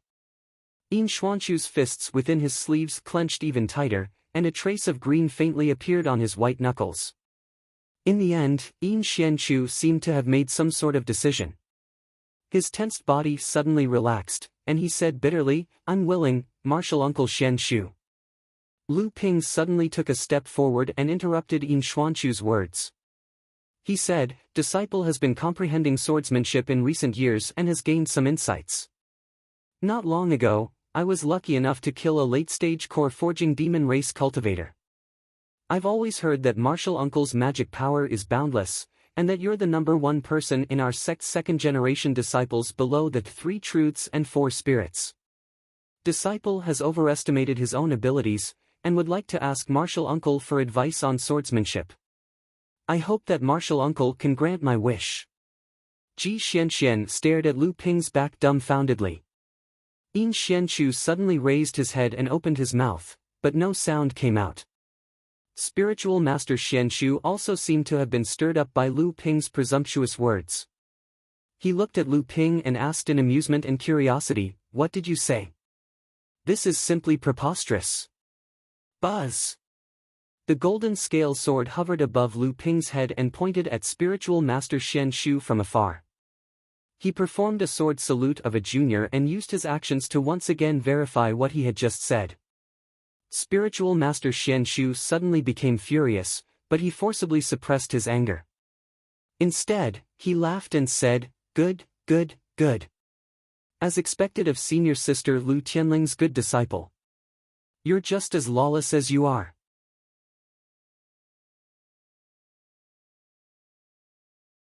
Don't think that you can be complacent just because you defeated a late-stage core-forging demon race cultivator. That late-stage core-forging demon race cultivator is just an existence at the bottom. Didn't you want to spar with the old man? The old man will fulfill your wish today. I'll let you see the true difference between late-stage core-forging demon race and mid-stage core-forging demon race. I'll also let you understand that the difference in strength between late-stage core-forging demon race and mid-stage core-forging demon race will be even greater due to the difference in the quality of the second type of spirit treasure. Yin Xianchu suddenly said, "Senior brother Lu, don't fight with martial uncle Xianchu. I'll go back with him." What answered Yin Xianchu was a sky-shaking sword cry from the golden scale sword above Lu Ping's head. Ji Xianxian grabbed Yin Xianchu and fled in the direction of Universe Island with all his might. At the same time, he said, "Let's go. Don't waste the opportunity that senior brother Lu has earned for you. How can you be content if you don't give it a try?" Yin Xianchu allowed Ji Xianxian to pull him away. When he turned his head, he only saw the golden brilliance that filled the sky, forming a huge vortex in the sky.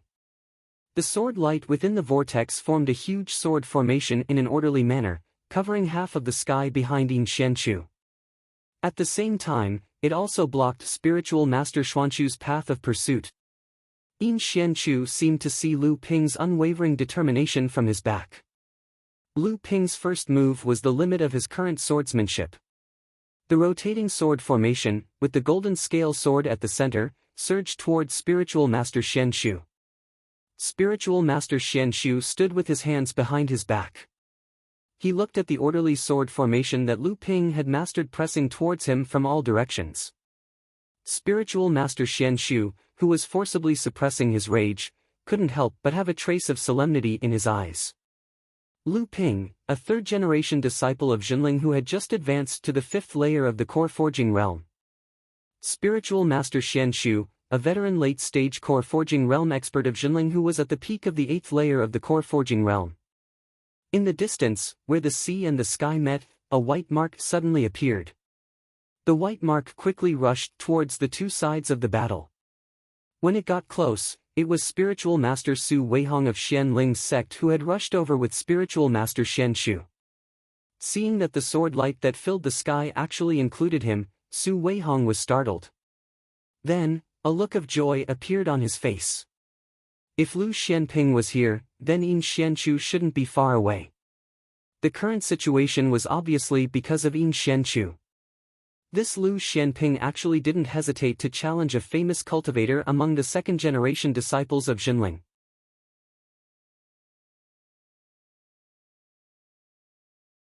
Su Weihong shouted, "Lu Xianping, how dare you?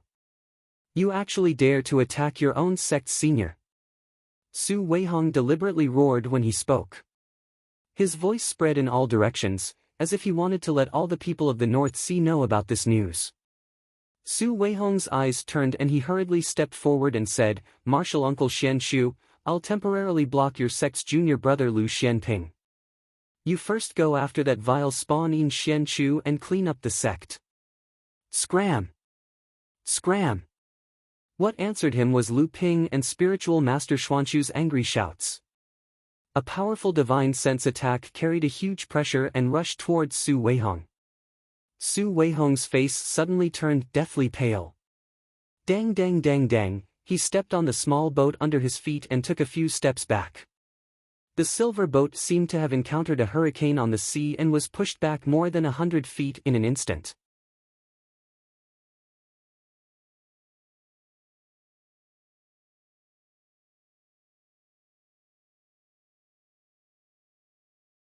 Chapter 479. Su Weihong's face was gloomy. He turned around to steer the flying boat around Lu Ping's sword formation. However, at this time, Lu Ping seemed to have reached the limit of his control over the sword formation. A huge whirlpool of swordsmanship roared down, engulfing Su Weihong along with it. "Lu Xianping, how dare you?" Su Weihong's eyes twitched. He waved his hand and released a ray of light to protect himself. He turned around and hid behind Daoist Xian Shu. He didn't believe that Lu Ping would really kill him, but it was possible that Lu Ping would seriously injure him. However, he also knew that Daoist Xian Shu wouldn't ignore him. With Daoist Xian Shu, a famous late-stage core forging cultivator in the North Sea, Su Weihong didn't think that Lu Ping would be his opponent. Looking at Lu Ping's sword formation, Daoist Xian Shu's expression became more and more dignified. As Lu Ping's cultivation increased, and his understanding of the sword formation became more profound, the power of the Sea of All Rivers sword art in Lu Ping's hands became more and more earth-shattering. He was worthy of being an outstanding existence among the third-generation disciples. Even the third-generation disciples who had cultivated for hundreds of years and reached the 6th layer of core forging might not be able to comprehend this sword technique. At the very least, his disciple, Xian Xiang, was far from being able to reach this level. Daoist Xian Shu looked at this martial nephew in front of him with a complicated expression. His clothes fluttered without any wind, and layers of protective gang qi expanded from his body. 7 layers spread out in a row. These 7 layers of protective gang qi surged with each other, forming a vague wall of countless giant trees in front of Daoist Xian Shu. 10,000 wood barrier. Lu Ping's pupils shrunk. Enlightened Master Xian Shu's protective aura was condensed from 7 extraordinary items, raising his defensive skill to the level of a great skill. Lu Ping had seen the wood forest wall, used by a Wang clan cultivator in the Eastern Sea's 3 Clans Island. But back then, that Wang clan cultivator's wood forest wall was only at the level of a lesser skill. Compared to Enlightened Master Xian Shu's wood forest wall, the difference was like heaven and earth. Daoist Xian Shu naturally wouldn't use his protective aura to resist Lu Ping's sword technique. This was just a precaution. From this, it can be seen that Daoist Xian Shu was very cautious and attached importance to Lu Ping. Master Xian Shu walked a few steps on the surface of the sea in a mysterious manner. At the same time, his hands quickly formed a few hand seals. He opened his mouth and chanted. Then, he pointed at the surface of the sea. A ball of green light the size of a human head entered the sea. Then, the surface of the sea began to crackle like boiling water.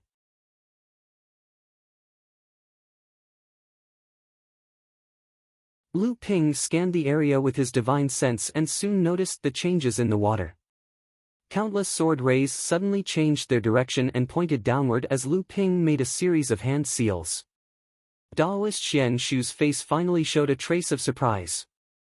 To be able to respond so quickly, it was obvious that Lu Ping's divine sense had already reached the level of a late-stage core forging cultivator. At this time, Daoist Xian Shu's spell had already been completed. It was too late to make any changes. Countless seaweeds and seaweed broke through the surface of the water. Like a group of demons, they flew towards the sword lights dancing in the sky. The sword lights in the sword formation quickly slashed towards the branches and vines. However, they found that these things were not as weak as they had imagined. The tough branches often needed 4 or 5 slashes from the psychic sword light to break. However, after these 4 or 5 slashes, the psychic sword light contained a trace of Lu Ping's true essence was almost consumed by more than half.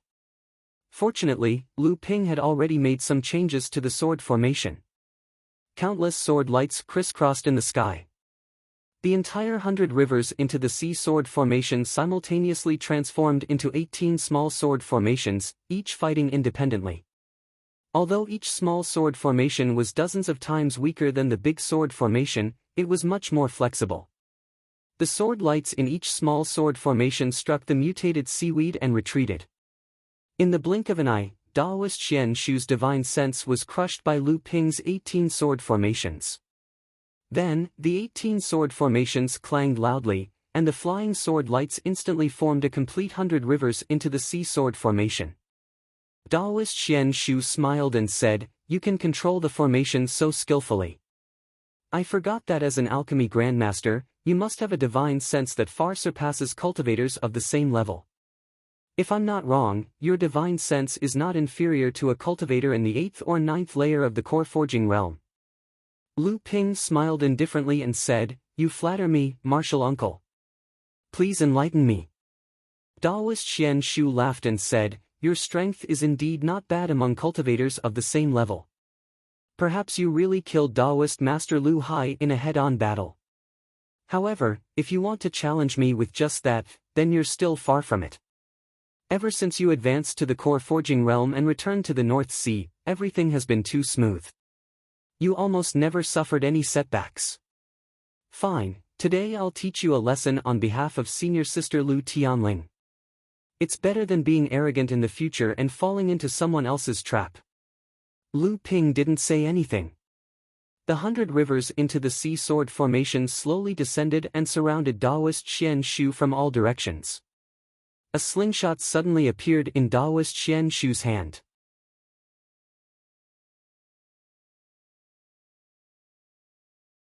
Two small wooden branches extended outwards, each with a belt made of unknown beast tendons. The two belts finally fused together and formed a leather cushion to hold the pill. Daoist Xian Shu held the wooden bow in his left hand. He pinched the leather cushion with his right hand and pulled it back. The two beast tendons immediately elongated. At the same time, a green light flashed on the leather cushion in his right hand. The green light grew brighter and brighter until it formed a green ball of light the size of an eyeball. Daoist Xian Shu loosened his right hand and the green ball of light disappeared in a flash. Then, an explosion rang out in the middle of Lu Ping's sword formation. Lu Ping's expression changed. In his divine sense, he discovered that after the green ball of light smashed into several psychic sword lights, it suddenly exploded. The psychic sword lights around the green ball of light were instantly extinguished. A space with a circumference of 3 feet appeared in the center of the green ball of light's explosion. Lu Ping directed the sword formation to close in on Daoist Xian Shu. Countless psychic sword lights cut deep marks on Daoist Xian Shu's aura shield, but they quickly recovered. Daoist Xian Shu's figure flashed, and a series of green lights flashed. Lu Ping's divine sense changed rapidly. He directed the sword formation with the intention of blocking Daoist Xian Shu in the middle of the sword formation's encirclement. Unknowingly, Daoist Xian Shu had already appeared in the space of 3 feet that the green ball of light had exploded. A look of joy flashed in Lu Ping's eyes. The surrounding psychic sword lights suddenly reversed and rushed towards Daoist Xian Shu from all directions to kill him. Daoist Xian Shu seemed to have deliberately entered this space to give the opportunity to Lu Ping. Just when the countless psychic sword lights were about to turn Daoist Xian Shu into a hedgehog, Daoist Xian Shu suddenly raised his hands. Just like a dandelion blown away by a gentle breeze, countless green light spots fluttered in the air and accurately stuck to the psychic sword lights that were rushing towards him from all directions from Lu Ping. Lu Ping's heart jumped. This was exactly the same method that Daoist Lu Hai had used to fight against his own great spiritual sword technique. After that, Lu Ping discovered the difference between the two. These green light spots did not absorb the Jin Yuan contained in the psychic sword lights, causing the psychic sword lights to self-destruct. Instead, they directly exploded and completely destroyed the psychic sword lights. Then, countless sounds of explosions rang out like firecrackers. The psychic sword lights that filled the sky were all detonated by the green light spots in the sky. Lu Ping's great spiritual sword technique was so easily broken by Daoist Xian Shu. Looking at Daoist Xian Shu's faint smile, Lu Ping's face was as calm as water.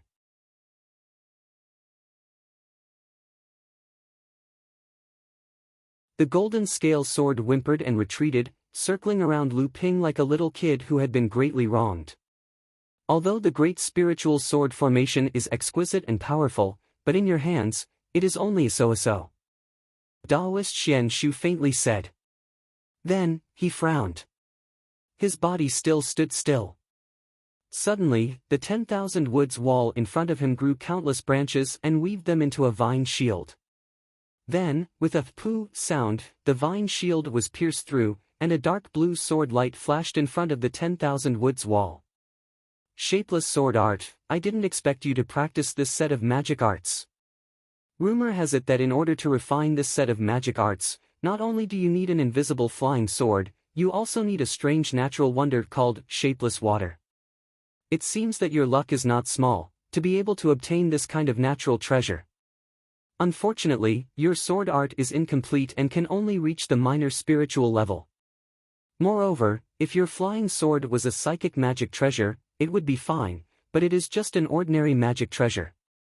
Its quality is too low, and it is far from being able to deal with the old man. Daoist Xian Shu was indeed worthy of being a veteran late-core forging cultivator who had been famous for hundreds of years. With just a glance, he was able to see through most of Lu Ping's methods. While breaking Lu Ping's spiritual power, he also casually commented on it. Lu Ping's face was gloomy. Even though he had the strength to kill Daoist Lu Hai, but in front of this kind of famous cultivator, Lu Ping felt that he was at his wit's end. Thinking back to the primordial crocodile Daoist Ao Li he encountered at the bottom of the sea, it was only a casual attack. Lu Ping, Ji Xianxian, and Yin Xianchu joined forces to resist it, but in the end, they still retreated in a sorry state. They were almost surrounded by the monster cultivators who rushed over. If it wasn't for the fact that these monster cultivators seemed to have some misgivings and didn't want to expose too much, it was likely that Lu Ping and the other two would not have been able to escape unscathed.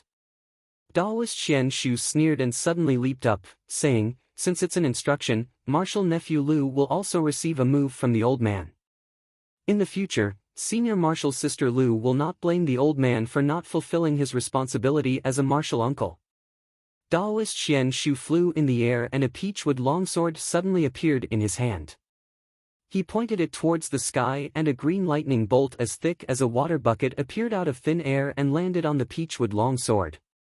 As the lightning flickered, Daoist Xian Shu immediately slashed the wooden sword and shouted towards Lu Ping, lightning guiding technique, quick! Just when Daoist Xian Shu's long sword was pointed towards Lu Ping felt a great crisis descending upon him.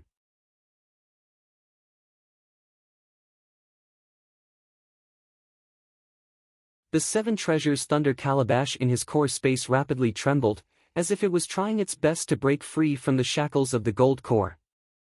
How could Lu Ping dare to reveal this treasure in front of others? Looking at the green lightning bolt rushing towards him, Lu Ping did not dare to be the slightest bit negligent. The golden scale sword once again let out a long cry.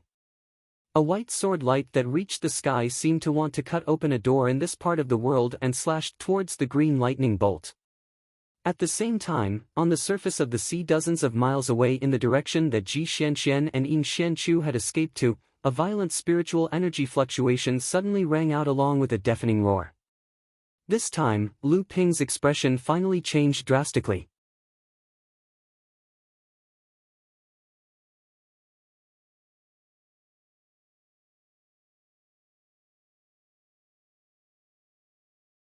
Chapter 480. The green thunder that had been shattered by the true essence one sword strike passed through the golden scale sword's shadow and condensed back together. The color of the green thunder seemed to have faded a little, but it still contained a tyrannical power. Lu Ping's face was filled with panic as he leaped back in the direction of the explosion. At the same time, a small flag appeared in his hand and he waved it in front of him. A layer of black water curtain appeared in front of him. However, as soon as the green lightning came into contact with the black water curtain, it was easily torn apart by the green lightning in the midst of a series of electric sparks. Sage Xian Shu looked at the small flag in Lu Ping's hand that was constantly waving the black water curtain. He said with some surprise, "Water control flag? I didn't expect the mystic flame to let you take away this treasure from the inheritance space." Before Lu Ping could reply, when the green lightning finally broke through the black light curtain of the water control flag, Lu Ping's true Dipper Chi suddenly bloomed layer by layer like a lotus.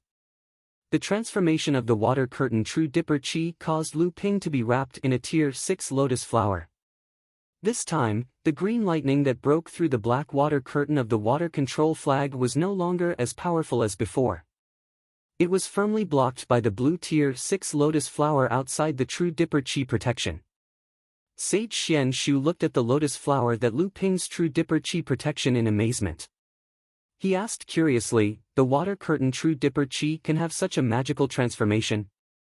In this way, the defense of the 6th layer true Dipper Chi protection can actually catch up to the old man's 7th layer true Dipper Chi protection. This is really strange. When your teacher condensed the true Dipper Chi protection, he did not have such a magical power like yours. When Sage Xian Shu saw that Lu Ping could actually withstand his attack, he kept the peachwood sword in his hand and did not attack again. Lu Ping gave Sage Xian Shu a deep look. After swallowing a precious elixir to recover his true essence, his pale face recovered a little. He turned around and rushed toward the source of the heaven and earth spiritual energy fluctuation dozens of miles behind him. When Sage Xian Shu saw that Lu Ping was leaving, he did not stop him. Instead, he turned around and looked behind him. Su Weihong had been hiding behind Sage Xian Shu before the battle between Lu Ping and Sage Xian Shu. It was unknown when Su Weihong had fainted behind Sage Xian Shu. Daoist Master Xian Shu thought for a moment, but didn't act to save him. Instead, he pointed a finger and the small boat that Daoist Master Su Weihong was controlling floated towards Daoist Master Xian Shu. Daoist Master Xian Shu threw Su Weihong into the small boat and stood on the surface of the sea without moving.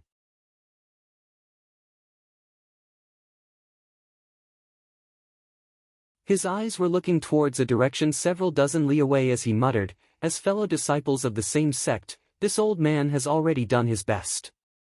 Whether or not you can escape in the end will depend on your own luck.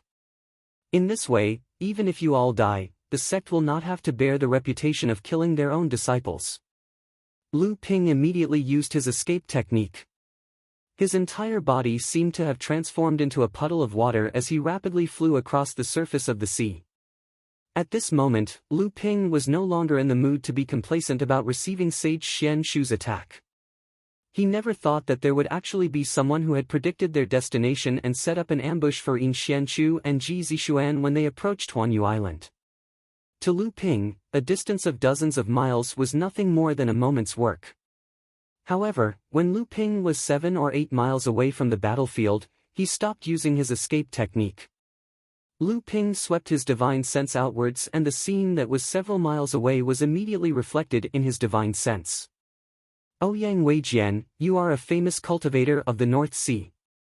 How could you be in cahoots with the scum of the Overturned Seas gang? Could it be that your Xianling sect has already colluded with the Overturned Seas gang? Standing in front of Ji Xianxian were 3 puppets whose strength was not below that of the core forging realm. Under Ji Xuanxuan's command, the 3 puppets fearlessly charged towards the person in front of them. Around Ji Xianxian and his 3 puppets, a black shadow moved from east to west, attacking the enemies in front of them. The black shadow would often retreat after a single strike, circle around the 3 puppets, and then attack from another direction. This was precisely the killing technique that Ji Xianxian and Yin Xianshu used with great rapport. Ji Xianxian used the fearless charge of the puppets, while Yin Xianshu was responsible for restraining and disturbing the enemy. When the 2 of them worked together, they would often cause their opponents to be distracted and lose sight of one another, allowing them to defeat opponents who were stronger than them. However, this time, the 2 of them seemed to be unable to cooperate with each other. This was because the person obstructing them wasn't just Ouyang Weijian. There were also 5 or 6 core forging realm cultivators whose cultivation was similar to theirs. Humph, your words are quite unreasonable. Why can't my Overturned Seas gang cooperate with Xianling's sect? On the contrary, one of you is actually the descendant of a human and a demon. This is the true person in the cultivation world who should be killed. My Overturned Seas gang is enforcing justice on behalf of the heavens, while you, Jinling, are the one who colludes with a monster and harbors filth.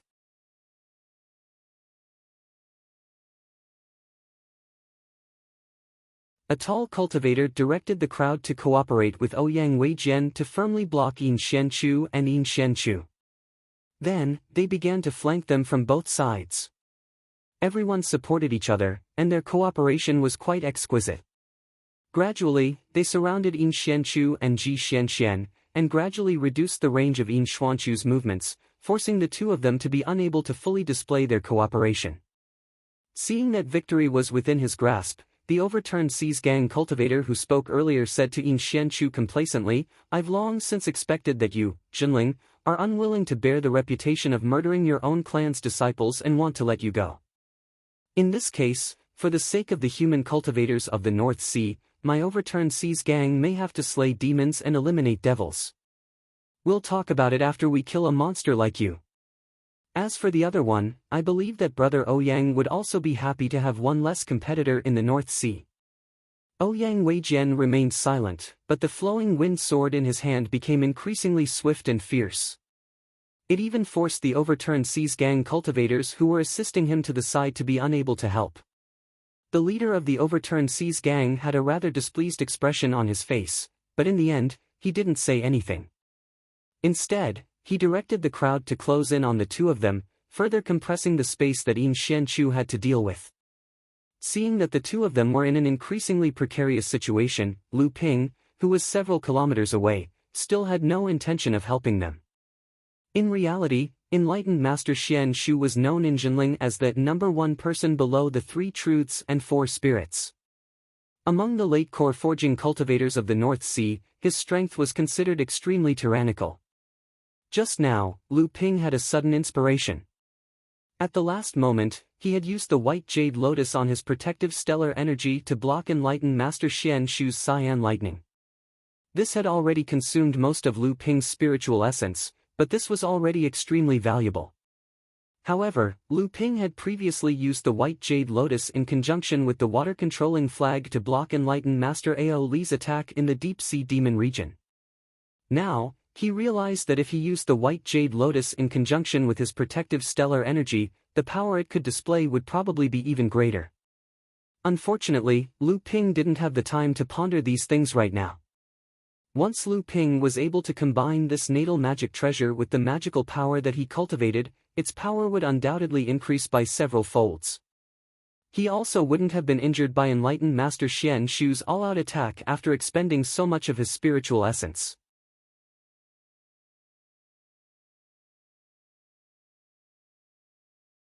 Fortunately, when the green thunder exploded on Lu Ping's protective stellar energy, the Seven Treasures Thunder Calabash in the core space also spat out a trace of seven-colored thunder light, which followed along Lu Ping's spiritual essence and covered the protective stellar energy. When the raging green thunder light above the lotus stellar energy encountered the seven-colored thunder light hidden in Lu Ping's spiritual essence, a lot of the green thunder light was inexplicably absorbed by the seven-colored thunder light, reducing the damage to Lu Ping's protective stellar energy. Lu Ping first fought with the demon clan cultivators on Huangli Island, and then killed enlightened Master Lu Hai. His spiritual essence was already exhausted. After that, Lu Ping and the others only spent half a day to heal their injuries and restore their spiritual essence. Despite Lu Ping's supply of high-quality medicinal pills, they immediately fled to Huanyu Island and fought with enlightened Master Xian Shu. Even though Lu Ping had smelted the Shenyuan heavy water and his spiritual essence was unimaginably vigorous, it still couldn't support such a method of use. Previously, when Lu Ping arrived, he saw that Yin Xianchu and Ji Zixuan were temporarily fine, so he hid and first recovered the spiritual essence in his body that had been depleted. However, when Lu Ping sat cross-legged on the surface of the sea and was about to circulate his spiritual essence, he first spat out a mouthful of extravasated blood. Lu Ping secretly sighed. In the end, he still couldn't completely withstand enlightened Master Xian Shu's attack of the green thunder light.